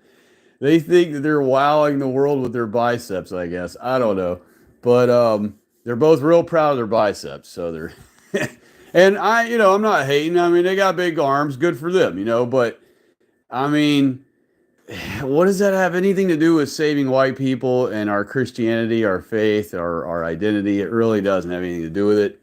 And so I find it odd that it's almost like they just want to become known for their appearance and their arms. I don't know. I mean, granted, they put in work too. Vinnie Sullivan does. He does. God bless him. And even if he's still a pagan cuck or something. And the Judicial Watch dude, he puts in a lot of effort in the political side of things. So good for him. He's a try hard and a go getter and a whatever. And so I'm not hating on him. I just think it's an irrelevant thing. It's like, if I thought I had killer legs because I'm a cycler, I wouldn't be in every video with like zooming in on my freaking, check these out, and faith, Christianity, check out the hair on my legs, check out the muscle tone, look at the contour, look at the shape, I mean, I just wouldn't be doing it, and I don't get how they think that somehow helps their cause. I don't know. But now the one I'll give a pass to Beholden to the Truth, because Beholden to the Truth guy, I believe his name is Josh. Nice guy, God bless him. Based fella, based in Christ, so 100% based. His whole thing is he's trying to encourage white men to put fitness as an important thing in their life, But that's not what Vinnie Sullivan or Judicial Watch do. They just show their arm off in their videos. They literally like pose their arm, like, looky here, And granted, Josh does that too in the beginning of his video and whatever. But he's not doing it in the same way. He's actually showing his physique in the beginning of his video to promote the idea to white men that, hey, you need to want to look like this to some degree. You don't have to strive to necessarily look like this, but that general appearance is the kind of appearance that comes from training and caring about being fit and whatever. Now, me personally, I don't think that's an end-all, be-all help to combine with our faith. All right, there are, being fit does not mean healthy exactly. People think it does because they see a fit body and they go, wow, man, that dude must be super healthy. But actually, a lot of people do some very unhealthy things and eat unhealthy patterns and all kinds of stuff in order to get that physique that they're looking for. And you can ask anyone who's honest, who's been a trainer, they'll tell you that the more hardcore you get into that stuff, you can get just as addicted about your body and admiring yourself and pumping yourself up bigger and bigger and getting more and more tone. And you can become totally, and you see those bodybuilders, how fugly they look and all that, and how they cover themselves in the Orange Man bad tan and grease themselves all over with oil and freaking dehydrate themselves for a week before they do it. So they got like all the veins showing. I mean, all that's called becoming addicted to it. Okay. When you see those types, those are the ones that's like a heroin addict of weight training. You know what I mean? They're all the way gone, you know, totally addicted to it. And so Josh will just have to, I'm hoping I'm saying it right now. I'm pretty sure that's his name. Josh will just need to always be careful with himself to not put his fitness as so important of a thing that it's like, I'm not saying he would ever put it ahead of his faith, but I'm saying it doesn't have to be right behind faith. You know what I mean? There are other things more important than physical training between our faith and physical training. There are other things more important up the hierarchy. Now, he may disagree with me on that and say he may totally disagree and be like, no, I beg to differ. That's actually the second place thing is physical fitness. Mental and physical fitness, you know, should be the second place thing. And in that situation, him and I would just have to agree to disagree. It's not a big enough deal for me to throw down with him about whether it is or not. You know what I mean? It's very easy to allow that type of thing. I mean, think of all the meatheads in the world you've seen who they start off at the gym and the next thing you know, they're freaking admiring themselves and other dudes all the time and checking out other dudes' arms in line at the 7-Eleven. It's like, you end up like a Joe Rogan, you know, or you'd be like, oh man, you see the glutes on that guy? Oh my gosh, you could bounce a quarter off of him, you know. He could kill anybody in the room with those pecs, you know, whatever. Like, you end up, and it ends up being a thing, you know, and so he just needs to be careful not to make it too important in his life. Yes, it can be important. You can let physical fitness be important, but it doesn't need to be wagging the dog, okay? And so he just needs to be careful to make sure it doesn't wag the dog on him. That's all. And then let's see. Pause for Pot said, all the pagans I've ever met are left-wingers, gays, and libtards. That's exactly what I mean. And you're picking up exactly what I was observing there. It's that they start off being leftists, hipsters, stuff like that. And when they do become based because they get jumped by a bunch of blacks or they finally just come to the reality or whatever of common sense somehow, they stick with that leftism, that hipster, that I'm better than my family, I'm cooler than my family, my parents are embarrassing, you know, daddy bad, whatever, their weird little thing. I'm going to wear my little goofy looking gay hat and whatever they wear, those weird little hats they like to wear and stuff. Can't remember what they're called. And, you know, that whole thing where they want to look like a lumberjack that lives in the like a gay lumberjack that lives in the middle of the city. It's like, I don't know what their deal is. But then over time, when they finally do break that mold sort of and come into the pro-white circle, they default to paganism so they don't have to do anything else except call themselves a pagan. And it keeps them free of having to be acknowledge our faith and obey it, you know. Let's see. Annan said, hello, brothers. Hello to you, and God bless. I hope you have a wonderful Sabbath tonight and tomorrow. And thanks for stopping by. Pause for Pot. He said, I think it depends on what part of the state or countries the pagan are from, if they're based or not. Yeah, it definitely matters. I totally agree with that because there's so much influence in different places to be a different kind of dude. So like if you were up in the Northwest, oh God, thank you God, I don't live in the Northwest. Oh my Lord, talk about cuck city up there. And Northeast too, to be honest with you. The Northeast is just as bad. I mean, they're freaking terrible up there. And a matter of fact, the further north toward Maine you go, the more cuckery there is. I mean, it gets real bad up there.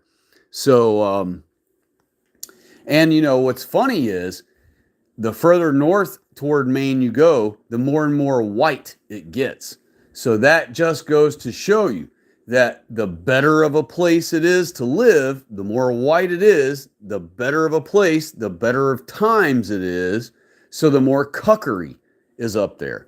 And that's what I meant earlier about how we're going to have to be very careful and very specific and very particular with how we do our restructuring of our laws and our Constitution and our Bill of Rights and all of those things. They're all going to have to be restructured and worded specifically and only for white people's benefit, and that they are exclusive to white people and do not include any other type. It will specify that mankind is white people, and that when we say every man is equal under the law in our book, it means only white people. Only white man is equal under all of our laws compared to the other white men of our country. And, and it'll be because of this good times creates cucks, it creates weak people of our people. And so because of that, and up north is a perfect example, whether it's northwest or northeast, perfect examples of why. That's where you get all the hipster weirdos and all that garbage. And so with the people like Red Ice, to go back to them real quick, they are influenced by European influences. They are over in Europe, I believe, somewhere. Maybe they're not. Maybe they moved to America. I forget whether they live here or not. But they are Europeans. They're European themed. They have strong European names. I believe they're in Sweden, actually, if I remember correctly. I think that's where they are, is in Sweden. And so ultra cuck country up there. Think of all the Nordic countries. Good Lord, man. They're the biggest cucks ever, other than the ones up in like Maine and Vermont and Rhode Island and all that. Good Lord. It would be a toss-up between them and the Northwest and the North and all the Nordic, countries. Man, whew, it's so bad. Europe is so bad. I can't even believe Europe. I'm so ashamed of Europe. I'm just... America's one thing because we had the blacks forced here and all that crud, but Europe, they just have no excuse, and they are just bending over, have their pants down, they're taking it in the mouth and the butt. It's so horrible. I can't believe it, and they're just gobbling it up. They love it. They're like the Pope kissing the feet of every non-white, which caught up with him big time. Now dude's got monkeypox about to croak from it. Guarantee you the Pope got that monkeypox from kissing all those non-whites' feet. Ugh. This makes me want to puke thinking about it. And that's the other thing about the Catholic cucks. It's like, dude, your leader goes around. You're talking about you're pro-white. You're talking about you understand that Christianity is only white people's faith. And then you're going to watch the leader of the Catholic Church go around and kiss 10,000 non-whites' feet per day. And you're going to be like, yeah, that's the leader of my Christian church. You think Jesus would walk around kissing monkeypox feet? You crazy. And the Pope is called the Vicar of Jesus Christ by the entire church, by every bishop and every cardinal and every archbishop and every priest. So therefore, that means the entire Catholic Church declares, and they even have in their Catholic writings, you can Google image it, or Google image will be the quickest way to bring it up, I imagine. You go to Google Images and type quotes or Catholic quote, Pope is the Vicar of Jesus Christ. And you will find it is an official documented declaration by the Catholic Church that the Pope is officially, according to the whole Catholic Church, says them, that the Pope is the Vicar of Jesus Christ. Now, if you know anything about our Holy Bible, you already know who the Vicar actually is. The Vicar of Jesus Christ is our Holy Ghost. And it says so in our Bible. That's how we know who the heck the Holy Ghost is in the first place. So, he is the Vicar of Jesus Christ. And so the Holy Ghost is our Vicar of Jesus Christ until his return. And therefore, we're not in need of any Pope. And no man should ever be called the Vicar of Jesus Christ on earth. That's preposterous. That's ultra anti-biblical. It's literally, it couldn't be more anti-biblical. So, yeah, the Catholic cucks, they've got to snap out of their crap too. And And and regarding the Pope, I mean, he's definitely got monkeypox, guaranteed, from kissing them non-whites' feet. All right, let me see what we got here. Um, but yes, read to get back to the original comment. The region that a person comes from definitely helps determine how bad their cuckery is, which direction their cuckery goes, whether it goes toward paganism or whatever. So it's absolutely true. And then let's see here. Loyal Miss White Knight said, long as he was black, they voted for him. Yes, I think she was talking about how, when I was talking about Obama. Yep. They don't care. They are tribal, so they will always side with their own no matter what. Absolutely true. She also said, I don't know too much about black culture, but I know they loved Obama like he was their god. Yes, they did, because, for them, it was someone that, like I said, all they got to do is squint their eyes barely, and it looked like a totally, like Michael Jordan standing there to them. The profile, dark skin, bald head. It just, and then Big Mike, big old black dude, boyfriend with him, dressed up as a woman. So it absolutely looked like a black to them, enough that that's all they cared. And let's look at Kamala. They knew Kamala wasn't black. They know that. They know Kamala's not black, but they don't care because Kamala can almost pass as a black, and that's good enough for them. And if the Jews had put her in place instead of Trump, that's all we'd hear every day from the black community. Kamala, Kamala, we got a black woman in charge. We got a black woman in charge. And they know she isn't black, you know, but they don't care. Look at Tiger Woods. Tiger Woods ain't black. Oh man, they claim him like a mofo. Oh yeah, Tiger Woods, black. He's better than all the golfers, all them white golfers. When clearly he's not black. He's a freaking Asian mongrel. Let's see here. Annan is still here. Hello again. And he said, or asked, what are your thoughts on Israelites who pass before the return of Christ? Do we go into a sleep-like state until he returns, or do we go be with Yahweh? Any thoughts would be appreciated. No problem. We stay in the ground and dead until Christ arrives.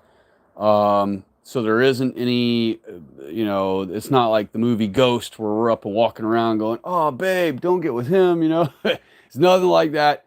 And we know this because our disciples have said that when we're in the ground, there is nothing going on.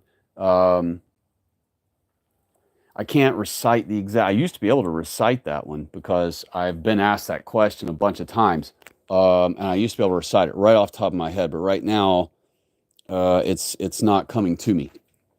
But basically, one of the disciples says, "The dead know not anything." It might have even been Christ that said it. The dead know not anything. And what that really means is a couple things. It can mean the walking dead, the ones who are, against us, who are alive, they don't know anything. But at the time the question was asked and that answer was given, it was concerning people who were actually dead. And so, and what it was doing is it was dumping on the idea of channeling dead people's souls in order to gain wisdom or knowledge of some sort. So the Bible is letting you know there, don't bother trying to channel dead folks. They don't know anything. The reason why is they're dead. Their soul is not functioning until later on. Now, that doesn't mean that, I know that people have had out-of-body experiences, near-death experiences, and that they went somewhere and they saw Christ or they saw the light, the angels or something, and they didn't want to come back to their body, but they were forced to go back anyway because their life mission hadn't been completed as they were told. And then they wake back up and they remember, being out of their body and looking at their body and going somewhere with the Lord and all those things. But those are dreams mostly. And keep in mind, this is coming from a person who has had an out-of-body experience myself, where I have been up about at ceiling level in the living room, looking down at myself, looking down at my woman sitting there with me at the bedside while I was, what I felt was dying. But you have to understand, our minds can imagine being bird's eye view above ourselves, looking down at ourselves. Our minds imagine going to heaven. Our minds dream of things like that. And in a critical time in your mortal life, where you're in either a critical state of almost death or injury or something that's really severe, or really severe illness that's right on the edge of taking your life, your brain's ability to dream goes into hyper mode. And so all the, like even a child that reports going and being with Jesus and all this stuff, that same child has already been taught about Jesus, has already been taught that when they die, that's where they go, that's who they see. And so that is what they dream. And so my position is that what the Bible says, that when you go in the ground, there you are, and you know not anything. And there's no one can channel you for wisdom or knowledge. You're not going to go around and haunt people that you're mad at, that did you dirty or something. You're not going to be in a purgatory. That was all Jewish fantasy given to the Catholic Church. You're just in the ground. And here's the other reason we know that for a fact. Because when Jesus Christ returns, the dead in Christ are going to rise first. Okay, so the dead in Christ, what does that mean? That means people who have not been functioning. They haven't been roaming around the earth as souls. They're waiting. They're resting in Christ. And that's why we say rest in peace. Well, if you were running around like hotcakes, like a ghost when you die, there would be no point in us telling you to rest in peace. We'd be like, woo, enjoy your 24 hours a day running around like crazy as a ghost in peace. That's what you would say to them. And we wouldn't be as worried about people passing away. And we wouldn't be as worried about ourselves passing away if we thought we were just going to be roaming around all over the place like hotcakes. And, oh, now I don't have to worry about getting injured, and I can fly, and I can go here and there, and I can appear wherever I want. I mean, we'd almost be looking forward to it at that point. So, no, I do I do follow that the Bible says, that the dead know not anything, and that we will just be asleep in Christ, resting in Christ, waiting on Christ. And, and this is so all of us have to meet the mortal death, Only a special few does God decide to pluck away from that. And in the last days, 215 years from now, there will be people alive, thousands of our people alive, who will not taste mortal death. But only those people who are alive at that exact moment, 215 years from now, when Christ arrives. All the rest of us will have to be awakened and rose from the dead. And, remember when Christ rose Lazarus from the dead, nobody was talking to his ghost. Nobody was trying to channel him like, oh my gosh, he just died. Let's hurry up and try to channel his ghost and ask him, what went wrong? Why'd you die? Whoa, what happened? What can we do to prevent this from happening to anybody else? No, it was crap. He's dead. You know what I mean? And Jesus Christ brought him back to life, but there was no conscious, there was no activity anymore with his soul until Christ brought him back to life. You know what I mean? And so my position is same as what the Bible says, that we will just have to rest and wait until Christ. Now, here's the good news: is you're not going to be laying in your tomb or in your in your tomb. You're not going to be laying in your casket or whatever. Or let's say people who are cremated and they're just dust all over the world or whatever, floating around in the air or laying at the bottom of the ocean or whatever they are. I can't explain how God reanimates their bodies. I guess he just reestablishes their bodies or something. But which is why I don't believe in cremation. But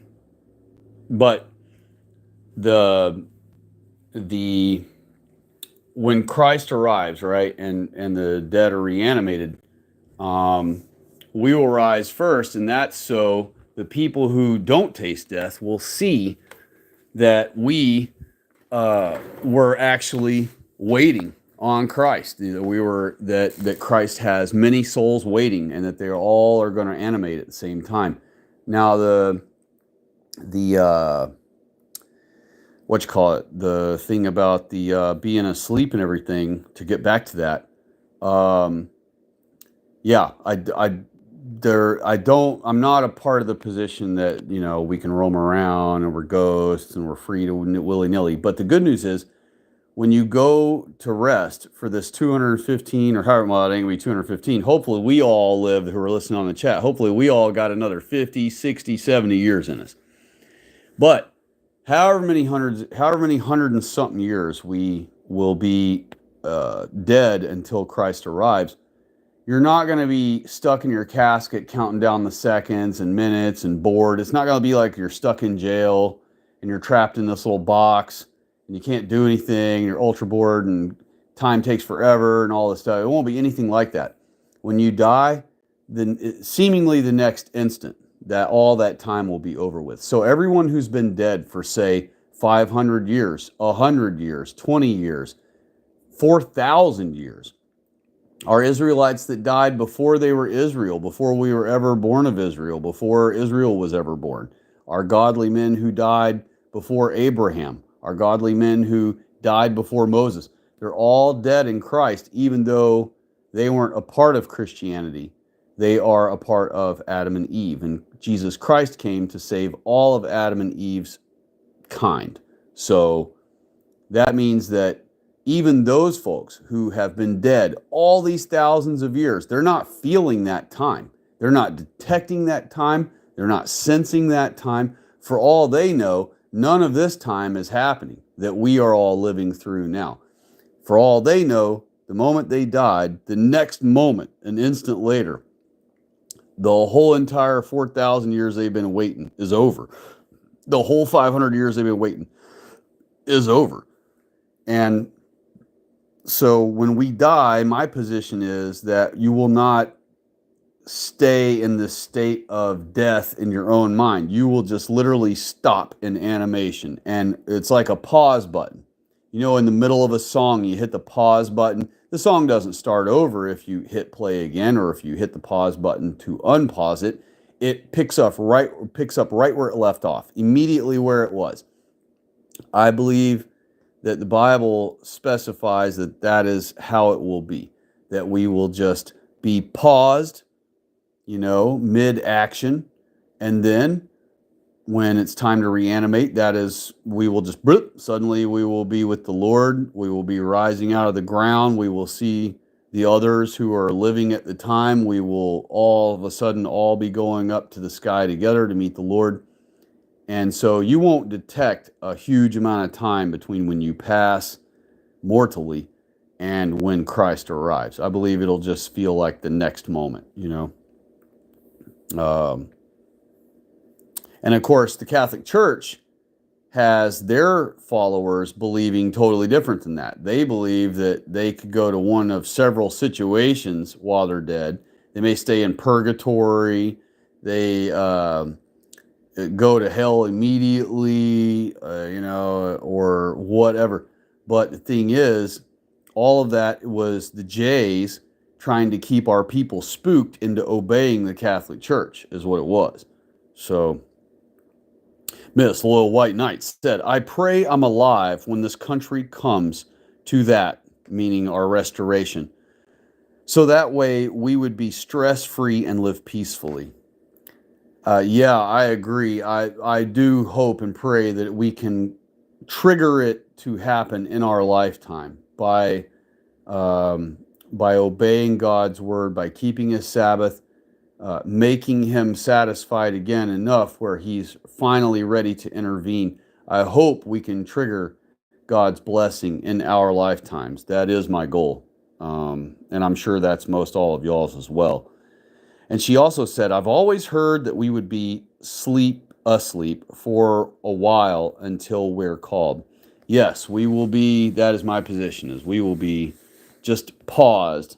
And remember, the non-whites, when they are all the wicked non-whites, not the non-whites who never ever bothered Whitey, therefore they don't deserve God's wrath, but all the non-whites who have been living in white countries, grifting white people, stealing from white people, call centering, scamming our elders from India and Nigeria, anyone that's ever mated with a white woman, any of those ones, and all the wicked whites. All of them, when Christ arrives, they will all be killed from the whiteness, from the brightness of his whiteness, of his appearance.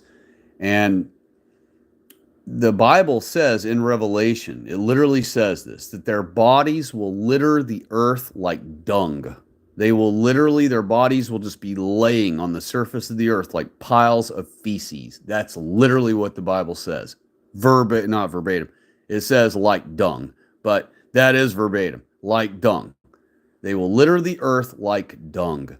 And therefore, that is what the Bible is saying exactly. It's saying their bodies will cover the earth on the surface like piles of feces. And notice he used dung because to him that's all they're worth. All right, they're nothing but pile. When you hear me call one of them a worthless pile of shit, that's because it's biblical. That's what the Bible says they are. In Revelation, they will cover the earth like the piles of shit they are.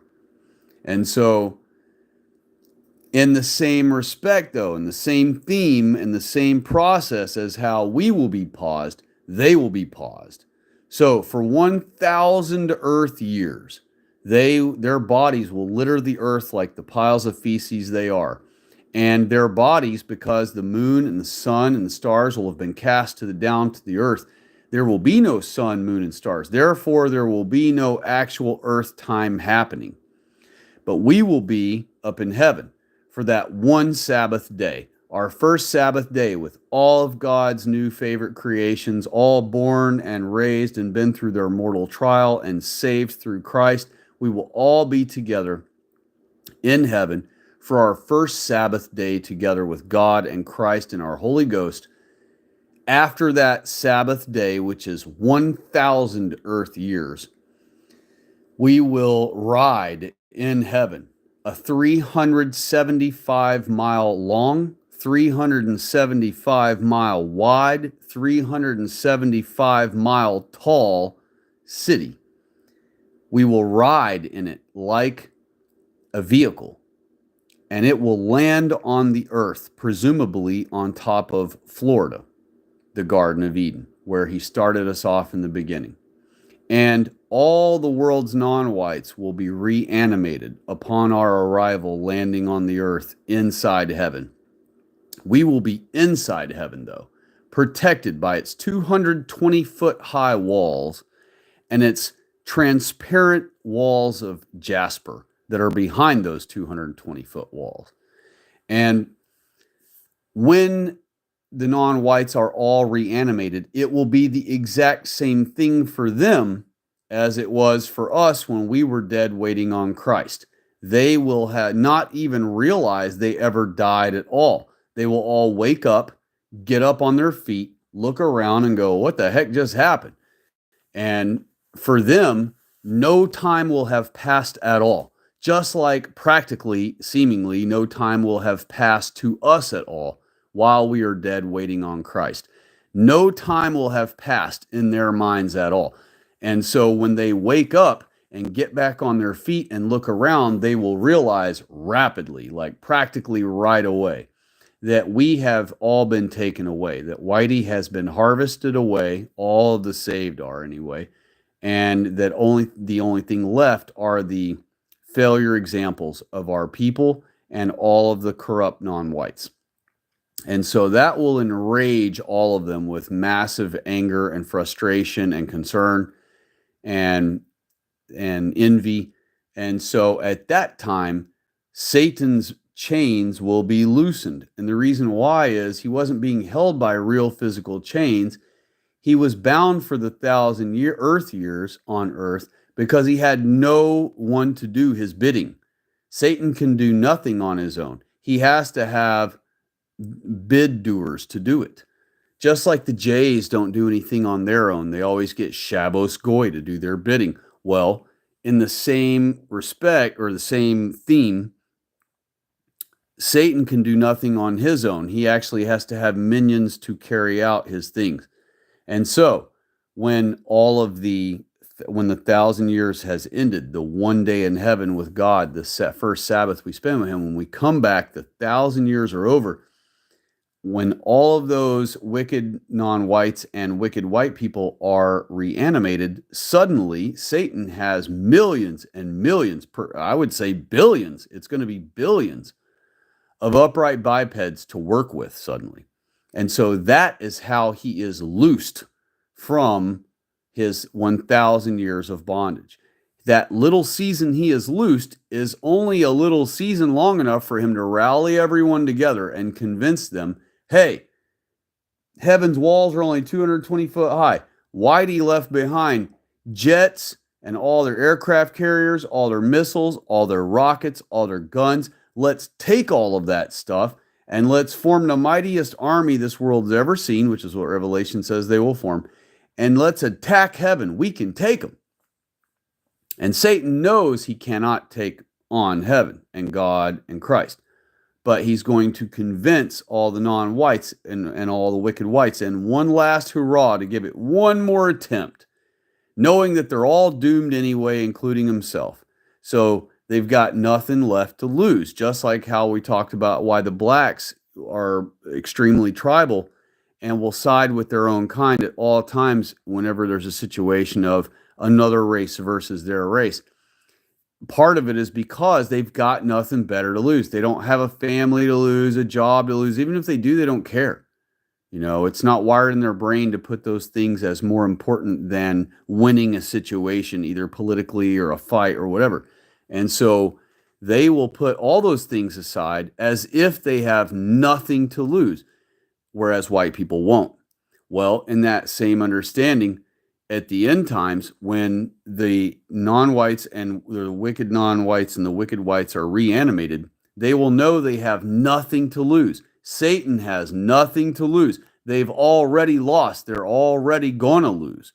So if they don't do something, they've already guaranteed their loss. So then in one last attempt, they will attack heaven with all of our most high-tech equipment. Imagine how high-tech our equipment will be in the future. You know what I mean? They'll probably think they'll probably be trying to electrocute heaven's walls. They'll probably be trying to use, death ray beams. They'll probably be trying to use all kinds of crazy technology that we don't even use right now, or don't even have yet, that we will have 215 years in the future, or really, I should say 1,215 years. No, because it would still be technology from only 215 years in the future. So, yeah, they will have the access of 100% of all of our highest tech weaponry that we have invented all the way up to 215 years from now. And so with all of that, they'll feel like they have some sort of snowball's chance in hell of perhaps getting a little win or winning over us altogether. And that will be a strong delusion put on them by God for them. It's basically just going to be copium is what it's going to be. And they're going to, out of desperation, go ahead and make their final attempt at attacking God and heaven and Jesus Christ. And that is when their party will finally come to an end. So Doc Holliday is here, everyone. Say hello to him. Happy Sabbath to you, Sir Doc Holliday. He said, cheers. God bless you, and cheers right back to you. I hope you have a wonderful Sabbath this weekend. The one and only Nicole had something to say, but she retracted it. You're welcome to retype it if you like. If you disagree with our channel or what you've heard tonight on the stream, feel free to type your argument in a concise manner. I'll be glad to address it. Erase the Bagels said, I watched a video of a Nog trying to prove that the Israelites were black, and he said Jesus was an albino black guy. Ha ha! Never heard that one. That's pretty funny. Deb of Christ said to erase the bagels. I've seen them say that on the fake black Hebrew Israelites. They also say Noah was an albino. Ridiculous. Yeah, I haven't heard either of those. That's funny because, I've been in the around the blacks a lot of my adult life. reluctantly. And I've even been in black churches and everything, and I've seen paintings of black Jesus on the wall and stuff. It's funny, they still give him white people hair. They never give him an afro in the paintings. He still has long flowing brown hair somehow, even though he's black. And but I haven't heard that about them being albinos. That's pretty funny. That's definitely new to me. Miss Loyal White Knight said, yeah, that's definitely ridiculous and delusional. Yes, definitely. And keep in mind, what happens to albinos that are born in black communities? What do? They think of them as evil spirits and they kill them and eat them. So that wouldn't work out good for Jesus or Noah if they were in the black community. Miss Loyal White Knight, or no, Pause for Pot said, I was friends with a black African dude from Zimbabwe back in college, and his dad was an albino. Pause for Pot said, people on the village thought his house, or people in his village, I guess he's meaning, thought his house was haunted by a ghost or a demon. Exactly. That's what albinos are thought of by the blacks, when they have a random albino born. And even if you see blacks in modern times who are way less superstitious than they were even 35 years ago, if you see an albino in their communities, as they call them nowadays, in the hood, they avoid them. They don't really include them as buddies with them most often. They treat them like crap, or they just avoid them in general. They just don't have anything to do with them. And but overseas where they're still highly superstitious, yeah, an albino gets killed and eaten pretty quick. Pause for Pot also said he had to have friends with guns protect his dad from other people because in Africa they kidnap and eat albino people because they think it gives them magic powers and stuff. Yes, that's the other story I've heard.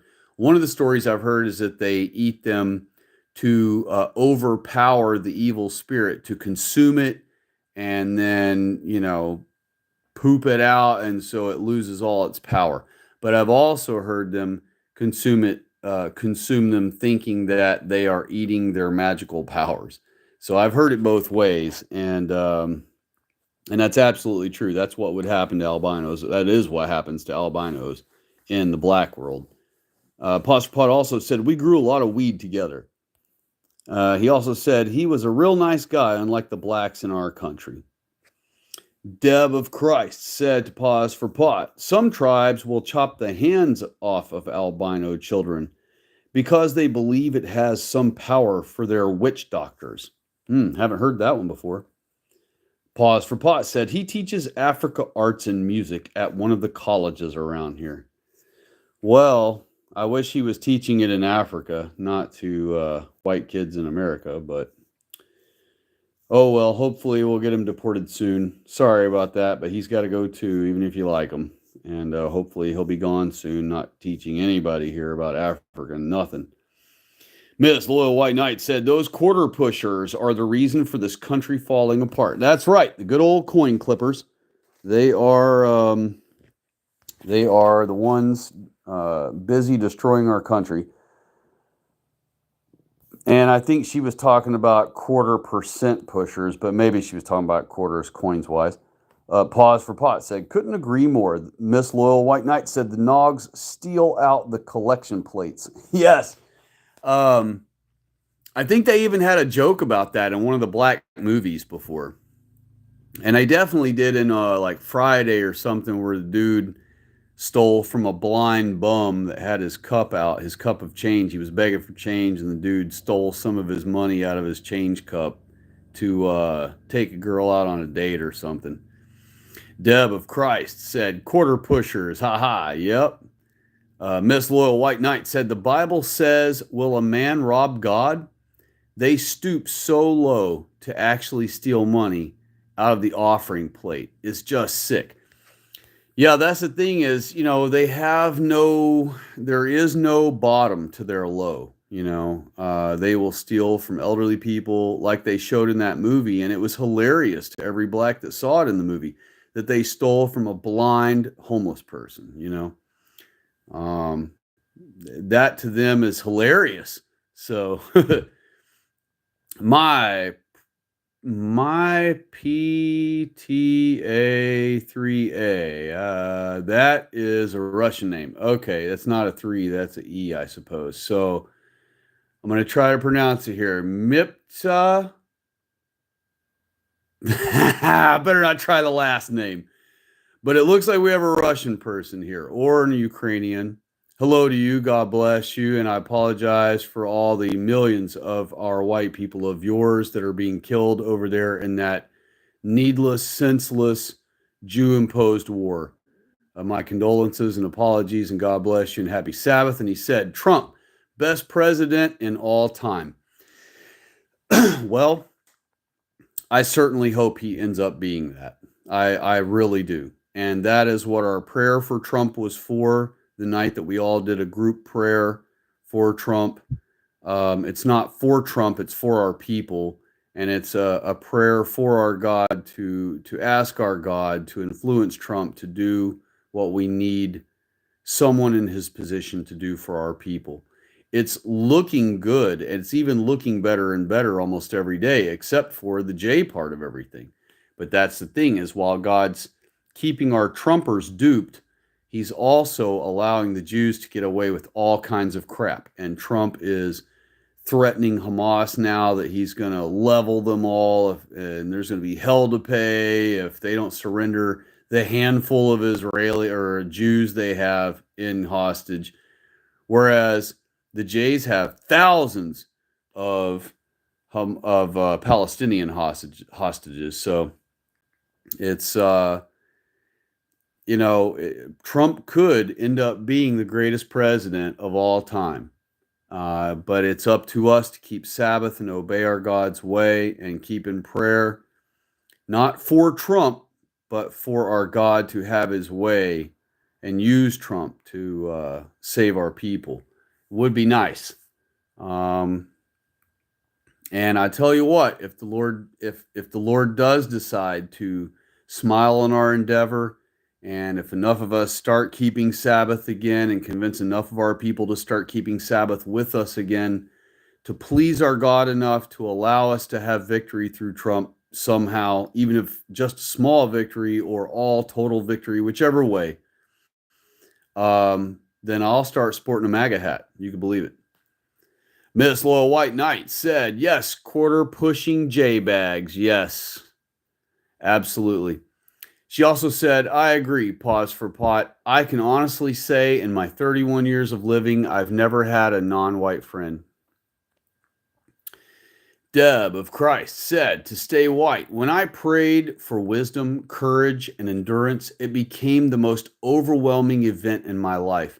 Now that I am learning correctly, it's the most fulfilling. Praise God. Yes, I experienced the same thing. It's exhilarating. It's a lot of things. It's a multi-emotion package, you know. It's disheartening. It's exciting. It's exhilarating to learn things that the Lord is revealing to us that we, according as far as the Jays are concerned, are not supposed to ever discover or know. It's empowering. It gives us dominion over our world again, where we understand that white people are supposed to. We have been given by God dominion over this earth and all that's in it for the 6,000-year trial that we are here until the coming of Christ. We experience a lot of brokenheartedness watching our white women become defiled more and more every day by non-whites, particularly the blacks, since that's what the Jays have convinced them into. It's an emotional roller coaster, but I praise God for it as well, right along with you. It just like Jesus said, he said he came to be a divider between family members, between father and son, between mother and daughter. And that seems so opposite of what we are all taught to believe Jesus came here for, was sent here for.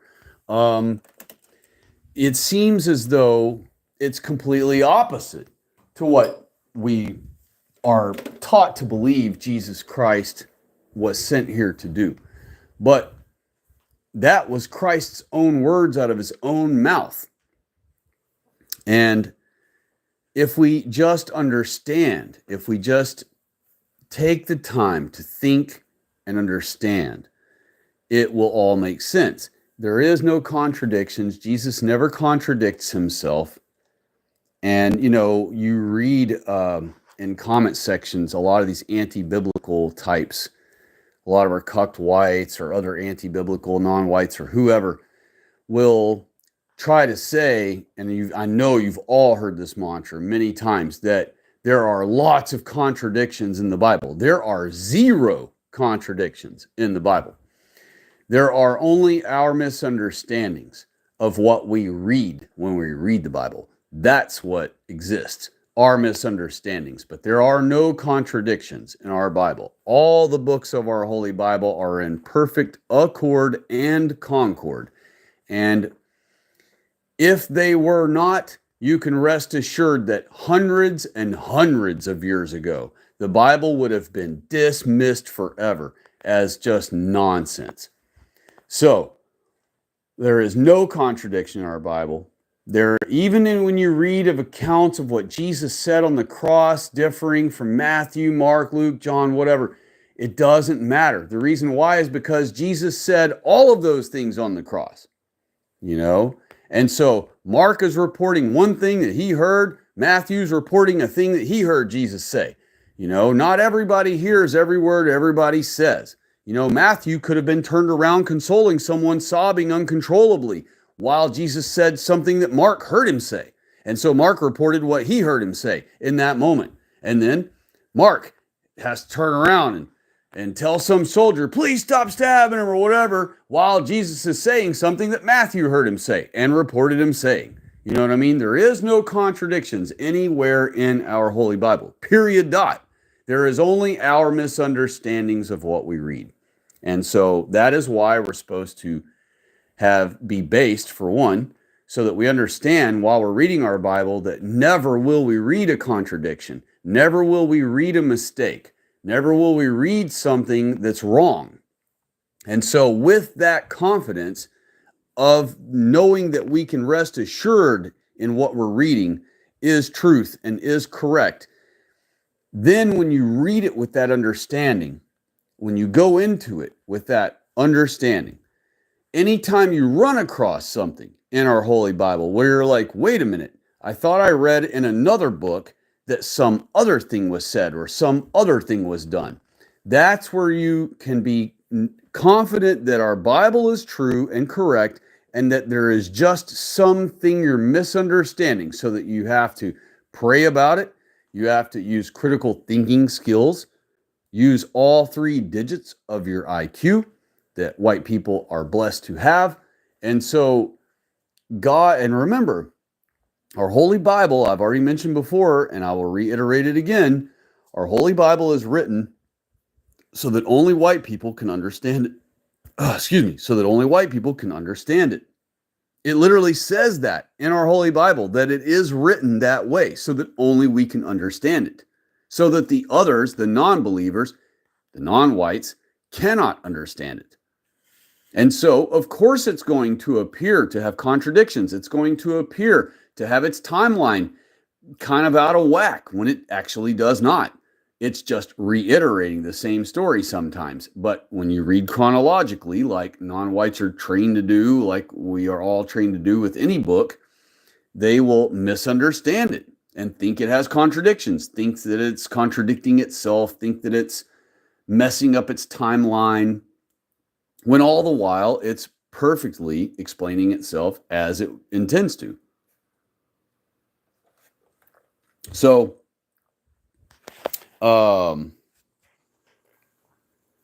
learning all these things, it is a massive collection of almost every emotion you can imagine. I mean, I've been through them all. I'm sure most of you have too. Everything from frustration and heartbrokenness and grief and even hatred, and anger and but not just the negatives. That we also it brings us joy. Um, it brought me joy to know that God has answered my prayer. I asked for this. I asked for the truth, and I asked for every single bit of the truth. I wanted the whole truth. I didn't want a softball version where I could live comfortable through my life and die with a smile on my face, thinking that everything's just hunky dory and I'm a good person. So, whatever, all those ways that people try to just make it through their life with a cozy, easy faith. I knew that being given the truth, I didn't know it was going to be as extreme as it was, but I knew that the truth was going to be a heavy load on me. I knew that learning everything we've been lied about would be burdensome on me, not just on my own in my own emotional state, but I knew that I would have a lot of burden come from it with family members and friends as I tried to share the true gospel with all of them. And so, not only do we get all the positive benefits that are, or emotions, but it does come with all those negatives too, but to highlight the positives, it was joyous for me to discover that once I asked for that and I was given all the truth, I didn't know that only we were the special people. I thought, like all Judeo-Christian cucks, whatever, do that, uh, I didn't know, for a lot of years. And I also didn't know who our enemy was. For a long time, it's so funny, I was in baby truther phase back in the day when I was still in that phase of development. And that was in the early YouTube years. We were all still cucked into blaming Freemasonry, Freemasonry, it's the Masons, and it is. But I didn't know that Freemasonry was a Jewish establishment, and I didn't know that Freemasonry's ultimate job is to glorify the Jews and to obey Judaism and sell your soul. By the way, you got to sell your soul and then you can obey Judaism. Kind of funny how you have to sell your soul to obey Judaism. So, and when you sell your soul, you don't sell it and become Hindu or Buddhist or whatever. It's specifically the Jews' religion. That when you sell your soul, you become the Jews' religion. How coincidental is that? So, just another coincidence there, So I did. I experience all the same emotions all of you do. All the negatives, of course, but then also the positives. Until I learned the truth, I didn't realize how special it was for me to admire the beauty of flowers and plant life and the songs of birds in the morning. When those are just all background picture for me. It was just like something like on a cartoon where you just have a background. It was just scenery. It wasn't something that I connected with. I didn't have a connection to this earth. I wasn't a salt of the earth in my soul. I wasn't fully connected. Now I'm like an earth whisperer. I walk outside, the birds interact with me, the animals, the critters. I mean, it's like Jumanji around my place. So, I used to have raccoons that would come here and give me gifts because I would leave them food. So they would bring me man-made gifts, and I have pictures of those. I have piles of pictures of gifts that raccoons have brought me. They're actually very grateful critters, and they will gift you. They know the difference between man-made objects and earthen objects, and so they only bring me man-made objects.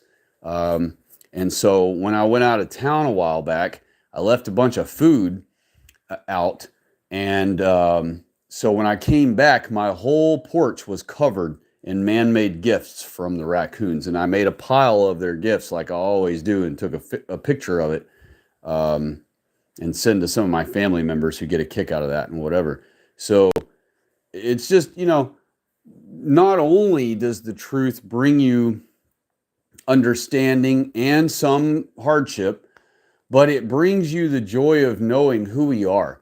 One of the things, and knowing who we are allows us to realize that we have this connection with God's things He's made for our benefit. The critters, the plant life, the earth itself, the soil, and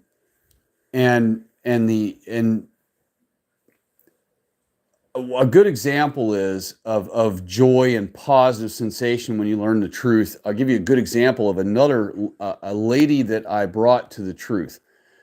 I knew a blonde lady a few years ago that she had gotten wind of me, and because there are people who know me personally on a personal level, and they know my positions and everything also, and they know that I teach these things, and so. But I have a separate life, where I do that in person and then separate from here, obvious reasons.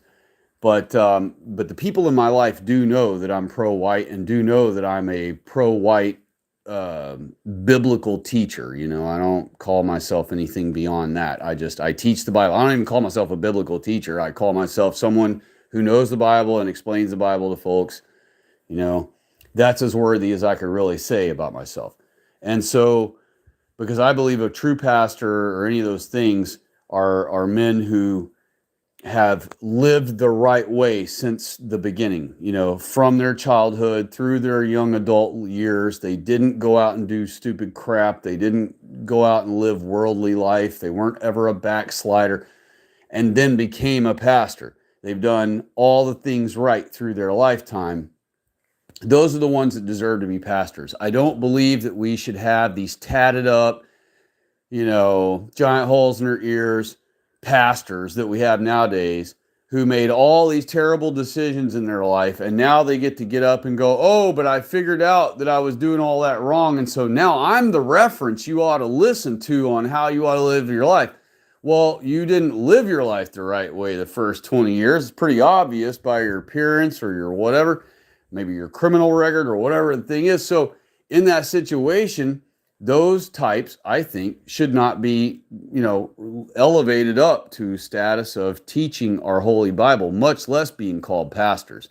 Now, I don't have any of those problems. I would never, ever allow any ink to ruin my precious white skin.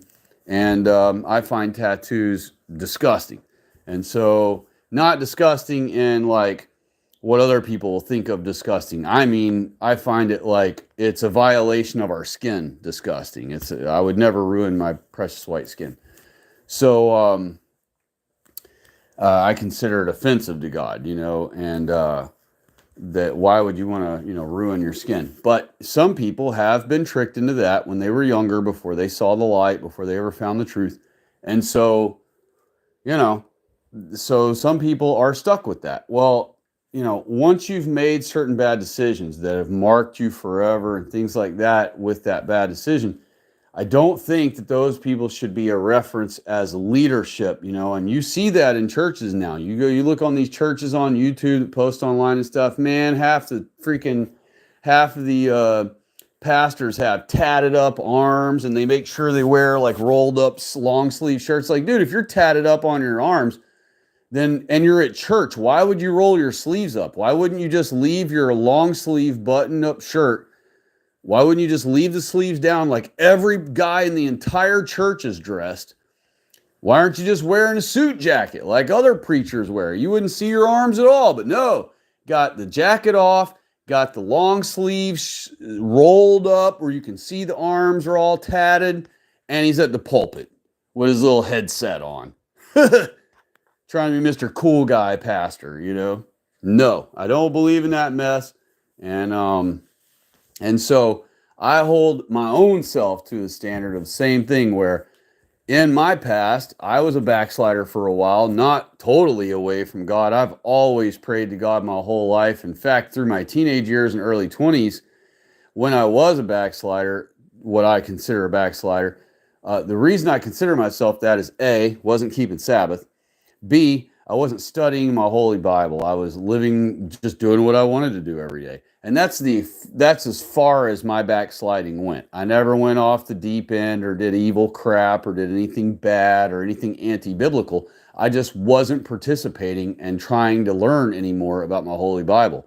You know, I grew up knowing the Bible back and forth as a youth and all the way through my early teens. And then once I got introduced to women and all that, it was just, you know, I spent my time chasing ladies or not chasing them, but enjoying my time with them and hanging out with friends at pool halls and you know, just not doing what I was supposed to do. And so in those teens and early 20s years when I was like that, I had a lot of crazy situations happen.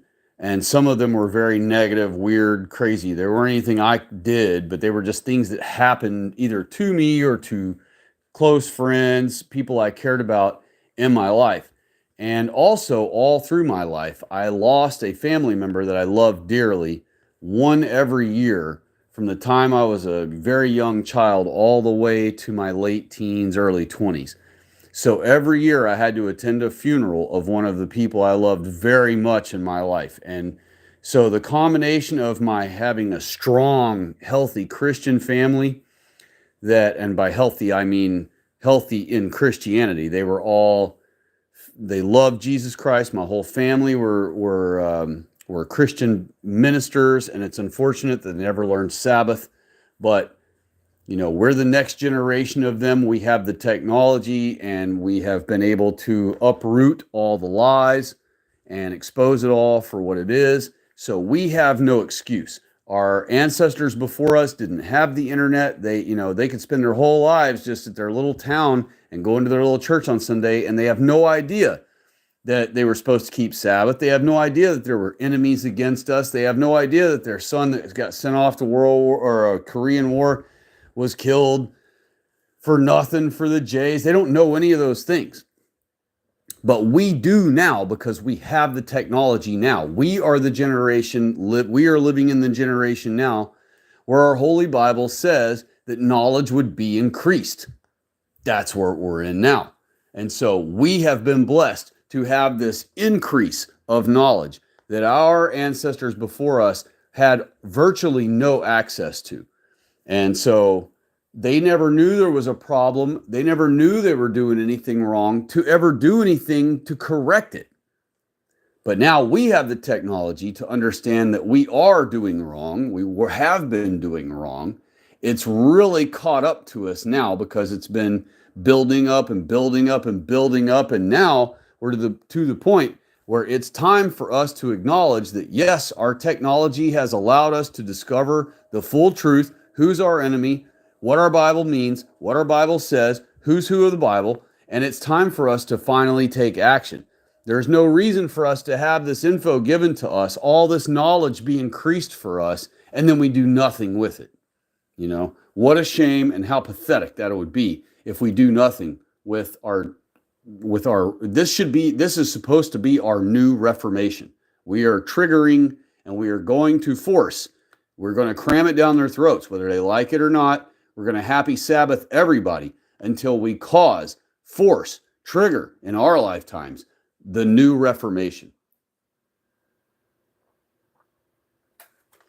And the new Reformation is actually going to be the real Reformation, because the last Reformation, all of those churches kept the mark of the beast, or the mark of the Catholic Church, which is what a lot of people thought is the mark of the beast, keeping Sunday worship, because they call it a mark. When you read the Catholic quotes about their church changing the Sabbath to Sunday, says them, they say that it is the mark of the Catholic Church. It is the mark of the church. That's the word they use for it.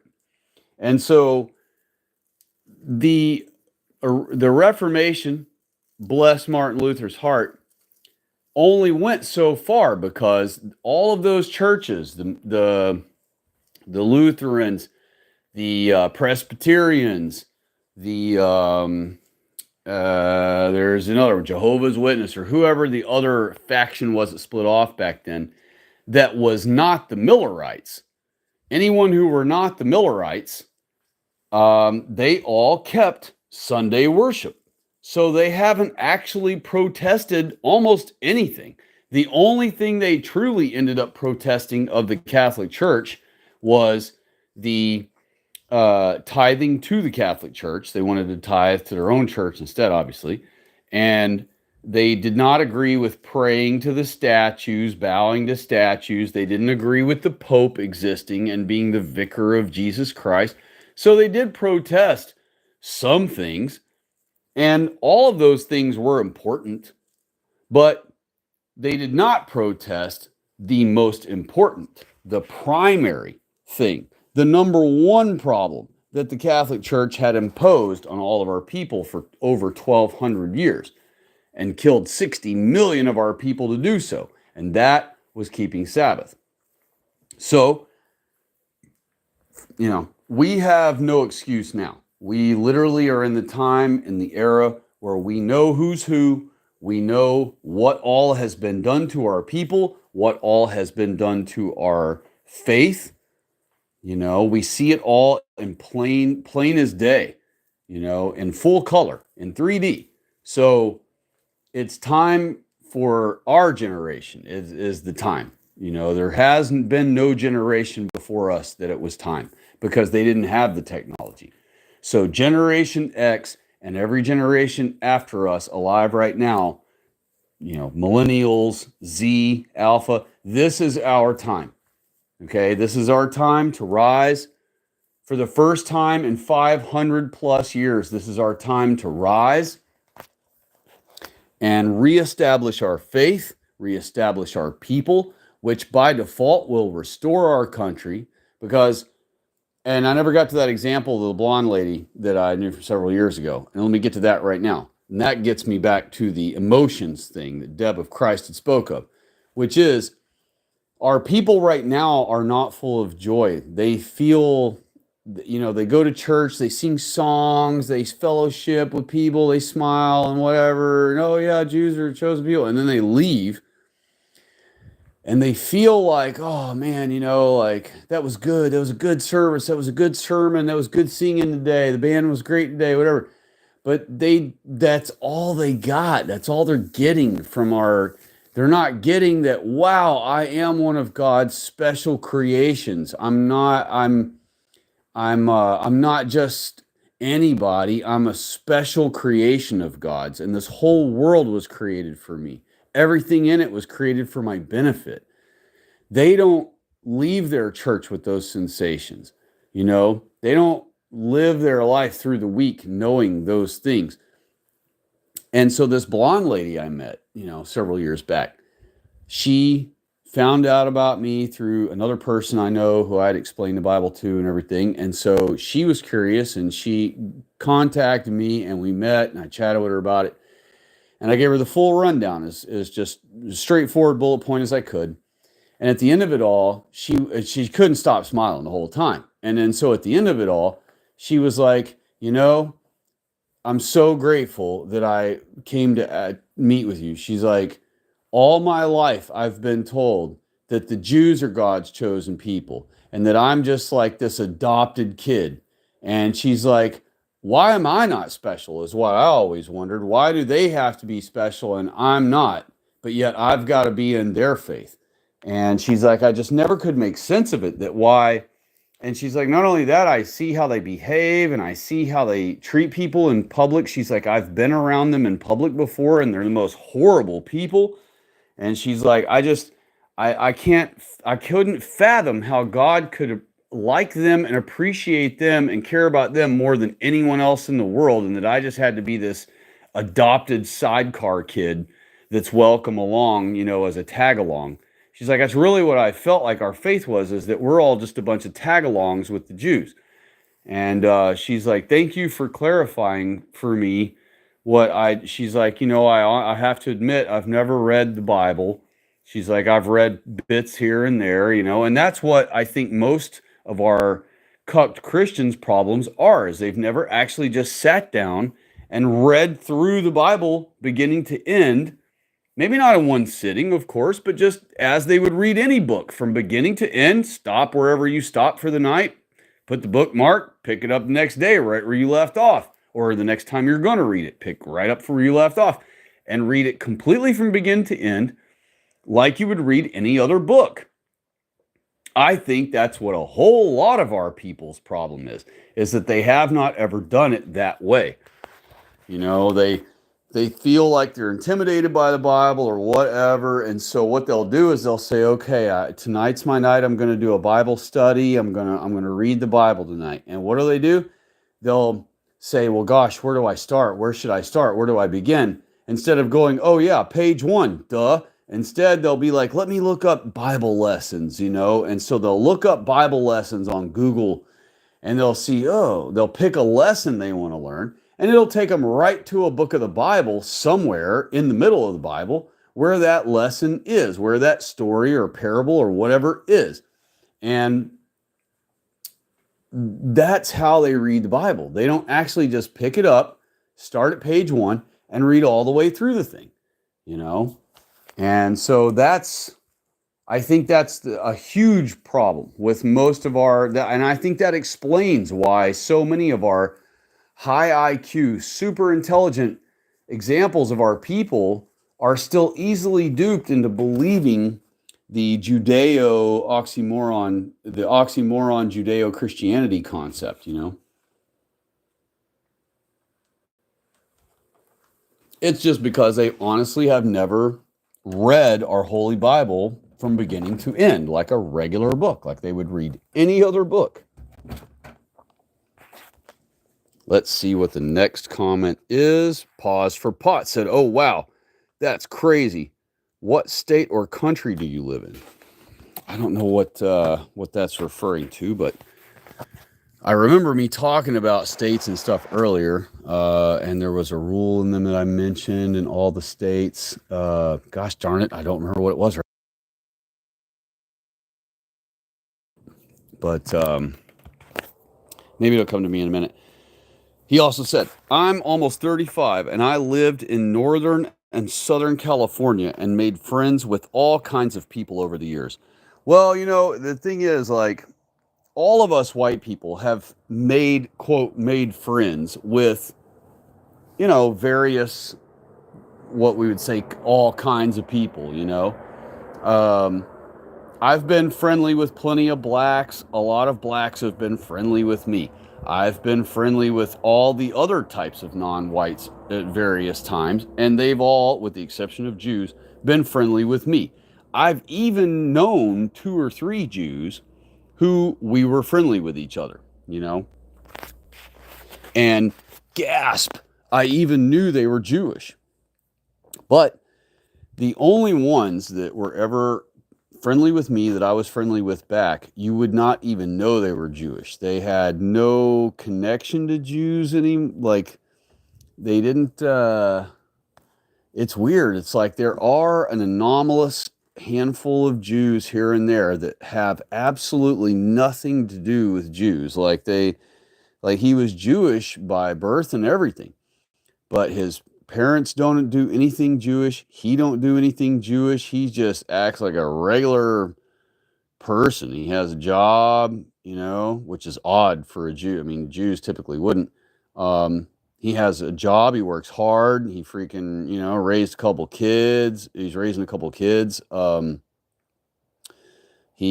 think he might even attend a church, like a Christian church or something. I don't know, but he's not like an active member of it or anything. He's just like oh, we go once in a while or something and visit, but he's not political. He's literally just about going to work every day like a white guy. He's like your typical like how a blue collar white guy is. He just gets up at 5 in the morning every day, works all day at his job, comes home, eats dinner with his kids, watches a little bit of TV with him, and goes to bed. That's like your typical blue collar worker. That's like what he is. So there are anomalous examples of Jews here and there somewhere in the world who truly do not partake in anything Jewish at all. You know, they're just utterly separated from the whole thing. But don't let that trick you into thinking that the unorthodox or the secular Jews are not a part of the Jewish plot to control and conquer white countries and take us over. Because when they announce things like that, like, oh, I'm a secular Jew, or oh, I'm unorthodox, or whatever, that just means they're still a practicing Jew. You know what I mean? This guy, you would never hear the word Jew out of him. You'd never know anything about. He doesn't even, like, he is so separated from the Jewish world that, you know, I don't even think he would know how to be Jewish, you know? His parents never taught him. He's not interested in knowing. He doesn't give two craps about them. It's not like a thing for him. He don't like have it in his system to care about them or any of that stuff, or be. He's not tribal with them, tribally connected with them, or anything in his own mind. So apparently, there are a handful of anomalous Jews out there. You know, and Sam Hyde might be a good example to use. You know, Sam Hyde's one that we all know about.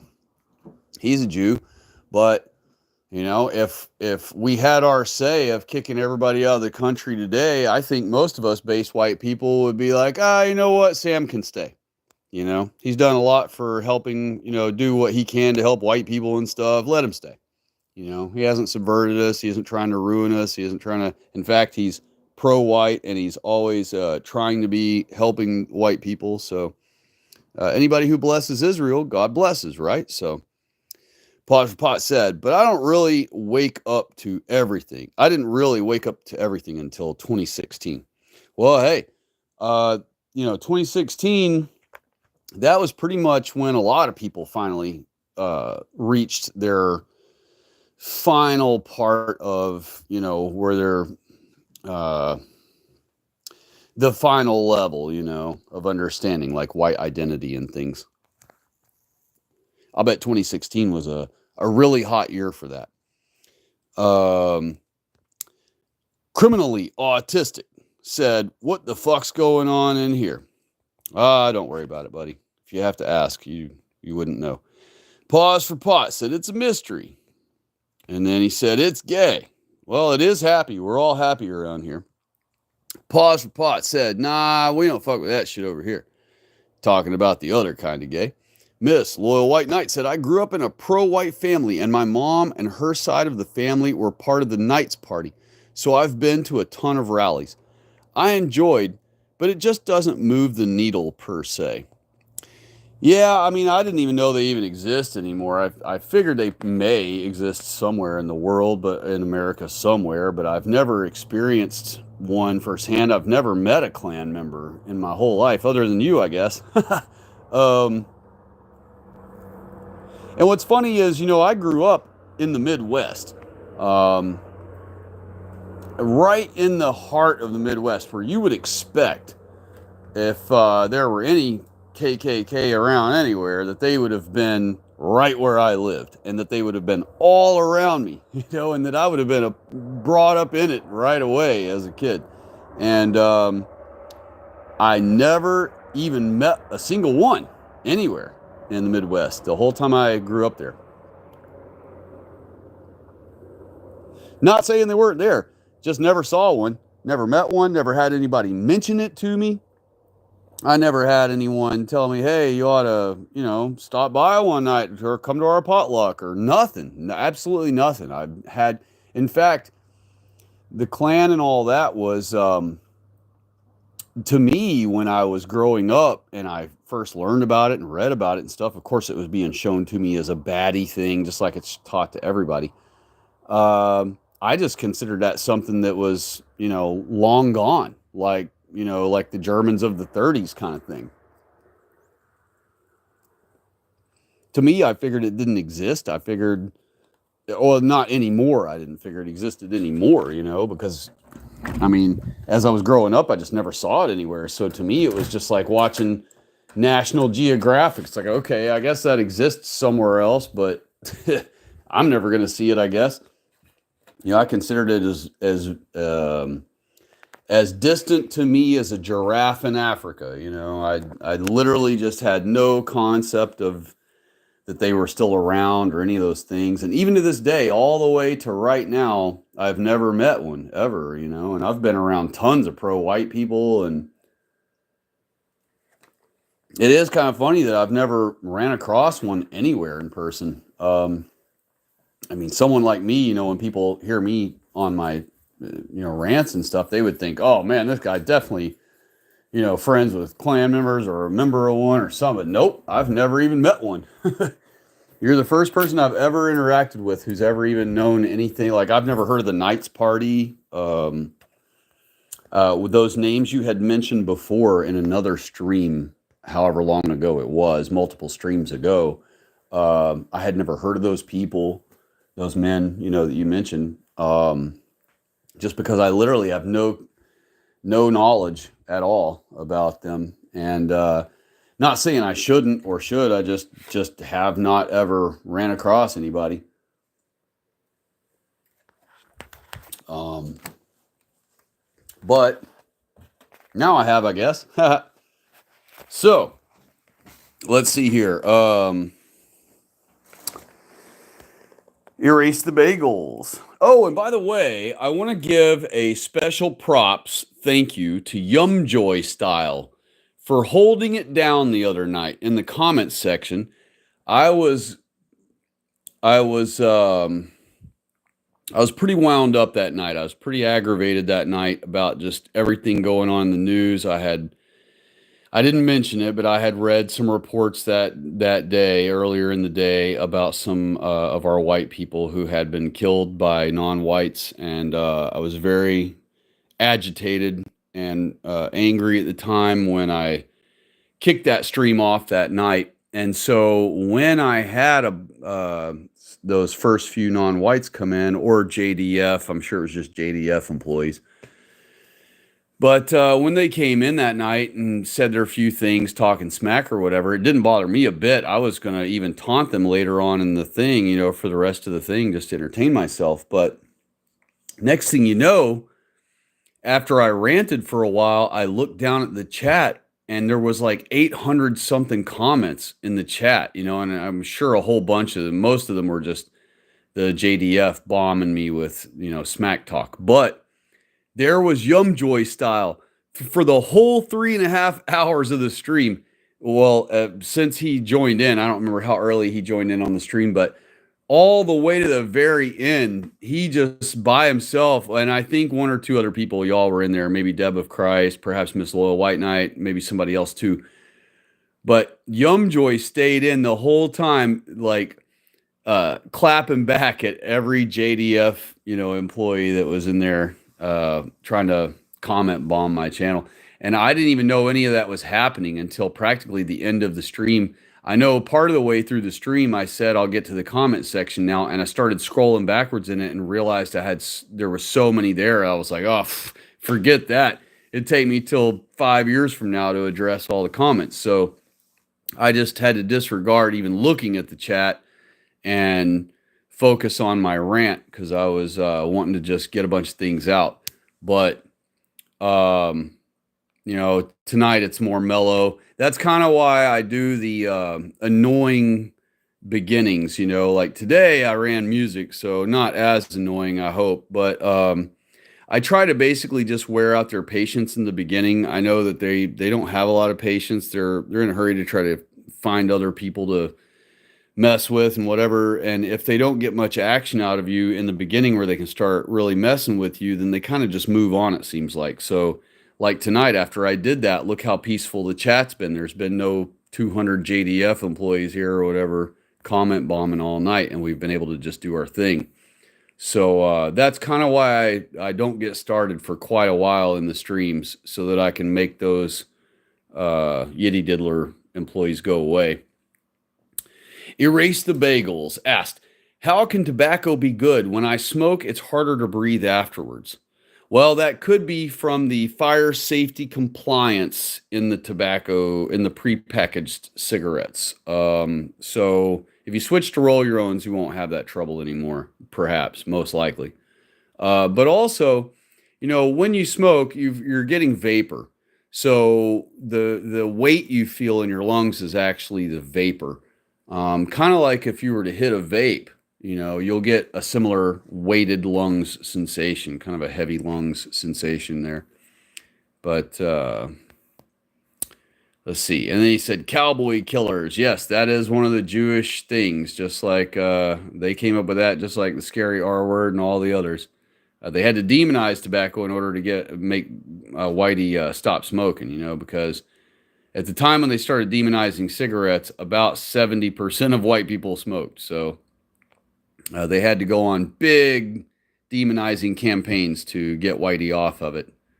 They had already tried, with alcohol back in the 20s, they had already tried prohibition with that, and they realized that didn't work out too hot. So, and the thing is, if they had, there's so many facets to the tobacco thing. For one, they actually make money off of it. They have investments in all those companies. And that way, if the companies are booming, they make money. And while they're demonizing the companies, if they ever convinced Whitey to close them down, well, then they'll make money off another avenue, because their plan was to steal the farmers' land. All the farmers that were growing tobacco here, they wanted to steal their land. So they needed to demonize tobacco. Then they could declare, excuse me, their plan was to try to criminalize tobacco or growing it. And of course, that is the case now. That's why we have the ATF to control the arms and tobacco and firearms and tobacco and alcohol. They want to regulate it all, aka prevent you from ever growing it or creating it on your own without a Jewish permit. So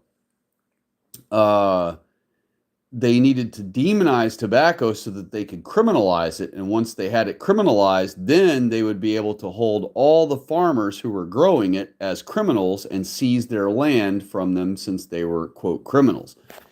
And then when they ended up deciding not to go that route, they just picked a different approach. They demonized tobacco anyway, but they didn't get it criminalized. Instead, they just continued on campaigns of demonizing it.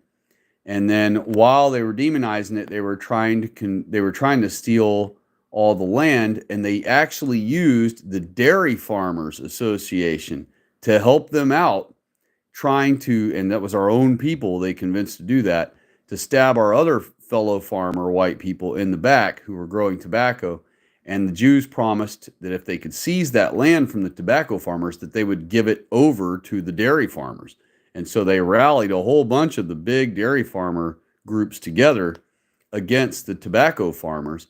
And the dairy farmers were only doing so in hopes of scoring a bunch of free extra land.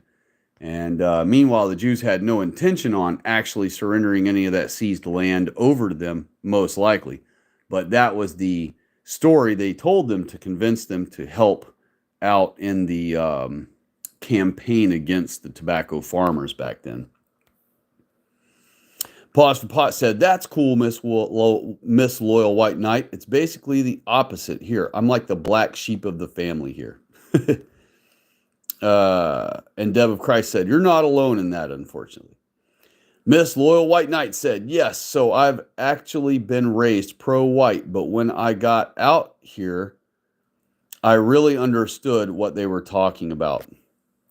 My grandparents were close friends with the governor of Mississippi at the time, Ross Barnett, who firmly fought against integration, especially at Ole Miss College." That's awesome. My grandmother on my mom's side is going to be 90 in May, and she grew up with dirt floors, picking cotton and other crops with blacks and Mexicans back in the day. Wow. Yeah, and look, she made it all the way to 90, lived through all those hardships. Leaded paint, breathing leaded fuel fumes, which we all still do every time private planes fly over your head. But they were breathing gobs of it. All the cars with no catalytic converters, no anything. I mean, it was like a lot more intense for them back then. Um, they had the leaded paint, they had the asbestos, they had every imaginable poison hitting them back then. But they didn't go to hospitals for every little thing, and they didn't trust medical doctors from hospitals, and they didn't take medicines and stuff for every little thing. They used natural remedies, and they also ate healthier. And so the combination of those two things, plus a lot of them smoked tobacco, you add the three of together, uh, we have our folks living all the way to be 90 and 100 plus years old. Every day on YouTube, there's a 100 or 100 and something year old person celebrating their birthday. Most often they're white. Sometimes they're black, but most often they're white in America. And they're usually World War veterans. And so they lived through the freaking World War II, all the hell that was entailed, plus all the leaded fumes, plus all the smoke from war, all the different toxic chemicals from war, plus they probably had experimental injections put in them, plus they freaking had asbestos, everything, and all other stuff. You add it all up, and yet they still live to be 90 and 100 and 100 plus years old. And another thing a lot of people don't know is all of the world's oldest living people in every country are lifelong tobacco smokers, and there is no country that is an exception to that.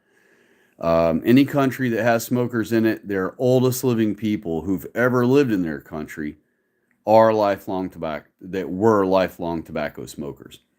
Um, let's see here. Posh Pot said, my dad's side of the family was Prussian. Came over after World War I to escape evils of the Weimar Republic. Wow. Miss Loyal White Knight said, Deb of Christ, when did you wake up to this? Okay, so that's some in-between conversation. I'll skip that. Pause for Pot said, commenting this at 10 p.m. Pacific Standard Time so that you know how far behind you are in the chat. Okay, so 10 p.m. Pacific Standard Time. Let's see, that would be, I'm going to go back, that'd be 1:54, 12:54, 11:54. So, okay, I'm about an hour and 40 minutes behind the chat, somewhere around that. I just finished the tobacco story, says, okay. Yep, I'm probably about almost 2 hours behind the chat. Sorry, y'all, I apologize. I'm trying to catch up now. I'll try to be quick now. Deb of Christ was talking to Miss Little White Knight again. I'll go ahead and cruise past that. Pause for Pot talking to Deb. I'll cruise past that. Deb of Christ said, I'm from Louisiana, Mississippi. I was raised Southern Baptist. Well, God bless you. So was I. Southern Baptist. That is what I was raised. That's what my whole family was. Deb of Christ also said the racial was about third grade. I was like, why are they here? The true turn was when I left working at the public elementary school. It will shock you what goes on there. Yes. Yeah, I remember when blacks were first, or when I was first sent to a black school, and then I'm seeing the blacks being brought to the school that I was supposed to go to. I knew that it made no sense at all. And when I got to the black school, I mean, the first class I walked into, they were throwing things at each other, acting like hyenas, jumping over desks. And I thought to myself, immediately in that moment on day one there, I was like, this is hell and I'm in it. And I just knew, I'm like, look at how pathetic these idiots act, how beyond childish, but just like stupid animals they act. And I was just flabbergasted and blown away. I mean, I came from a very proper acting family, in the Bible Belt in the Midwest, and you did not even backtalk a grown up or get sassy, as they called it. A child was meant to stay silent and still unless an adult told you otherwise. And the only other time you were allowed to just be wild and crazy is if you were nowhere near the adults. If you were, when the adults would tell you the grown folks are talking, go outside and play, That's when you could be wild and crazy, was outside, not in front of adults, with your other small friends, and that's it. But if you're around adults, you had to act right. If you were in school, like my whole first schooling was in private school. I went to a private Christian school, and then I was moved to public school because my parents experienced a little bit of a financial hardship about halfway through my youth. So I switched from private school to public school. And that alone was a drastic change where our white kids, the most terrible examples and most terrible behavior of our white kids are what I was immediately thrown into. And I mean, I had come from a Christian school where every child was upright and silent and proper and straight A students. And I mean, there wasn't a B student in our class, of our whole class of my third grade or fourth grade or whatever it was, once I left there. And then when I went to the public school, all the kids there were hellions. They were all white kids, but they were all hellions. They were all like the worst examples of our kind you could imagine. And and so it was a massive culture shock for me within my own race. Then fast forward multiple years all the way to, and I adjusted, and it got better when I got to the next public school level. It got better at that point, because then we had to start caring more about starting to grow up. As junior high kids, the pressure was on you back then to want to grow up to an adult right away. It's not like how kids now want to stay a kid and then they become an adult and they still want to be a kid and be treated like a kid and all this. It was nothing like that in the 80s. And in the 80s and early 90s, kids wanted to become an adult as quick as they could. And so you had a self pressure and the peer pressure around you also, because all the other kids were trying to be like grown-ups. And so, and trying to hurry up and be one. So, the mentality back then was much different. And so when I got to the next level of schooling where kids kind of had to hunker down and stop acting like idiots and start trying to wanted to start growing up to be adults, it smoothed out and it got much better for our people and their behavior. But then I hit high school, I moved to another state, and they had just began the affirmative action busing crap. And that was started by Bush Sr., by the way, a Republican, not a Democrat. And it was kicked off, or it was initially signed into law by Clinton. So it was originally done and originated by a Democrat. But Bush W. Sr., or Bush Sr., he's the one who actually activated it. And so all of a sudden, I moved to this other state, and I literally could walk to the high school that I was supposed to go to. I mean, it was in walking distance. And so when we went there, and I'm walking through the halls, and it was literally like Beverly Hills 90210. I mean, there were gorgeous girls everywhere. The school was immaculate.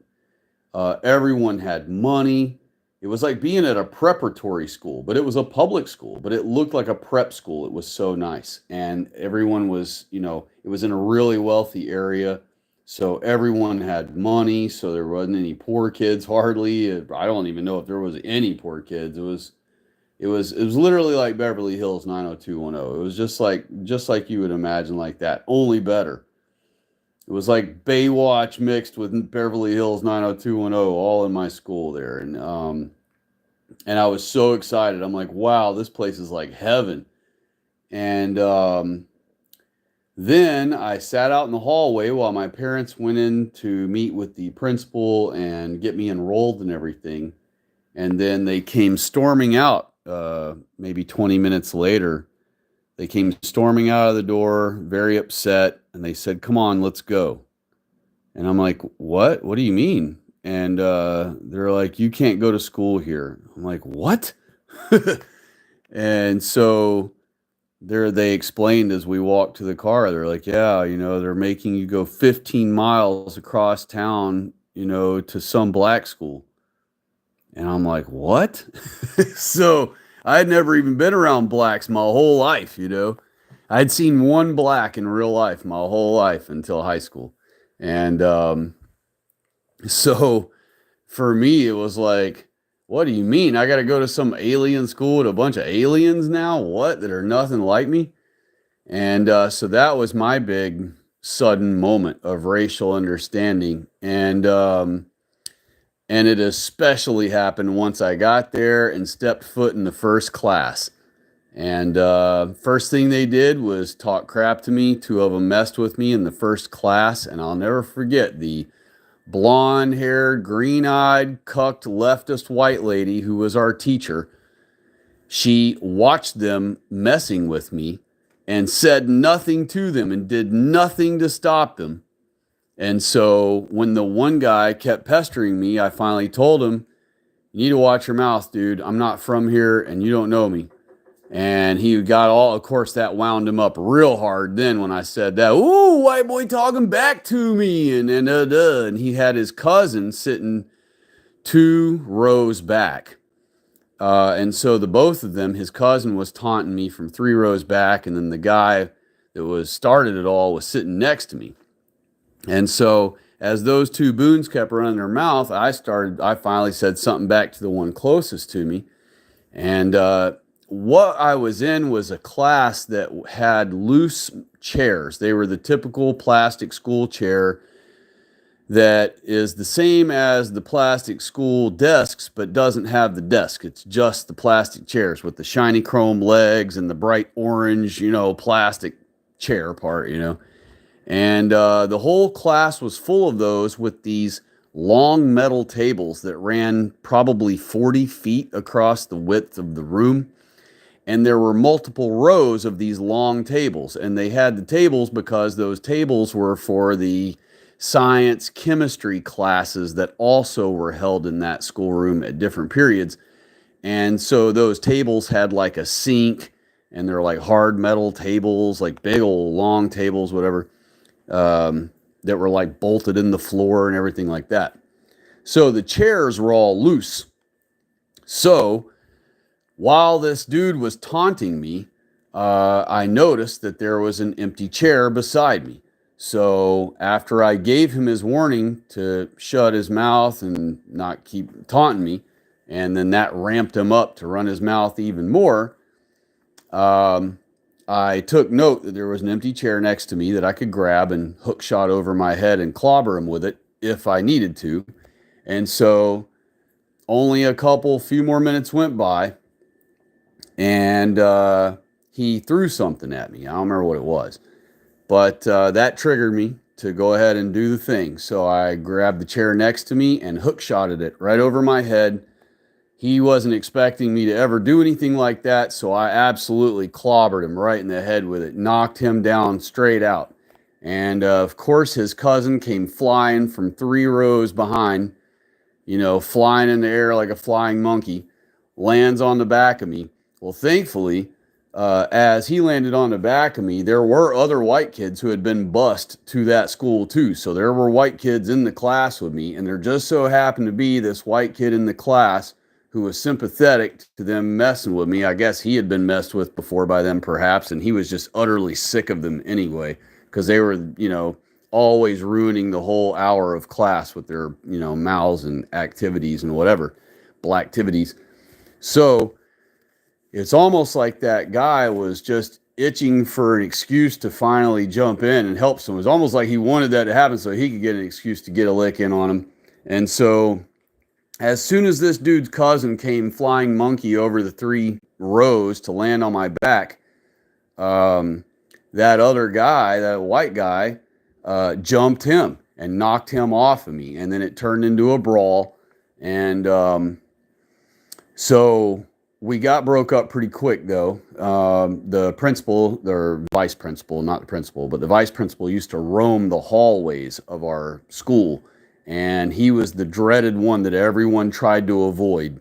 And so out of nowhere, here he comes, busting in the door, splits us all up, and sent me to the office, left the blacks in the classroom. They never had to leave, and I was sent to the office. And the teacher sided with them. The white liberal leftist cuck lady teacher sided with them, said that I started it when I didn't start anything. I sat down in the class, and that nog next to me started running his mouth at me about how I was dressed, how I looked, you know, and just trying to taunt me because I was white, you know. And she sided with him. I had to go to the office. I explained everything to the vice principal. He ended up understanding, but he's like, look, he's like, the reason we can't get on to them is because they'll cry racism, and then we'll get sued. So you're just going to have to navigate yourself around here better. And that was my very first class, my very first day at a black school, ever being around blacks ever. So I learned my racial lesson on day one with blacks. And then from then on at that school, you know, even though it was a black predominantly black school, they had taken a lot of the blacks out of that school and bused them 15, 18 miles away to my school I was supposed to go to. And they had taken a bunch of white kids from my side of town with me and forced us to all bus over there. So there were white kids in my school with me, even quite a few, but it was a predominantly black school before they had ever bussed us over there. And before they bussed us over there ever, it was probably like 90% black. So I'm sure those white kids that did go there at that school back then, that were only 10% of the population, they probably rejoiced like hell when they saw that half the blacks were taken to another school and then half of those white kids were brought over to their school, because all of a sudden that poor 10% of white kids that were in that black school had like 20% more of the school population was white kids all of a sudden. So that was probably a huge blessing for them. But it was a nightmare for me, that's for sure. And so, yeah, you know, I'm totally against mixed race or races being in the same schools together. I'm 1,000% against that.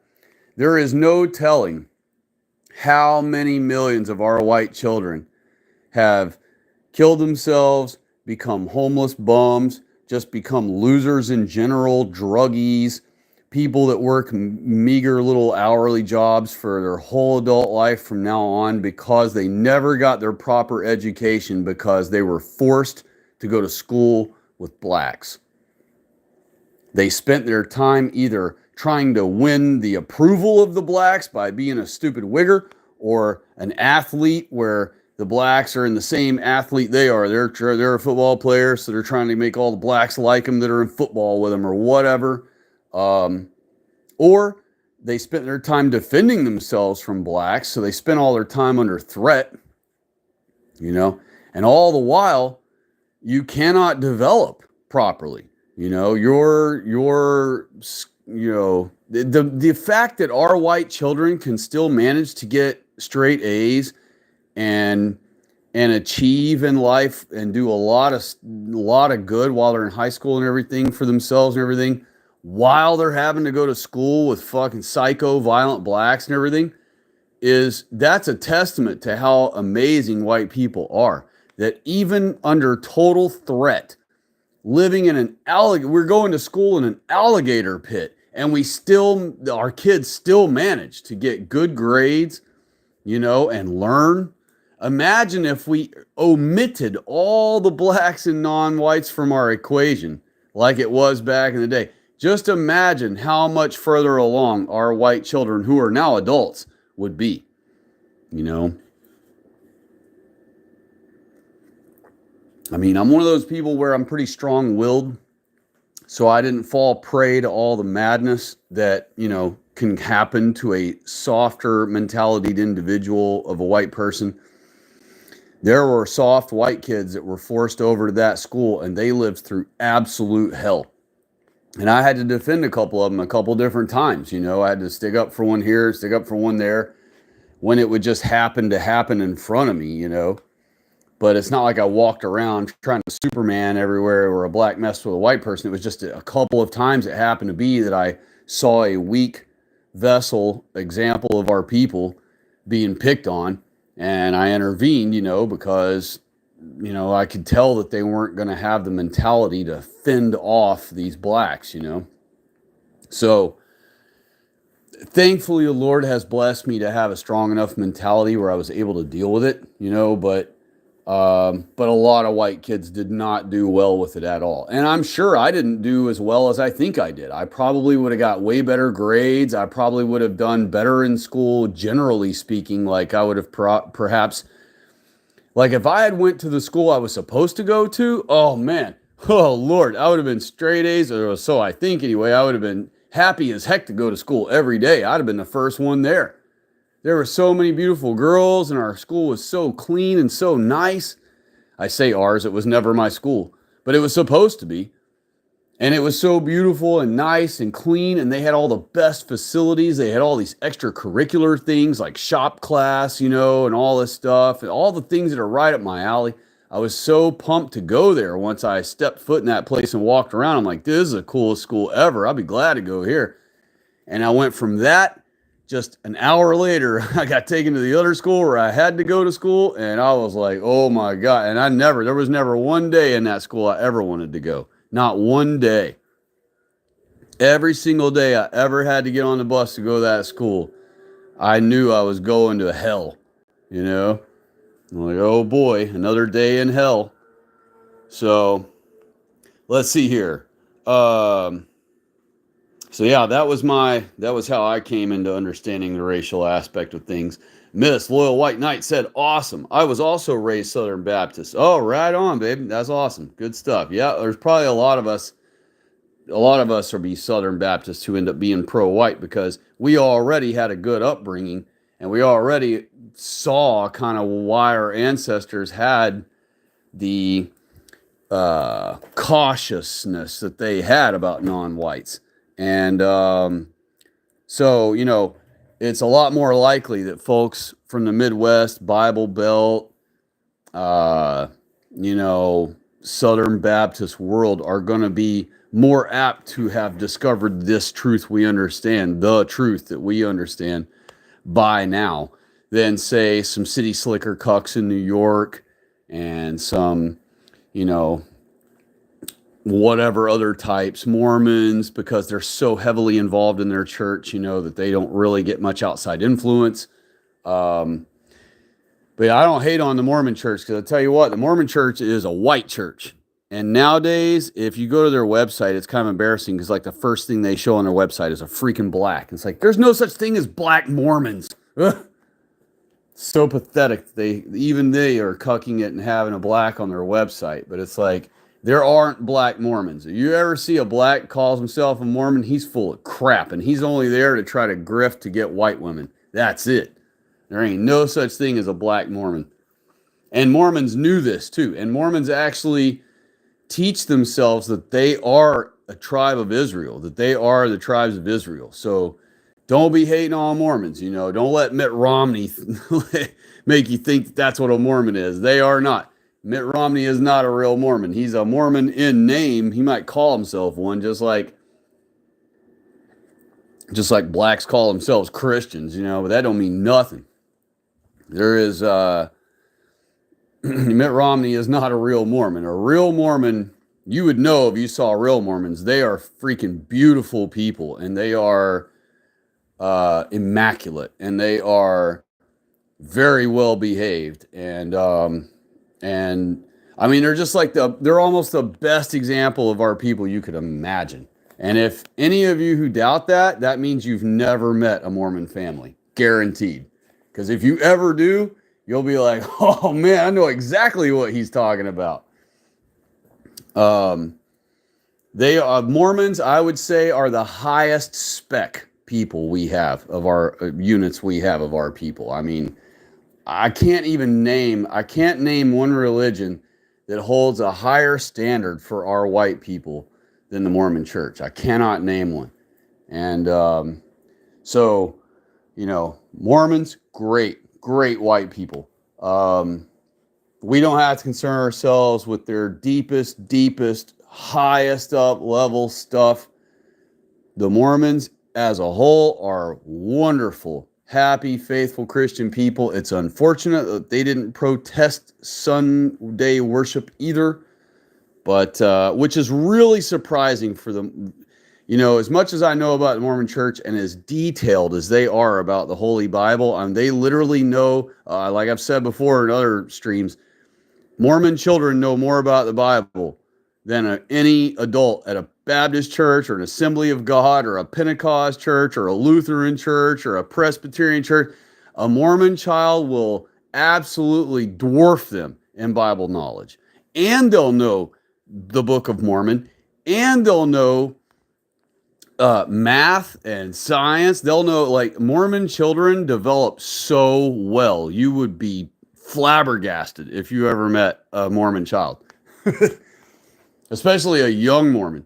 And now when you meet these Mormon missionary ones, I can't explain why some of them don't know the Bible as well as they should. It's odd because by that age, a Mormon is an absolute ace at the Bible, at the Book of Mormon, at all those things. And so it's strange that I have met a missionary here and there that didn't know the Bible as well as they ought to for being a Mormon, especially being a missionary.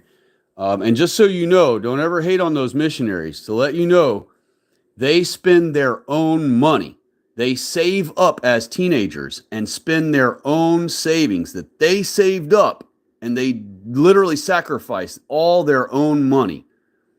And they buy their bicycle and they ride around doing their missionary work, and they do that for 2 years. And they live, the only way they have a place to stay is that other Mormon families allow them to live with them during their mission. Okay, so you've never saved up your money and donated 2 years of your life to being a missionary, going around riding a bicycle only and being rejected door to door to door and being ridiculed and slammed in the door and cursed at and told you don't know nothing about the Bible and blah, blah, blah. They have. So anytime you see Mormon missionaries, you be nice to them. Honk your horn. Wave at them. It doesn't matter. They might think, oh, wow, it must be a fellow Mormon waving at us. Let them think that. The bottom line is you're befriending one of the best units of our people you could imagine by being friendly to Mormon missionaries. Always be kind to them. They are sacrificing their own 2 years of their life in their youth and their own money to be out there doing what they're doing. Their own money every single time. Look it up. No one pays for their mission. They pay for their mission. The whole thing. And all they're allowed to do is accept food and a place to stay from everyone else. And that is how they live. They have to live off of the church as families. And every church as families take turns welcoming them in a week at a time, 2 days at a time, 10 days at a time, a month at a time.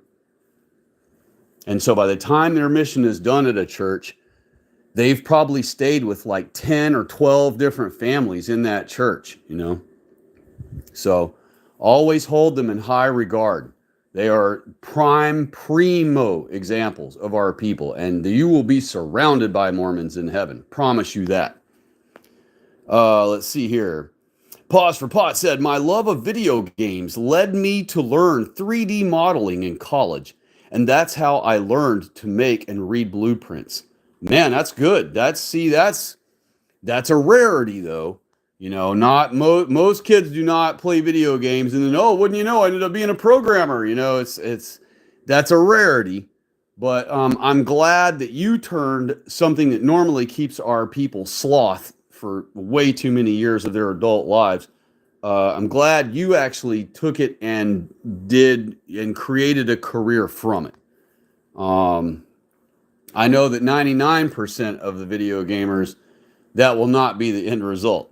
You know, it will just result in billions of wasted hours of their life, you know, for nothing in the end.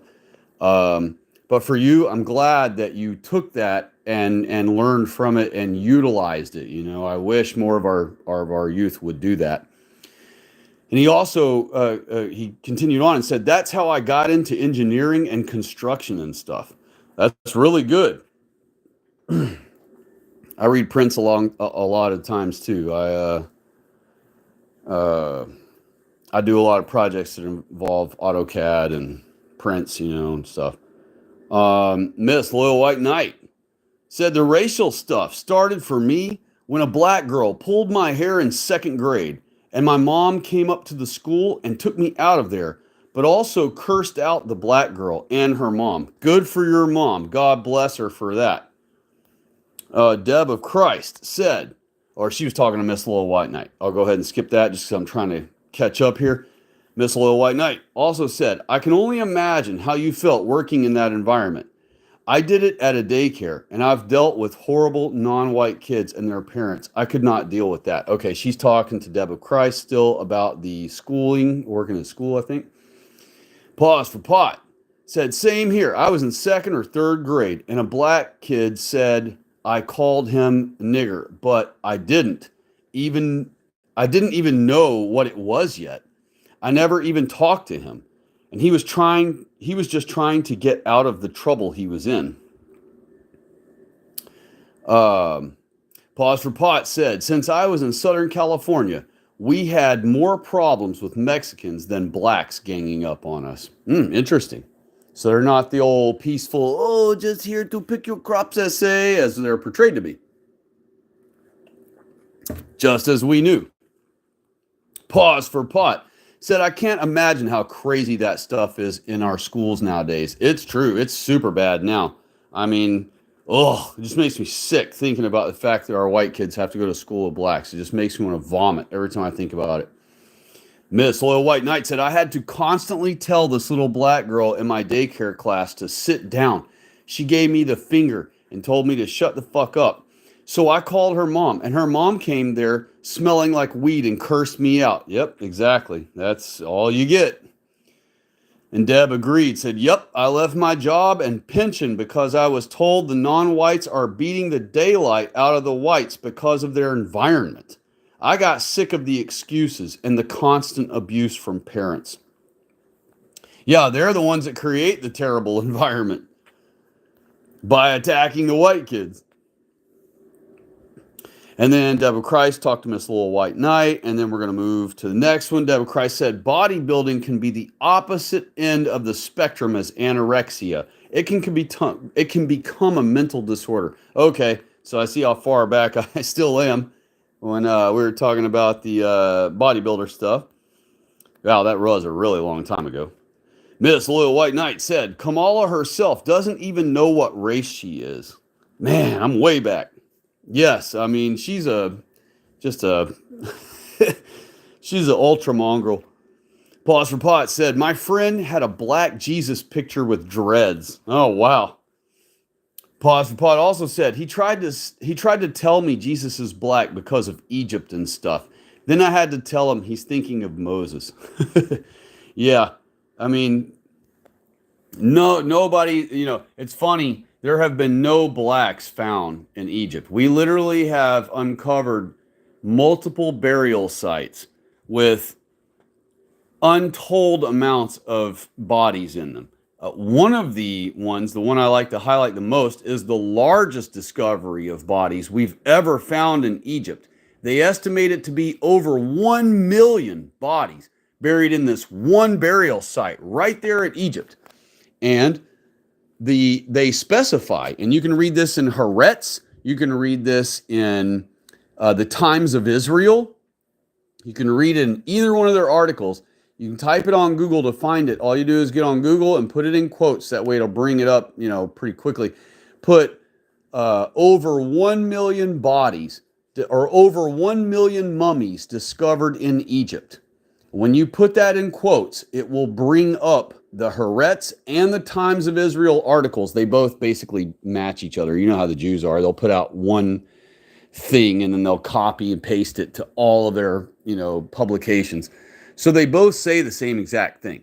But when you read either one of them about that largest cache of bodies, largest burial site ever found so far, we've exhumed hundreds and hundreds and thousands of bodies out of there already and tested all of them. And they discovered that they were buried arranged by hair color. Blondes in one section, redheads in another section, and brunettes in another. No blacks found. But we did find blondes, we found redheads, and we found brunettes. And we found so many of those three-colored haired of type bodies that they literally have them buried in separate sections. And the reason for that is because, like I've mentioned before, our tribes back in the day were distinguished by their hair and eye color combinations. So we have 12 hair and eye color combinations, one for each, one representing each of our tribes of Israel. And so back then, we still had more purity among our tribes. So the blondes, most of them were probably Judahites. The redheads, most of them were probably Manasseh and Levites. And the brunettes were mostly probably the, Benjamins and Benjamites and, the others. So we have absolute proof, not just, suggestions and conjecture or scientific, best scientific guess. We have concrete, solid proof over and over again. The only bodies ever exhumed, every body that's ever been exhumed, every ancient body, every ancient mummy that's ever been exhumed from Egypt is a European. Every single one. We haven't found one yet that isn't. In fact, they had, I was just watching before the stream, before we started the stream tonight, I was watching, what's his name? I can't pull his name up right now, but it's Egyptologist or something like that. Great truther of ours, and he debunks the Harambe Hebrews all the time, who are always trying to claim that they was the Egyptians and they was the Hebrews. Well, Egyptologist, I'm pretty sure that's how you say it. I want to say he's got like a weird twist on that word for his name, but it's something like Egyptologist. I think it has a 7 in it, like 7 Egyptologist or something. Anyway, I'm sure most of you folks know who I'm talking about. And he always plays like this really like hardcore, like da-da-da-dum, da-da-da-dum crazy music while he's like just pasting words on the screen that he's debunking the whoever. And he debunks all these like Hotep, Amon Hotep, Harambe Hebrew guys call themselves kings and shit. Well, I was just watching one of his videos, giving him his like and everything, or her. I think it might be a her. I was giving her like, watching her video, and in that the thing that the Black Hebrews guy that he's debunking in that, or that she's debunking in that, he was using this skull that has been found over there, and they had assumed for a long time that it was Cleopatra's sister. And they were like, well, this skull still has European features, but we don't know if it's actually Cleopatra's sister or not. Well, the blacks took that and said, ooh, look, this is a black skull. It's not a European skull, it's a black skull. And that proves that Cleopatra was black and blah, blah, blah, because it's her sister and all this. Well, it turns out the skull was not even of a girl. So it's not homegirl's sister. It's not Cleopatra's sister. And it was actually found that it was a boy, and he's a Roman boy. And so, not even close to Cleopatra's family at all. But that was debunked. And it ended up having European features anyway. So the black was sitting there harping on about how it's a black, but it wasn't. So, Posh Pot said, because we were slaves and kings and stuff. Yes, that's their whole grift. Or their copium, I should say. Posh Pot said, I feel the same way with what you said about nature and stuff. Good. Posh Pot said, I spend an hour or more outside every day just taking in the sun and clouds and animals and bugs, the wind blowing the grass and trees and clouds and moon and stars. So do I. God bless you for that. In fact, another thing I'd like to recommend to all my peeps here online tonight with me is make sure every day or two or three you go outside and stand on the ground barefoot. All right? You don't got to do it every day, but every several days at the most, you should go outside and stand barefoot on the ground. Watch where you step. Don't cut your foot. I don't want anybody reporting in later on going, Dad gummit, I did what you said and I stepped right on a piece of glass. Watch what you're doing, obviously, but go outside. Stand on the earth barefooted so that your body electrically grounds to the earth. There are people who, wear a copper wire on their wrist or on their finger, and then it runs to the ground pin of the socket of their house. There are people who have the grounding blankets. There are people who have copper-lined grounding pillow liners. You don't need to be grounded for hours and hours while you sleep. I've tried to explain that to some of my buddies who are convinced that their grounding blanket is helping their lower back pain or whatever. Been trying to explain to them that that's not what's happening. When you ground yourself instantaneously, just like how you see electricity happen. You're not a battery that's got to spend hours charging or anything like that, and that's not what you're standing on the ground barefoot to do. You're standing on the ground barefoot to discharge whatever positive, and in this case, it's not positive for us, but it's electrically positive energy that's starting to build up in your body, in different parts of your body, your brain, your heart. They both operate at an electrical rate, electrically, and they both operate at a frequency. By going outside and standing barefoot on the ground just for a few moments, in just that few moments of time, your body will equalize with the earth electrically. You will,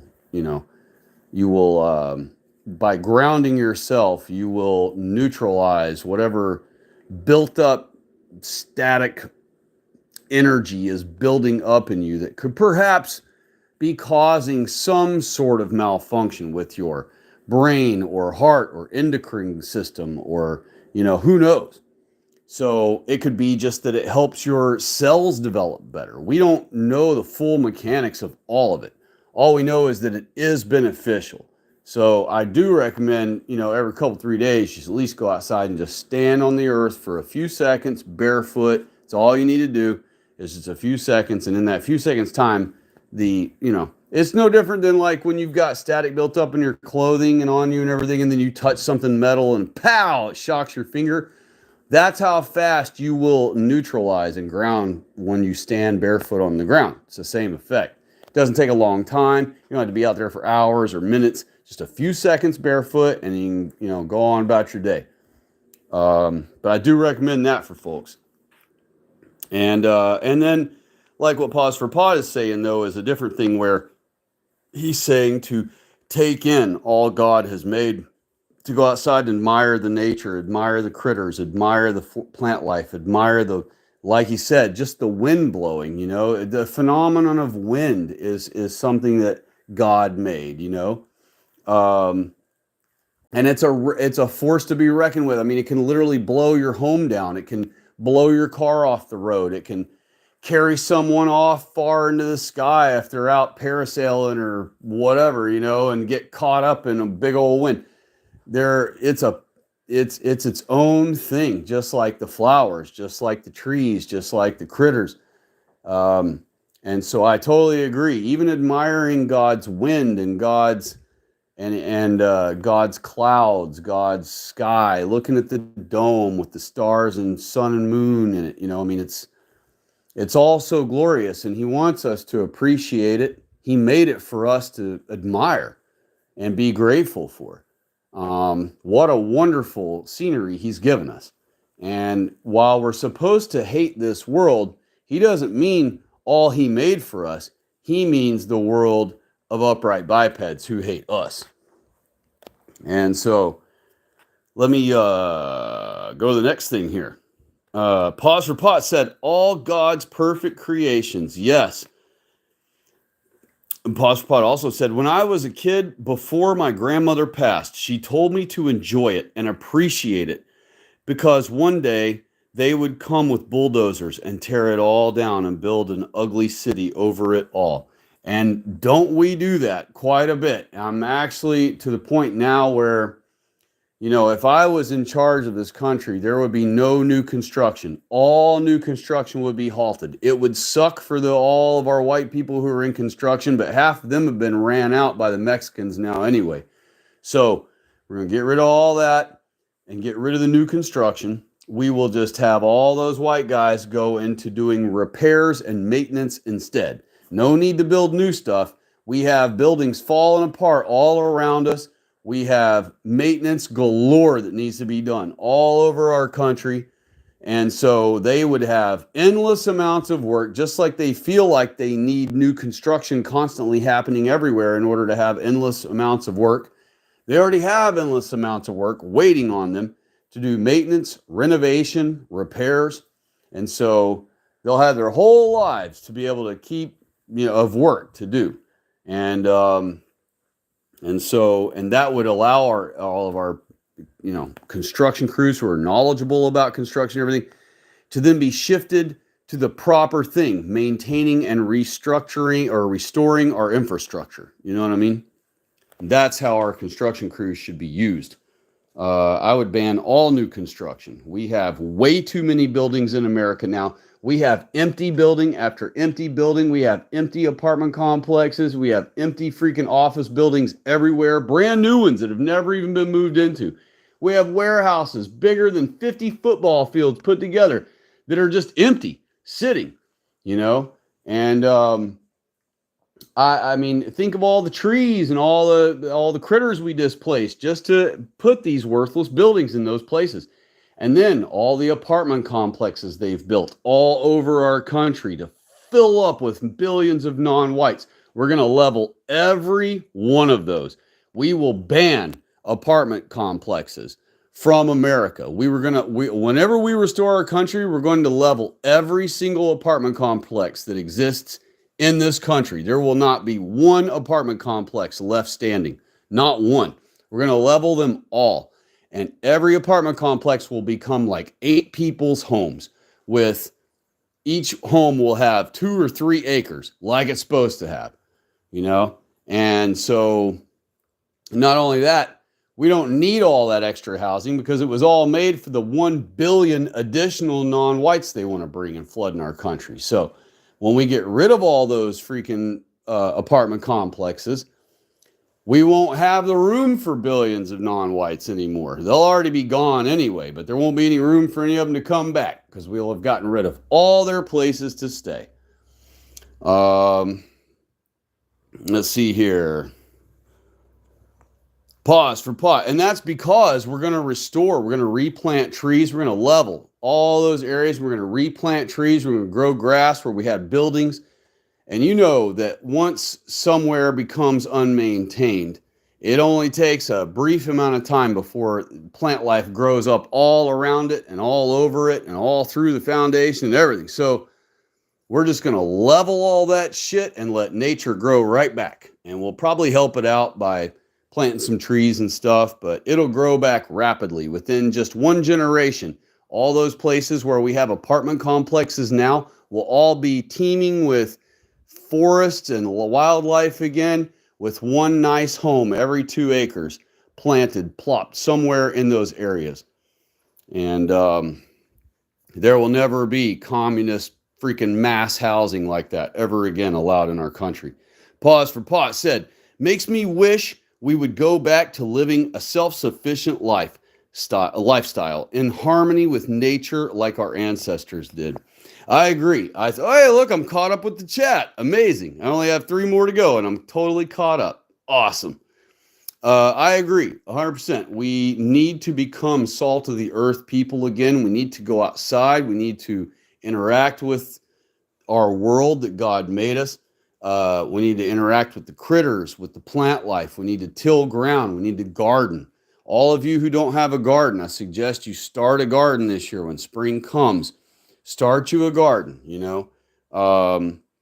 It's therapeutic.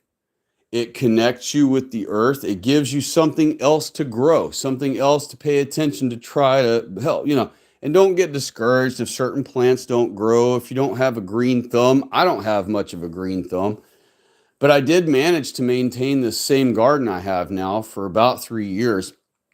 And I had some things die off that didn't do so well in my garden, more so than others, um, but I have figured out what things don't work with my garden, and I don't buy those again to try again. I buy something else, and I've been trying to figure out what, because in plant life, you got your cohabitation stuff. So I've been trying to figure out what I can co-plant with what. And I've also experimented with, what I do is I leave them in their own potted plants when you buy them from the store. And then what I do is I sit multiple potted plants in one larger bin, and then I fill that bin with a little bit of water, like an inch of water in the bottom, and it waters all the plants at once that are in that bin. And so I have several bins, and I have them all full with potted plants, individual potted plants. Each of those potted plants obviously has drain holes in it. So when I fill the bins up with like an inch of water, every plant is being able to draw water into its soil through those, drain holes. So what that allows me to do is just do one mass watering in each bin, and then I'm on my way, and all the plants are watered. And some plants do better with that than others do. Some don't like as much of a level of water. Like, you put an inch in the bin, an inch deep of water. Some smaller plants, potted plants and stuff, don't like that much water. So I had to learn, okay, the ones that don't like that, I got to move them over to this other bin and only fill that bin to a ½ inch deep, and then the other bins, they like an inch deep and they'll last a couple, 3 days. I won't have to water them. You just got to play around with it, and get to know it. But I do recommend everyone start a garden in spring. It's probably already starting to get decent enough in some places where people can start them. So as soon as your weather becomes good enough for the rest of the year, definitely get yourself some plants, and, just try your hand at it and see how it goes.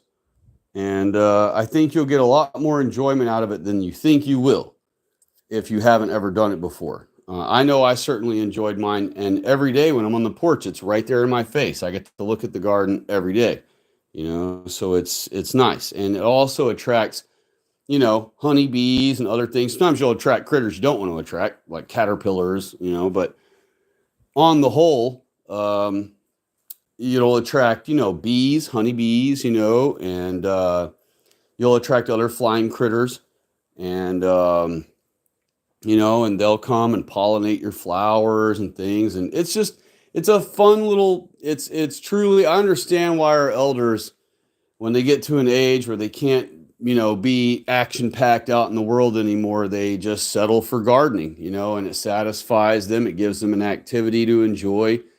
And it's low impact, easy pace for them.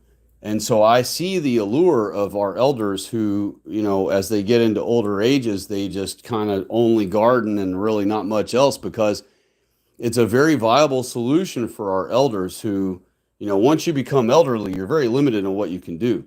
And, you can't handle big farm animals anymore, so you couldn't really do that. You can't really breed dogs because they're too rowdy for an elderly person. They'll knock you down and break your hip. But a garden is quiet and peaceful and, doesn't move. It doesn't fight back. It's a passive, easy thing to do.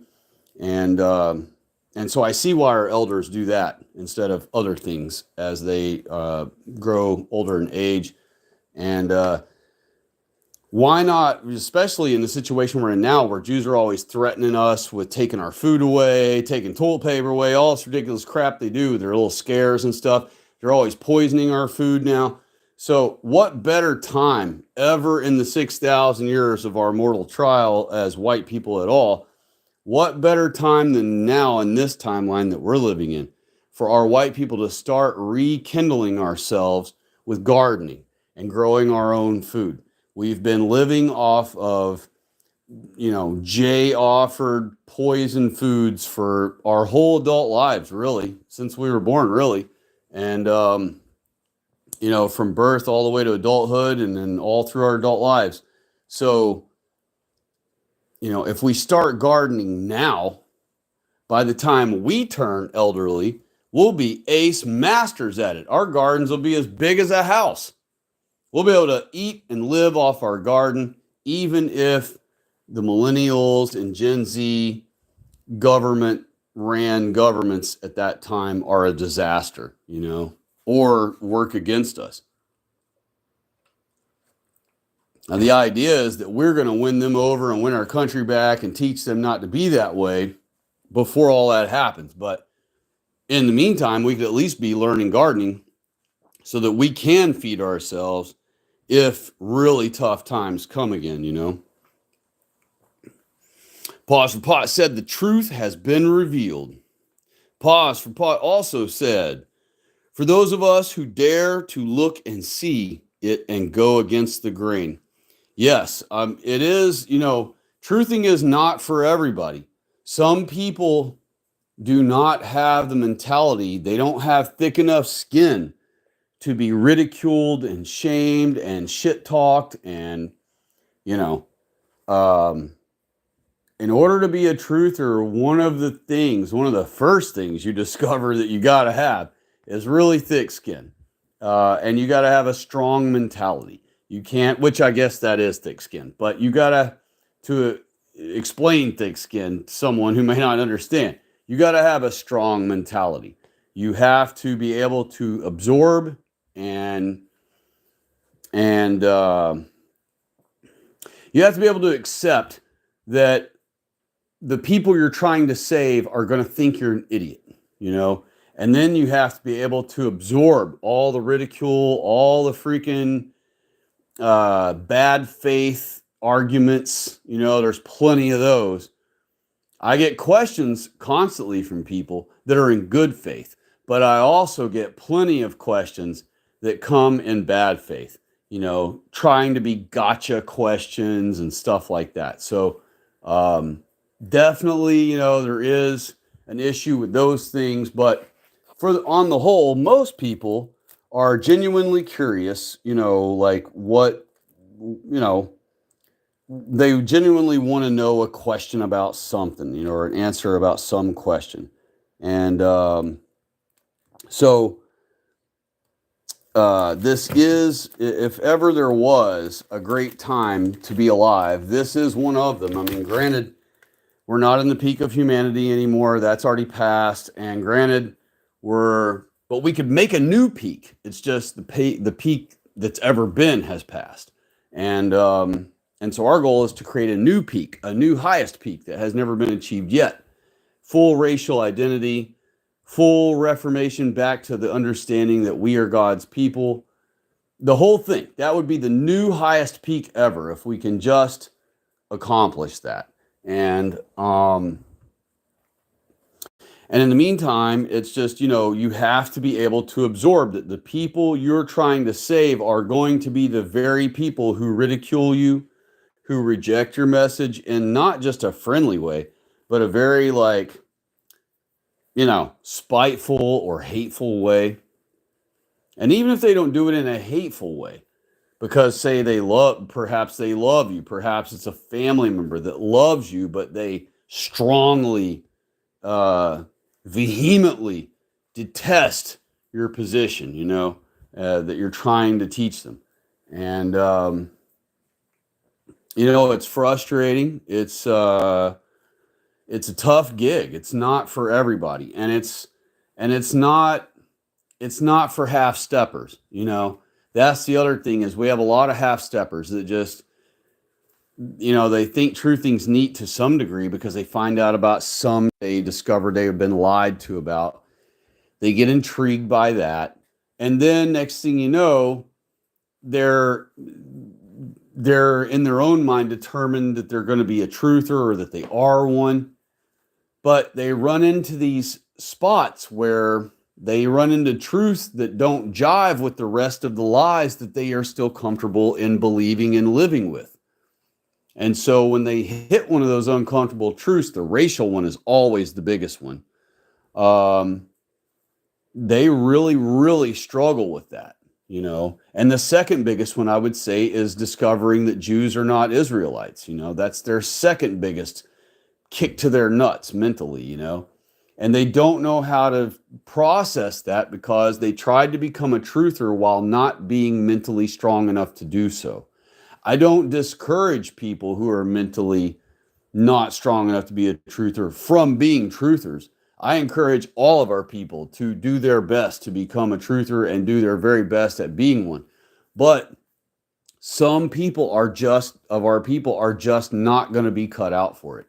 You know, in fact, I would say a whole lot of them are just flat out never going to be cut out for it. And they're going to try anyway. They're going to involve themselves in our movement anyway, in one way, shape, or form, some topic somewhere. And we're going to try to guide them into the rest of the truth. And they're going to immediately hit a spot where they go into rejection mode, just like anyone you love who's not interested in being a truther at all, that you try to introduce truth to. Those wannabe truthers will hit a roadblock where they're like, nope, I'm not calling the Jews the enemy. No way. Nope. And because of their ignorance or lack of knowledge or whatever, their cuckery, they will hit a roadblock and they won't go any further. And then all their time they've been truthing is kind of wasted at that point because they're not going any further with it. It's kind of like spending your whole high school learning baseball, and then you get out of high school and you never try to do anything with it, never try to go pro, never try to, you just did it for the heck of it while you were there. That's about the same effect that those folks will ever have on themselves or on our community, because they won't ever be a benefit to us as far as helping us, you know, advance forward. And they won't really ever advance their own self because they'll hit that roadblock and that'll be it. They'll be like, oh, this is where I draw the line. You know, truthing's cool and all, but this is going a little too far, you know, saying Jews ain't Israelites or saying that white people are Israel or whatever. Man, that really hiccups. Those two things, it's crazy because they're totally cool with, it's funny how our own white people are totally cool with Jews, the concept of the Jews being God's chosen people. As soon as you introduce that, hey, in fact, Jews are actually liars and they're not Israelites whatsoever, and it turns out that you are an Israelite and your whole family and all white people are the tribes of Israel. And it don't matter how many evidence pieces you give them. You could explain to them that Jews and all the world's non-whites combined have never even accomplished one of God's promises to Israel's seed, while white people have long ago achieved all of God's promises to Abraham's seed. That alone should dump on anyone else ever being Israel but white people. That one thing alone should be the only evidence you ever need for anyone to accept to accept the truth. Excuse me, walking around, so it's like building up air in me, I guess. So those are our two big roadblocks. Those are our two big humps in the road that we pretty much have to force push everyone over. They just can't seem to, it's very rare to come across one of our people who we explain all this to them and they just accept it right away. And not only that, but then they rejoice because they realize, oh my gosh, turns out I'm one of the Israelites after all, you know. That should be a huge, awesome blessing to white people. And instead, you will run across even wannabe truthers who, when you introduce that truth to them, they will immediately reject that and say, no freaking way. They're totally cool with calling the Jews God's chosen people, but when it comes to them being God's chosen people and not the Jews, oh man, how absurd, how offensive, how batty of you to say that. Why in the world, how dare you say white people are God's chosen people? What?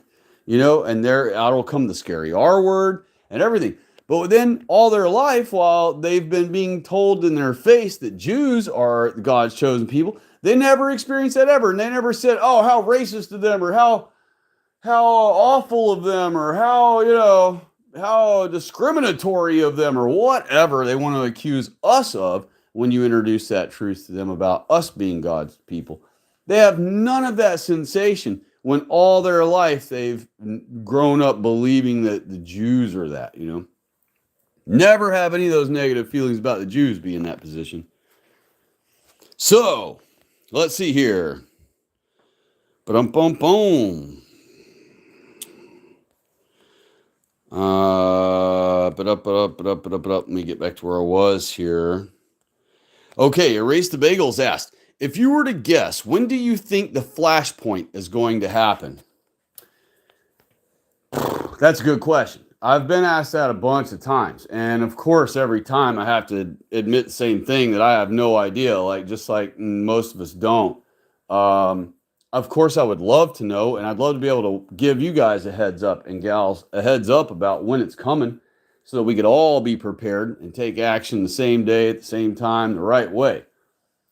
But unfortunately, I don't know. The way Jews have really thrown a curveball in the game with the whole making the lefties become anti-Jew now.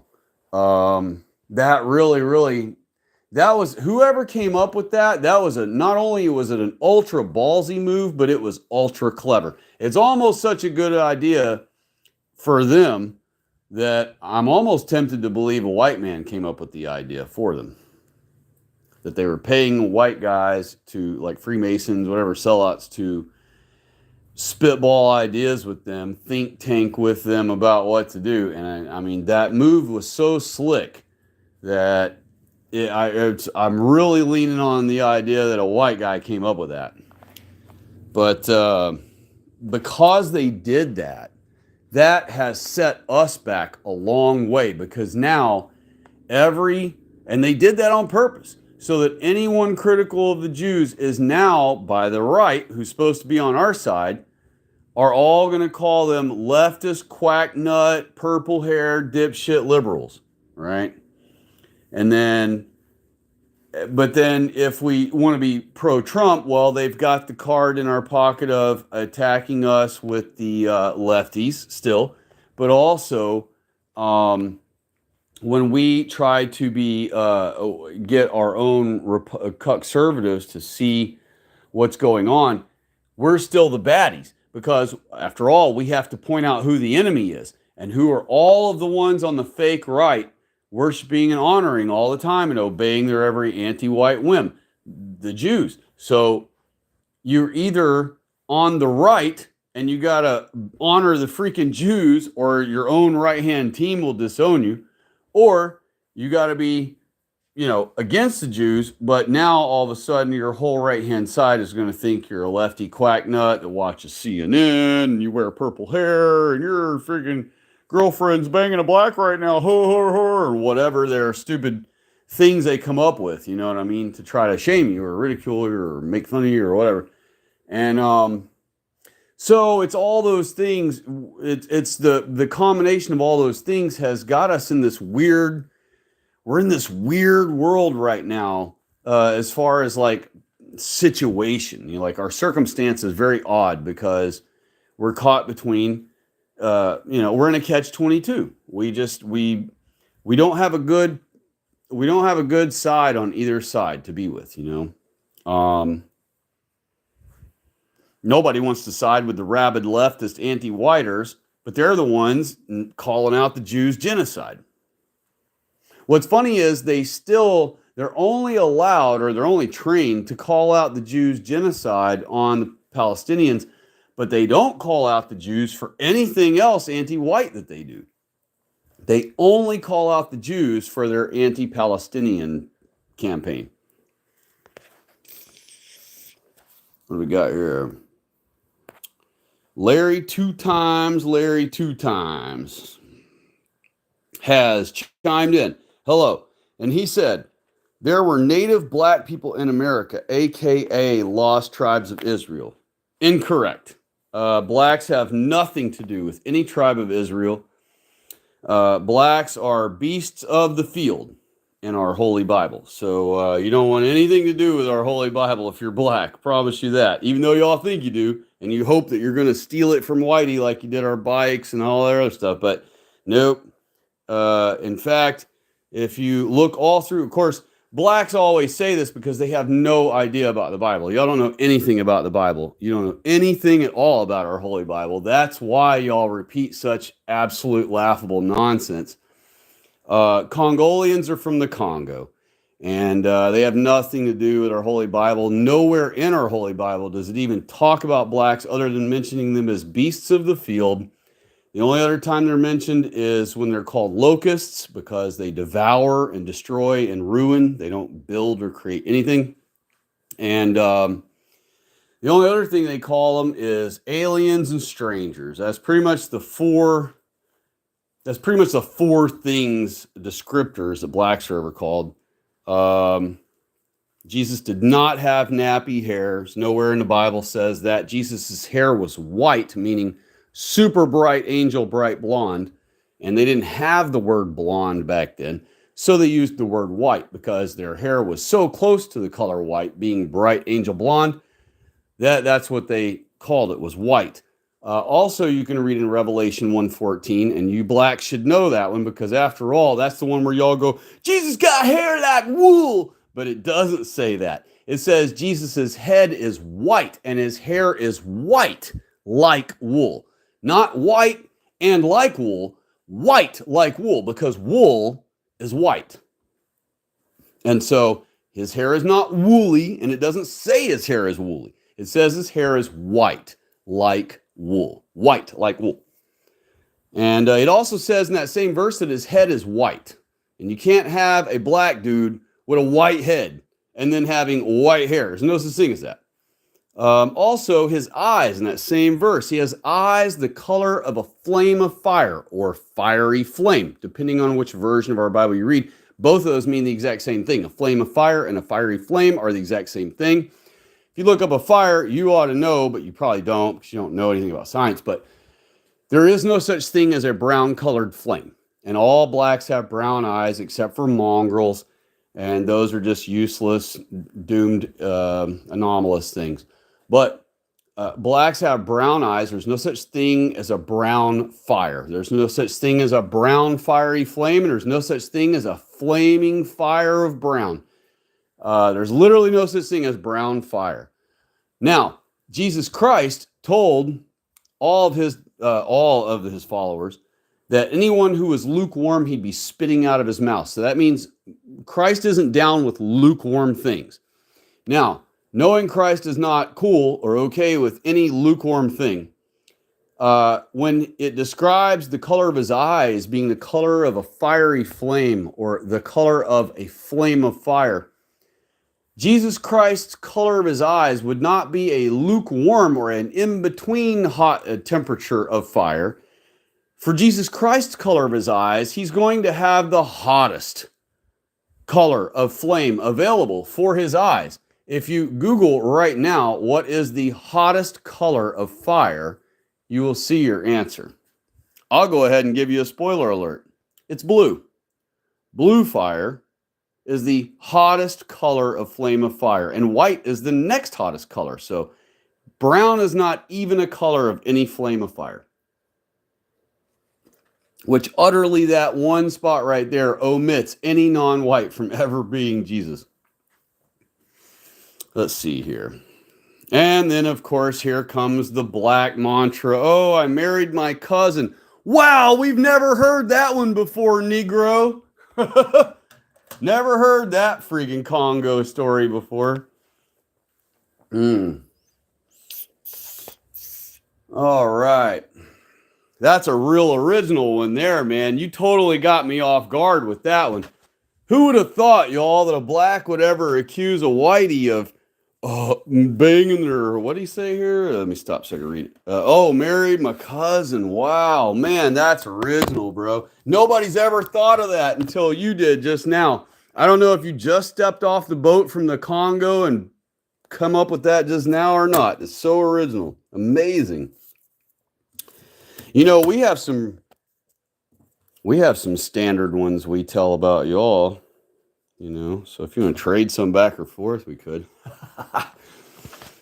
We got some stereotypical ones we say about you guys.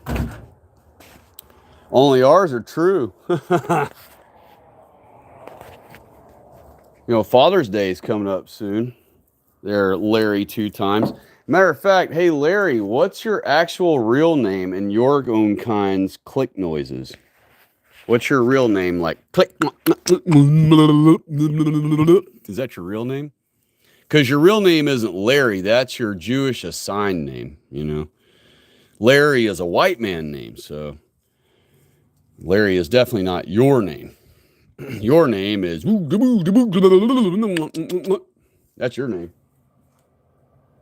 Wonder how you'd write that with white man's letters. I guess Larry's a little easier to write. But anyhow, I'm glad I finished catching up with the chat tonight. That's cool. I'm sorry it took 2 hours for me to catch up to the chat, or that I was behind it by at least 2 hours. But you know, that's how it goes, because when you're having to address these comments and they're coming in quick, you know, you don't really get to stay up with them in real time. You end up getting more and more behind. Hey, look who just stopped in, y'all. Yum Joy Style just visited and chimed in and said hello. Hello to you. God bless and happy Sabbath. And he said they don't even know their own siblings. They tend to date and get their sisters pregnant. Yeah, that's true, because they don't know who daddy's who and who knocked up who, and they're all just a paycheck for their mama. That's all they are. Larry, you were just a paycheck for your mama.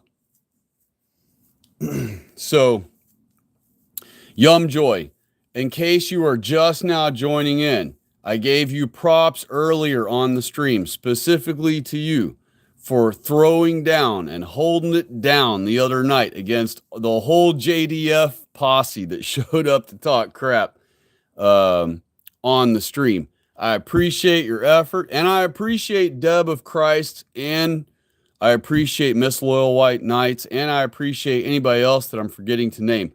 But Yum Joy, I specifically named you out earlier as being the one who threw down the entire time from the minute you joined the stream all the way to the very end. You were clapping back at all the different JDF employees or whoever was trolling the chat. So God bless you for that. That was good work. Thank you for that. I didn't even have time to look at the chat because they were blasting it so fast. I didn't know. For all I knew, I was getting a lot of positive comments, but after the stream was over and I reviewed it the next day, when the chat finally became available by YouTube, 14 hours later or something, I reviewed it again, just zinged along, looked at all the comments, and I see that a lot of them were, you know, the JDF or whoever talking smack. But you were in there throwing down right back at them the whole time. So I appreciate that, man. And we gave you props earlier for it. But it's nice to know you're here now where I can tell you directly now. And he said, oh, yes, got to do my part, brother. I appreciate the heck out of that. And I do the same thing in other people's chats. When I'm on other based white people's chats, you know, whose ever's it is, whether it's, you know, whoever. I don't even want to name one right off the top of my head. But any of the based folks that are having a live stream, when I see are people being bashed in there by either the JDF employees or, you know, YouTube employees, which I guess are one and the same, or by genuine non-whites. Who knows? There's probably a genuine non-white here and there that's in there. I do the same thing. I'll sit there and spend the whole chat just dogging back on them, you know. So I do appreciate any help we get. And like Larry, you know, Larry's probably not really a nog. He's probably a JDF employee, you know, pretending to be a nog, you know. Just like the meme you see where you got the fat Jew sitting there at the computer with his potato chips and bags around him and stuff. And he's like, oh, my dick, you know, and fucking. Oh, man. That's really just some sniveling big-nosed Jew pretending to be a black or something. Oh, man. Yeah, well, we got to 6 hours. That's pretty good. Oh, and by the way, another thing I wanted to point out that I did notice after the stream was over the next day, I was waiting on the dadgum chat to pop up so I could see what the heck was going on with all those comments. And I noticed that my stream last time was 3 hours and 11 minutes. I'm like, oh boy, I hope nobody sees that and goes, oh man, he's doing it for 33, 311s, because that was one we used to point out back in the day. But I had no idea how long I had been on a stream. I knew I had been on almost 3 hours. And by the time I wrapped it all up was another 20 minutes before I finally got done and said goodbye. But that was, I don't watch times other than I just look, after I've done a long run and then I decide, okay, maybe we should wrap it up. And then I'll look and see how long I've been running. But I did not calculate ending the stream at 3 minutes and 11 or 3 hours and 11 minutes. That was just, but I acknowledge that it does show that. But that was not an intentional thing on my part. In fact, I had to go to the bathroom really bad, full disclosure. And so it was time to wrap up. Everybody was passed out. It was late in the middle of the week. And I had to go to the bathroom really bad. And I didn't want to take a bathroom break and then just hang up the stream afterwards. So I just wanted to hurry up and wrap up my goodbye there at the last bit so I could get off the stream and go to the bathroom. So there, now probably too much information for that explanation, but whatever. I'd rather just tell you how it was. So I had no intention on doing. I don't try to make my videos an exact number of time for some kind of Masonic code bull crap. I used to debug, or I used to show that stuff. That was like part of what I used to highlight on my old channel. So I definitely wouldn't be trying to pull some stunts like that after I made tons of videos exposing that back in the day. So just so all y'all know, that wasn't intentional, and I disavow all white people who have sold their soul to obey Jewry and Freemasonry. I don't condemn them because they are lost people, but I do disavow them, and I disavow that action they have taken to work against our people and sold their soul and obeying the anti-white Jewry. I denounce all of that. I disavow all of that. And I declare and I call for all of those white people to repent. Repent, all of you who are Freemasons, who are people who work against white people. If you are a white person and you work against white people, repent. If you've ever been paid to work against white people, repent. If you've ever done anything to violate white people as a white person, you better repent. And that's not me warning you of that. That's the Lord warning you of that. And I'm just the one coming along repeating it. Yumjoy said, I'm glad you responded to their so-called description in Revelation Bible claims. Yeah, I mean, you see it all the time. In fact, Egyptologist, tonight, he or she did a video, put out a video just several hours back. I was watching it just before the stream, where they took a clip from these two archaeologists who are studying the skull. And the lady says in the thing, she's like, oh, and you see the long distance from the front to the back of the skull. We typically see that in Egypt and sometimes in African blacks. And so the Afrocentric Kang dude that this guy, Egyptologist, was debunking on this episode, he shows that clip where that guy shows that. And then the guy keeps repeating, and black Africans, where the chick says that, right? To like bury in their black brains that they was the Egyptians, right? Well, what he purposely did is snipped it right there, right? But what Egyptologist did is found the exact same clip and lets the thing continue playing. And immediately where he cuts it off right there, the lady says in the next sentence, she continues on and goes, but this example is clearly a European. He cut that part right off. And that's exactly what the blacks do. The Jews have taught the blacks to do. with our Revelation 1:14 is they focus on the word wool and they're like, "Woo! We was the Jesus, we was the Bible, y'all. Jesus had woolly hair, y'all." No, he didn't. It doesn't say that. It says Jesus' hair was white like wool because wool is white. And they're telling you white. White is in what? White like what? White like wool. And funny enough, if blacks knew anything about sheep, but they don't because they've never been shepherds, only Israelite white people were ever shepherds. But if blacks had ever been a shepherd, which they never have been, they would know that sheep, the wool of sheep, is actually blonde. I don't know if you've ever been around real sheep. We depict them in cartoons as white, but I encourage you to visit a petting zoo or a petting farm where they have sheep and get up close to them. And you will see that their hair is actually blonde. It's very bright blonde, but it's blonde. The closer to their skin the hair is, it's actually darker blonde. And the further out their hair grows, the brighter and brighter blonde it becomes, to the point where when you look at them from a distance, they're bright enough all over on the outside that they appear as white. But when you shear sheep, they run the wool through a bleaching process. When they want pure white wool, like for textiles and things, they actually end up having to bleach the wool to make it gleaming white because it's actually more of a dull white, almost blonde.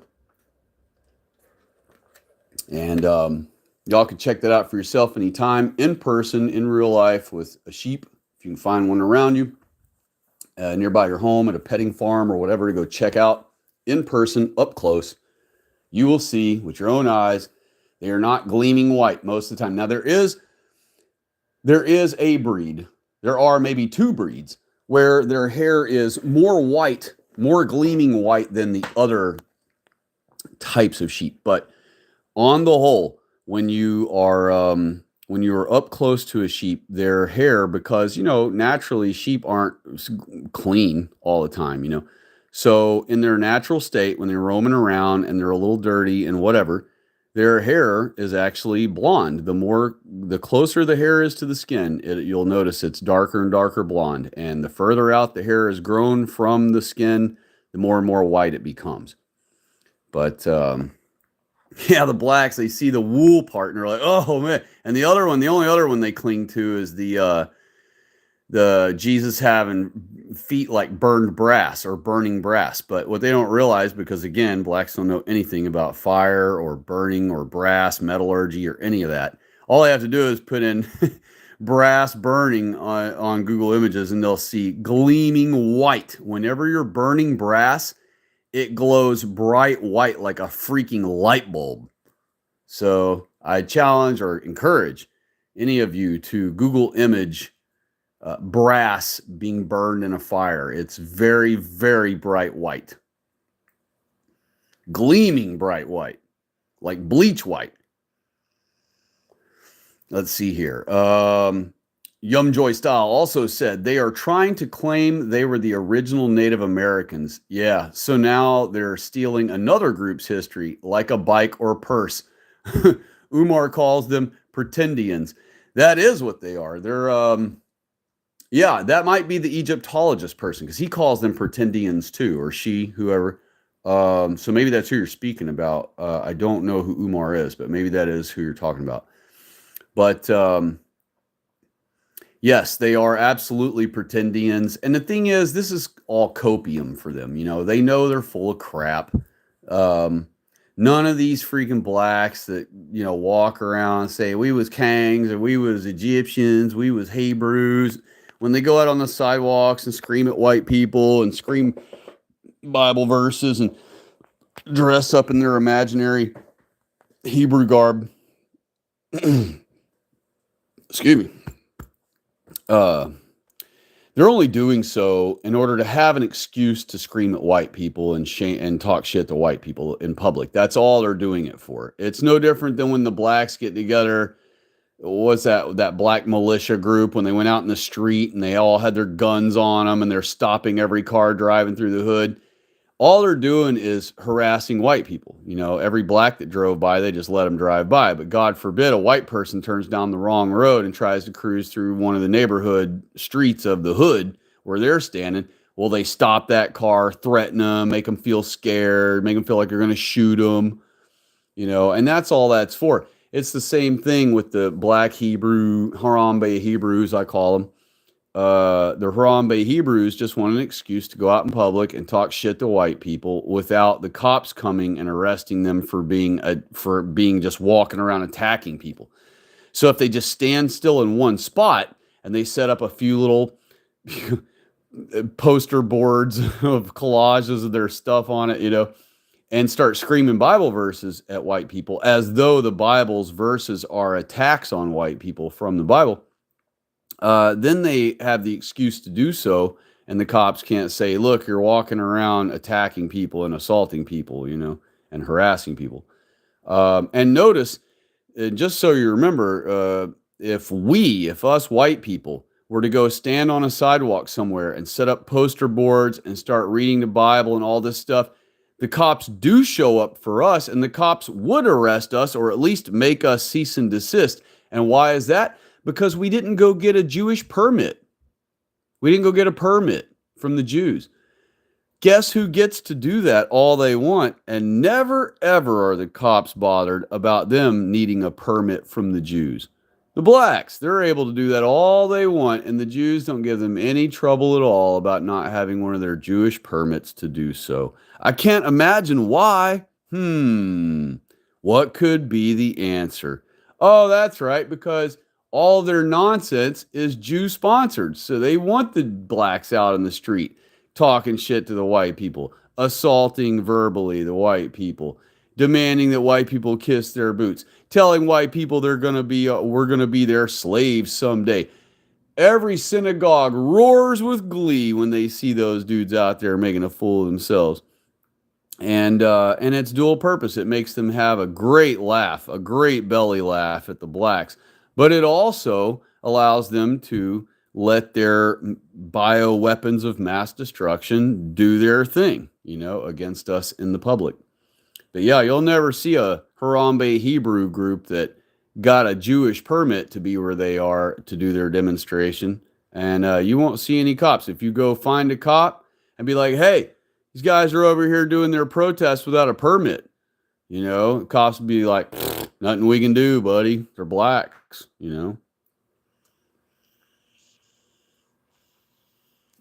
It's like we excuse them no different than a dumb animal. That's basically what the Jews have it like. They think of them as nothing but dumb animals. One of the most famous rabbis in the world called them monkeys one day. He called them stupid monkeys. And that's a rabbi that said that, not me. And did you see the black community flip out on the Jews about that? Did you see a summer of love happen out on the streets against the freaking Jews? Did you see any Jews anywhere be attacked by blacks anywhere in retaliation for one of the most powerful rabbis on earth publicly calling them across the whole world on the TV and on their national broadcast and their publications and everything, calling them stupid monkeys? Did you see any backlash from the blacks at the Jews? No. What about when the Jews kicked all the Harambe Hebrews out of Israel? They allowed them in. They lasted, 20 days? And then the Jews removed them all. Did you see any backlash from the blacks attacking any Jew anywhere in America over it? Nope.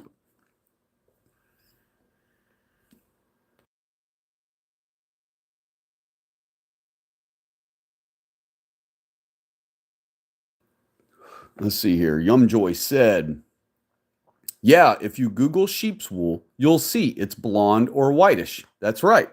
It's a dull off-white that's basically blonde. It's not yellow platinum blonde like what blonde people have. It's not golden colored per se, but it is almost golden colored all the way down by their skin. It's only the further out their skin grows that it turns more and more white. And that's why when you see a sheep from a distance, It does appear as white because that's what you're seeing is the outside surface, the very farthest outer point of all the hair that or the wool that has grown out. That's what you're seeing is the whitest of their wool that's exposed on the very outside. But when you get up close, if you were to just put your hand right in the wool and separate it apart where you can see the wool all the way down to the skin, down to the roots, you will notice that it becomes more and more blonde the further closer to the closer to the skin it gets, which means that as it grows out, it's actually growing out blonde and it loses what little bit of melanin it had in it by the time it gets to its farthest point out away from their skin. And so that's why when you look at one from a distance, yeah, it does look white. You get up close, they're actually more of a blonde color. Yum Joy Style also said, if you simply Google brass, it's a light golden color. Yes, it's and when it's burning, it's gleaming bright white like a light bulb. No different than an old school bright white light bulb, not these LED garbage, but the bright incandescent white light bulb. When you turn one of those on, if you stared at it, how bright that thing is in your eyes and how gleaming bleached white it is in your vision, that's exactly what burning brass looks like. And burned brass is like what you're describing, bright golden color. When you look at a brand new horn instrument for a horn section, a tuba, a trumpet, you don't see a black dude's feet. You don't see a black anything.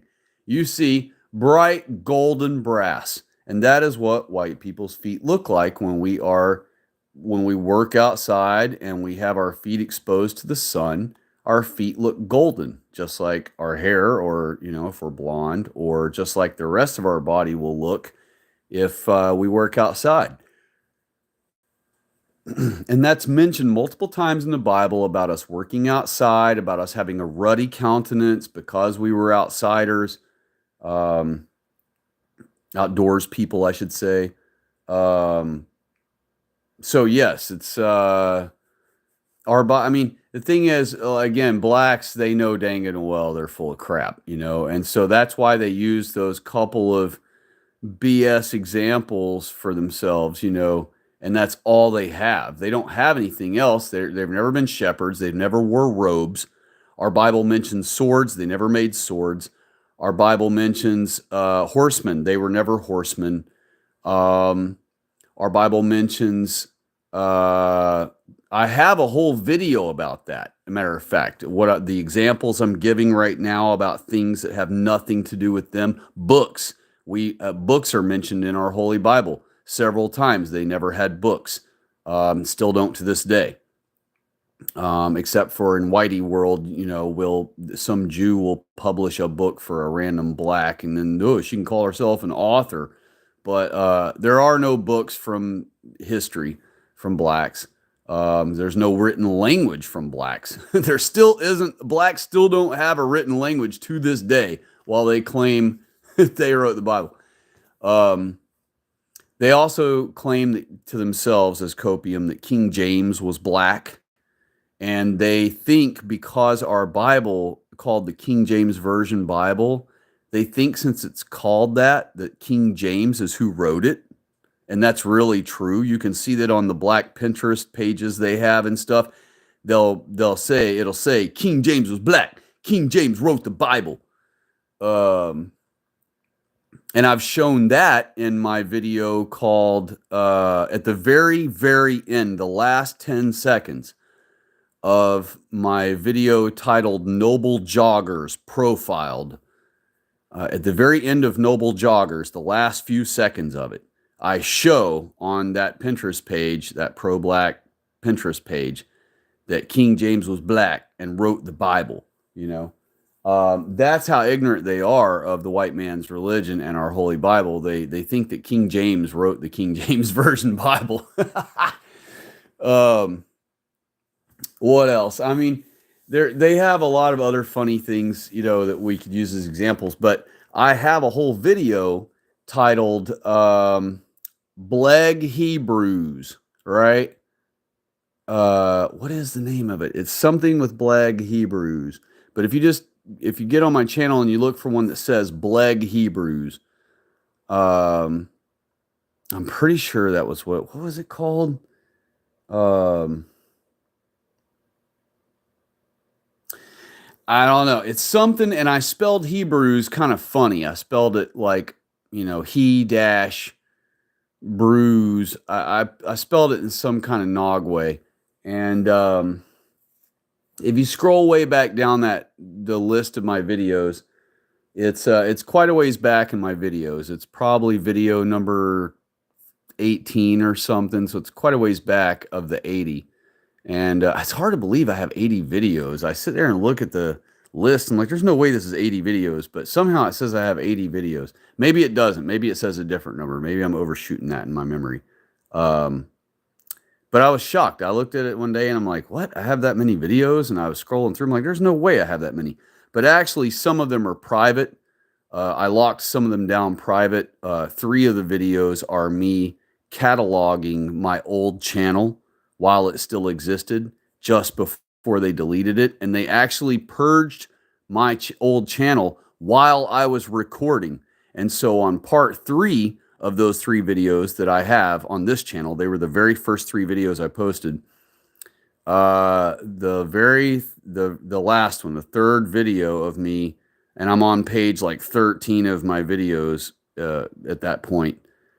All of a sudden I was purged. And so on that channel, or on that video, on part 3 of that 3-part thing, I show everyone that I really was purged right then while I'm filming, because I refreshed the page with all my videos right there in your view. You can see the videos, you can see the number they were. I'll even unlock all 3 of those tonight, just so you folks can see it. I'll unlock it for several days so that you all have access to it. So after the stream, I will do that right away. And if y'all want to wait like 5 minutes and then scroll all the way to the very first available videos that I have on my channel, it will show those 3 as my first videos available. In part 3, I'm showing my like page 13 or whatever, 12 of my videos. And I say, I just got the email notification that my channel has been deleted by YouTube. So I'm going to click on this refresh button and there will be no channel here anymore.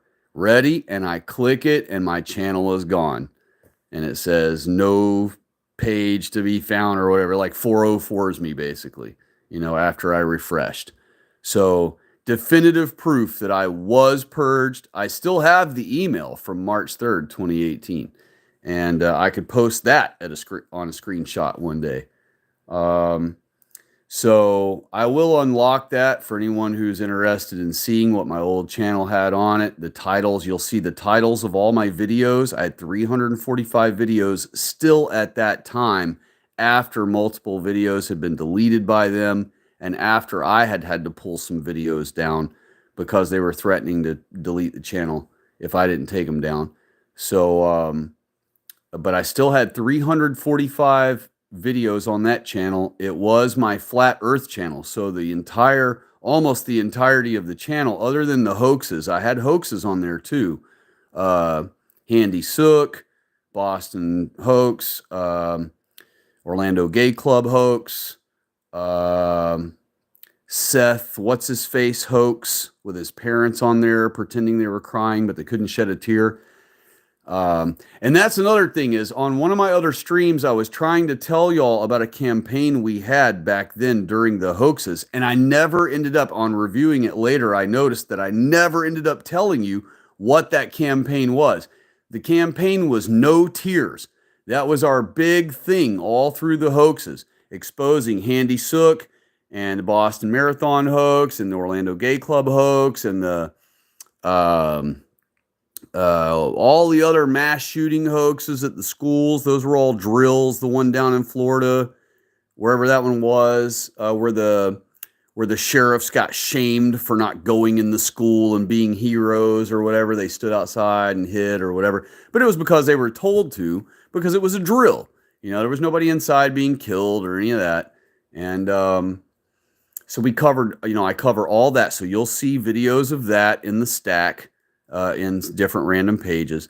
But it was my flat Earth channel, so I did have a large portion of the videos were flat Earth themed. You'll notice my most busy videos I ever had, which was I had a video called Masonic Art Proves That They Know Flat Earth. And that video got 176,000 views, I think it was, before, which sounds crazy for me to say when you know me as this super small channel with almost no views. That video got 176,000.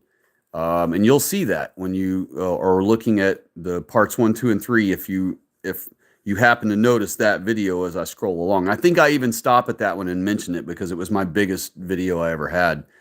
Now, I did have a bigger video than that hit 251,000 views, but that was me just reposting a James O'Keefe video. He had just posted a video, and this is back before it was OMG and all that. And this is back when it was still him and his beginnings and on YouTube. And he posted a video. I forget what it's about. One of his first undercover hidden cam recording videos that he had done. And you'll see it in there. And all I did was grabbed it and reposted it on my channel. And I got 250,000 views on that. I got more views than he did. I had more views than that company he used to work for. I can't think of the name of it right now. Whatever that company was that he first started off with before they booted him and stuff. He was there. He was working for them. And I grabbed it right when it posted. It had only been posted for like 10 minutes. And I just reposted it on my channel, which wasn't a right thing to do, really. I was supposed to share it or, send y'all a link. But instead, on that channel, I just grabbed it and posted it. I didn't care. I wasn't making money off anybody anyway, so it didn't matter to me. And this is when I had started shilling for Trump, and trying to, because I saw that white people were excited about Trump as a whole. It was the first time I had seen our white people agree on something for once, finally, in so long. And I genuinely hoped that perhaps Trump was the one that God was finally going to answer our prayer, hopefully. So I shilled for him once I recognized that, not expecting him to be the one, but hoping that God perhaps would make him the one. Well, in that video, I reposted that video because that was my first kind of blip of starting to shill for him a little bit, and help out the right side, exposing the lefty anti-white quack nuts. And so all I did was just reposted it, and my channel was going faster than his for quite a while. And I think when I got to about 27,000 views, I slowed down and he kind of took off, and that video started going even faster for him. So he just rocketed past me and ended up at whatever he ended up at, But I made it but I sped back up later on. I think I even caught back up with him and I stayed with them for a little while, but then they eventually hit whatever they hit, 800,000 or 1 million. And mine stopped at like 251 before I was purged. But, yeah, you'll see lots of videos where I got, where I reached a lot of people, sometimes 30,000, sometimes 12,000, sometimes only 800, depending on the topic. And, yeah, I'll unlock that tonight for any of you who want to see that, just to see that I'm not BSing when I talk about my old channels. That's the only one I ever cataloged before it got deleted. So that's the only one I can show you, but that was my biggest channel I ever had by far. And I don't expect to ever have a channel that big again. And so, that'll be just something for anybody curious to check out. You're welcome to look at that and see all the topics I covered and see how well they did. And you'll be able to see thumbs downs. I had a good ratio. I maintained almost a 10% ratio on all my videos, which was wild for that back then. I had very few thumbs downs, very few dislikes. Only on certain videos did I get any, bulk of dislikes at all. So a lot of people were very receptive to the info back then, and I'm grateful for that. And hopefully, it led a lot of them to perhaps finding, or perhaps it will end up leading them to finding, our identity at some point. And I wish I would have pushed it on that channel back then, but I hadn't been given what I needed yet to truly have the full epiphany. It was right in my face back then. And I just like many people, I just did not see it. It was right in my face and I just did not see it. Our identity is like so in people's face. It's so in white people's face, that if it was a snake, it'd have bit them. It's right in front of our face. But when you're still duped by the world in one way or another, I was still worried about Freemasonry at the time, and that they were the ones that were keeping the shape of the earth from us and all those things. All the while, I knew that Jews were behind almost everything, and but I didn't know that they were behind Freemasonry. I didn't know that they had created Freemasonry yet, and I didn't know our identity fully yet. And so I discovered our Christian identity about the time I lost that channel, is when I stumbled upon, I want to say my very first exposure to Christian identity was Peter John Peters. Rest his soul. God bless you, sir. And I wish that he would have kept Sabbath. Unfortunately, even in one of his sermons, he even said that it didn't matter if you kept Sabbath or Sunday. So that was a little bit of a strike on him, I'm sure, in heaven.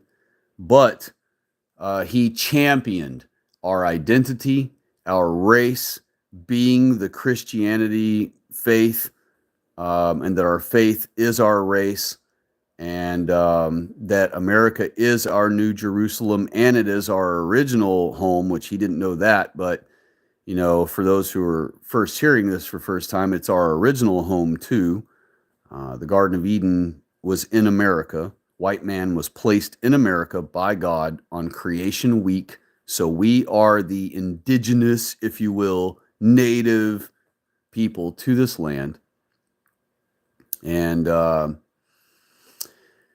so I was still back then, I did not know truly our identity yet, until I stumbled into that Pastor Peter John Peters video, and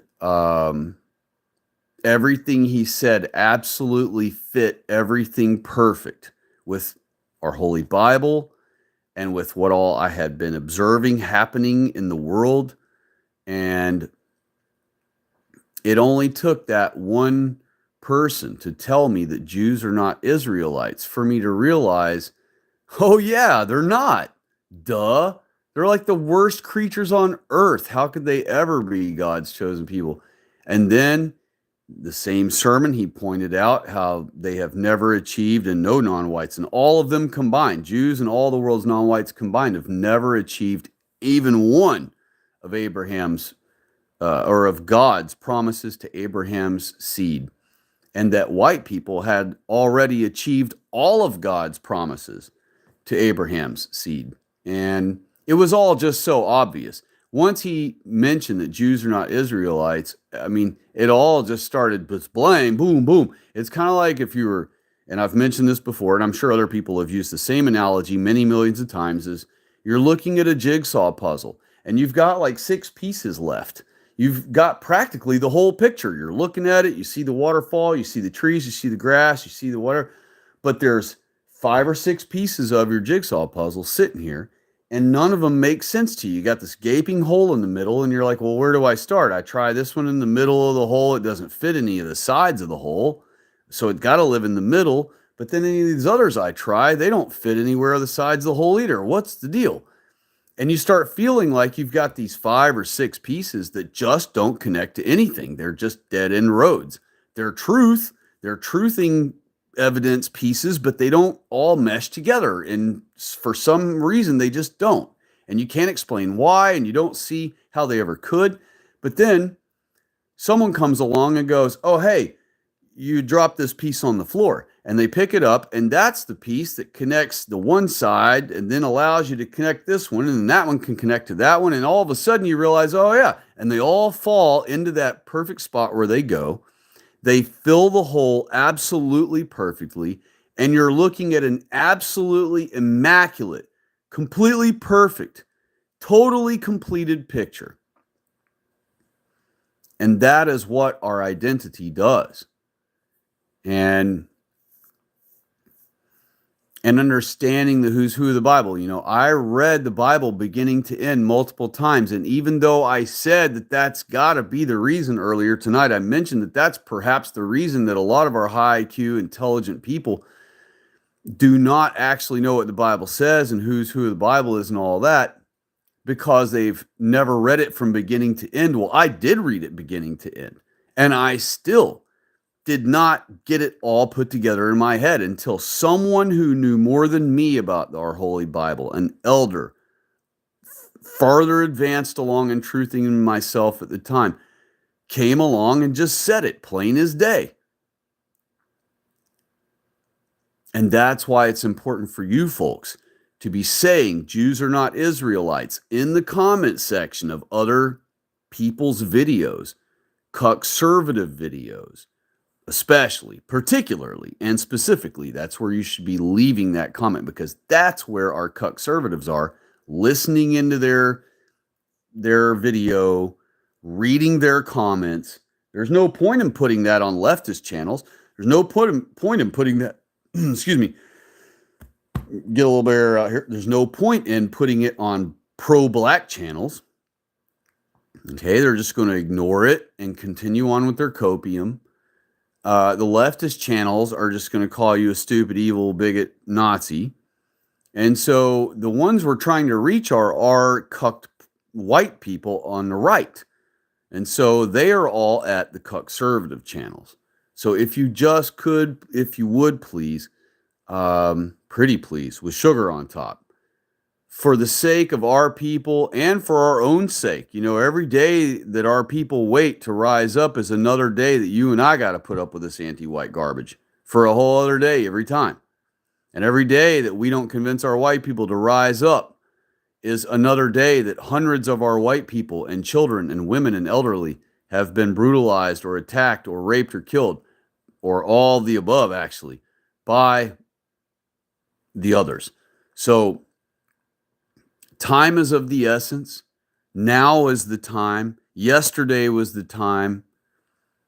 Tomorrow is too late. We have to aggressively start being demanding of our new government administration, even if it's not on their agenda, even if their plan is to wipe us whiteys out and everything. We still need to be in their face, down their throat, demanding. We want an all-white Christian fascist country again. We want this country restored to what it's supposed to be, a white Christian fascist nation. Nation means race, by the way. We are not a nation anymore. And that's why I said in the last stream that America is just a corpse now. It's the country, it's the nation, formerly known as America. But it does not exist anymore, and it cannot exist while millions of non-whites are in our country, and while Jews are ruling over us and non-whites are ruling over us as judges in our courtrooms and justices in our Supreme Court and police officers and city commissioners and mayors. We can no longer have any of that if we want our first world back. And our first world does not exist. Our nation does not exist. Remember when the Jews were worried about Jesus taking away their seat and their nation? He was meaning he's going to strip us. He's going to expose us. we're not a part of their race. We're bossing all these white people around as though we're the Israelites along with them, but we're not. So not only will he take away our seat by exposing that we are not a part of their race, he'll take away our race status, that we're not a part of their race.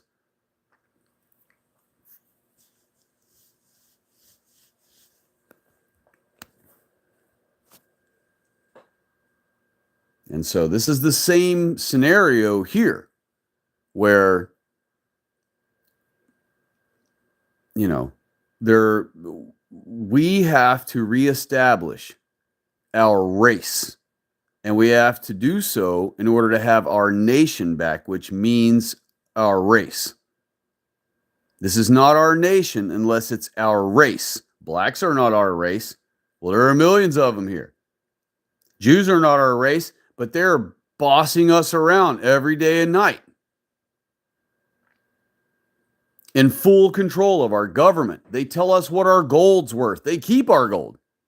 It isn't in Fort Knox. Hasn't been since 1933. They built Fort Knox as a display to make you think that we got our gold here, that we keep our gold here. No, we don't. Our gold goes directly to Tel Aviv or somewhere else over there in Israel. And I remember in the 80s and 90s, they had all our white people cucked into saying that rich people were stealing our money and keeping it in offshore Swedish bank accounts. Remember that? Swiss and Swedish bank accounts. They used to love having us blame our Nordic brethren for the rich people stealing our money and stealing our gold and then hiding it. And the other word they used was offshore accounts. But really what they kept saying all the time on the news, everywhere, every day, on everything, and then even in like AOL chat and all this stuff, back when all that started, everyone was saying Swedish bank accounts and Swiss bank accounts, when really all those bank accounts were in Israel. And the thing is, like, we should have caught on by saying bank account, you know? It doesn't matter what country you put at the beginning of the words bank account, it's still Jewish. So it didn't matter if it was a Russian bank account, offshore bank account, Swedish bank account, Swiss bank account. It didn't matter because it was a bank account. Therefore, it's Jewish. And we should have figured that out all the way back then, but we didn't. So hindsight 2020 and all. But the bottom line is, in order for us to have a white or a Christian fascist nation again, it has to be an all-white nation. We cannot have one single non-white in our government, not one AOC, not one black justice of the Supreme Court, not one Ruth Bader Ginsburg, not one, AOC, if I didn't say it already, not one Ilhan Omar, not one any of that crap, not one Al Green, whatever his real name is in his own kind's click noises. We can have not one.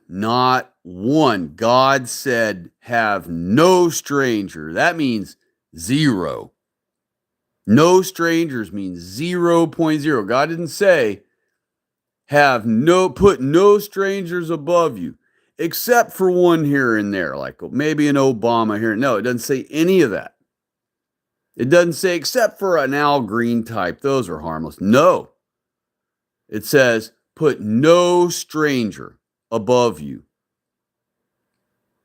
So all these cucks cheering on Byron Donalds or whatever his nog name was for Speaker of the House last year or a couple years ago, whatever it was, all those idiots that are cheering on Vivek, all those idiots that are happy as crap that Cash App Patel is the head of our FBI.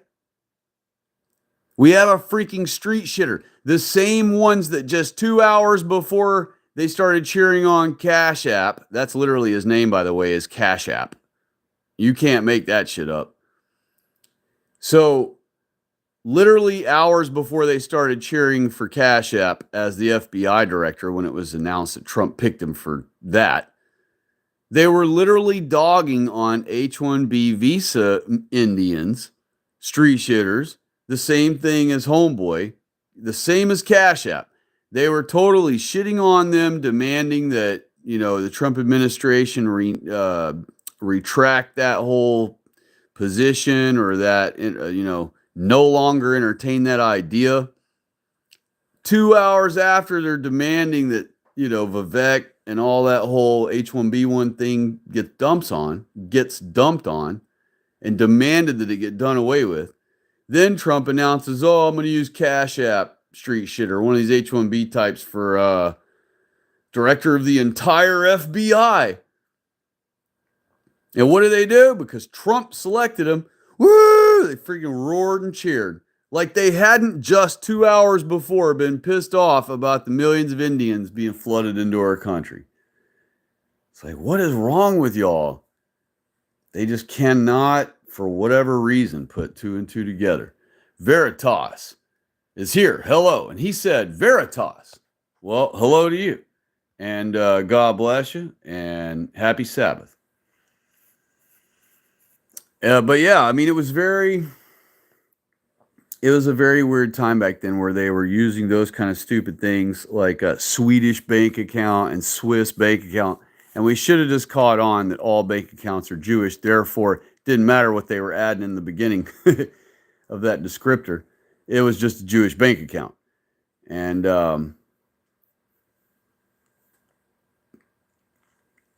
so hopefully, with you folks' help, and with all of our effort, and with all of our other based white people's effort that aren't here, and with my effort, our prayer is that we can satisfy our Lord's wrath enough that he decides to go ahead and allow us to have our next victory in this mortal life that we are all in right now. I want to see it. I know y'all want to see it. I'm excited for it. I look forward to it, because the Jews and the non-whites have pushed their hand out there so hard. They've shown their hand completely and fully, and they've pushed against God so hard to push against white people. I think God is itching. I think he's tapping his foot. I think he's tapping his finger, looking at us, going, any day now, start keeping my Sabbath. He wants to save us. He wants to restore our country.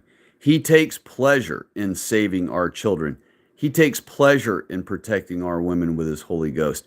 He takes pleasure in allowing his favorite creation that he made this whole world for to prosper and benefit and excel and achieve. He wants all those things. God is waiting to save us. He's counting down the seconds till we finally have the super obvious epiphany in the room about Sabbath.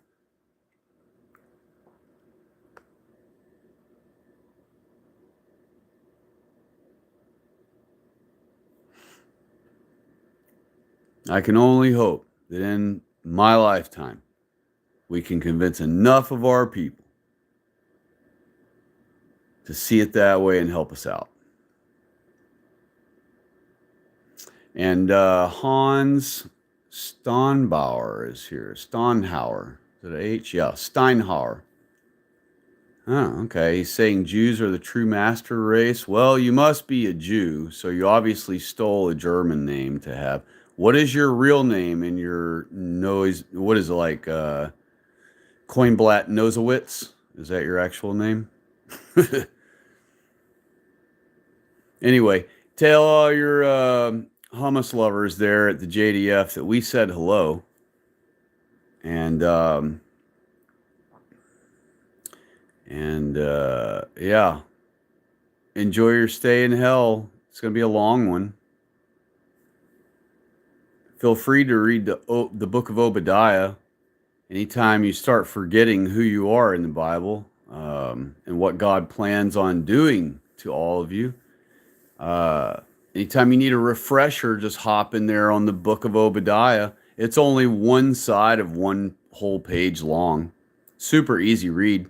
And it's God Himself reminding you what His plan is for you. So enjoy that. Yum Joy Style said, "This rabbi was here last time." Yeah, I think I remember him coming by last time. You little yiddy diddlers. Are you texting us, Hans? Hans, as you call yourself. I'm going to call you Coinblatt. Coinblatt, are you texting us from a tunnel?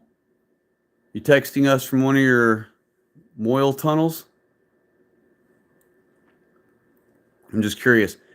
Because the master race, they suck on baby penises, right? Doesn't sound very master to me. Sounds more like gay, perverted, sicko to me. Oh yeah, did you see? Hey, Coinblatt, did you see in my community post how I posted that article about that rabbi that got busted back in 2021, I think it was, for selling his little Jewish kid foreskins? Yeah, go check it out, man. One of your peeps got busted. I'm sure he didn't go to jail because I know how you Jays are. You know, you don't put your own Jays in jail. So I'm sure they just gave him a direct escort with police escort to the airport and flew him directly to Tel Aviv, where he's nice and safe from charges in America. But yeah, the articles still came out, and he was still busted for it and the whole thing. So that's pretty funny. And just out of curiosity, Coinblatt, how many foreskins have you sucked free off of baby J boys? Just curious. Have you ever done it before? Have you done a bunch, little J boys, or only one or two? Just curious. Figure since you're here, we'd ask. And that's a genuine question. We're just curious, I don't really care, but I figure I'm just curious for the crowd. Let you answer them. Let's see here. Yumjoy Style said, chewing on foreskins like bubble gum. Yep. They're the yitty nibblers, ain't they? Ha! The ditty nibblers.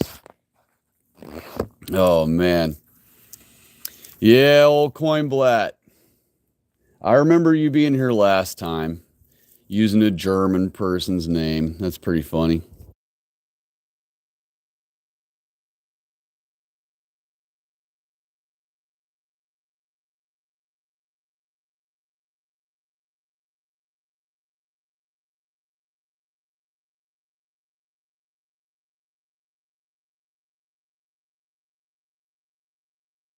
Dadgummit. It is cold tonight. Woo! But yeah, I've hit 7 hours now. We're at 7 hours and a minute. So, I guess I'll wrap it on up, even though I said that 1 hour ago. But Yumjoy had joined in, and that made me want to stay a little longer to hang out with you. So now that I have gotten another hour visit with Yumjoy and with all of you who are still around, I'll go ahead and kick it off here for tonight and let you all get on to enjoying a good night's rest on this glorious Sabbath evening. Nice and cold one, but it's glorious.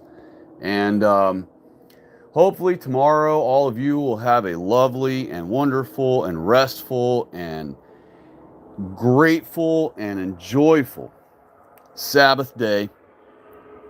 And I'm so glad that I got to make it home tonight on time to do a Sabbath stream with you all for this all-white Sabbath stream party. And I will, in the community posts, I'll send you all a picture of or I'll send you several examples of the blacks all-white parties, they call them. So And that way you can see where I got the ideal for the thumbnail tonight, and where and that they do these all white parties, that blacks of all people do these, or not of all people, but of all upright bipeds, blacks are the ones who do these all white parties, and they call them all white parties. And the other thing they call them is wear white. So if you want to Google it and look, Google image some and check them out for yourself, all you got to do is, in quotation marks, make sure you use quotes, put wear white party or all white party, and click images, and you will have a great laugh. So I will post some examples of those in a community post later tonight or tomorrow. And as soon as I hop off here, I'll unlock those videos. You'll notice they have no views. They only have like 2 views or 20 views or something, because right after I posted them, I locked them, made them private, because I realized that if I was going to try to start wooing some people into our identity, I didn't want them immediately shunning my channel away by seeing any of the mentions of the true shape of the earth, because not enough of our people 4 or 5 years ago when I started this channel were uncucked about the shape of the earth and the biblical cosmology. So, but I will unlock them when I hang up from here with y'all, and that way anybody curious can check them out. But part 3, you will see my channel get deleted in real time while I am filming my channel. You will see that it did get purged while I was filming, and then when I click refresh, my channel is totally gone. So, God bless you all. I hope all of you have a wonderful Sabbath tomorrow. I hope that y'all enjoyed your Sabbath with me tonight at our all-white Sabbath stream. And I look forward to seeing all of you again on another one. And Godspeed to you all who are a part of my kindred people. And that's it. We'll do it again soon. God bless.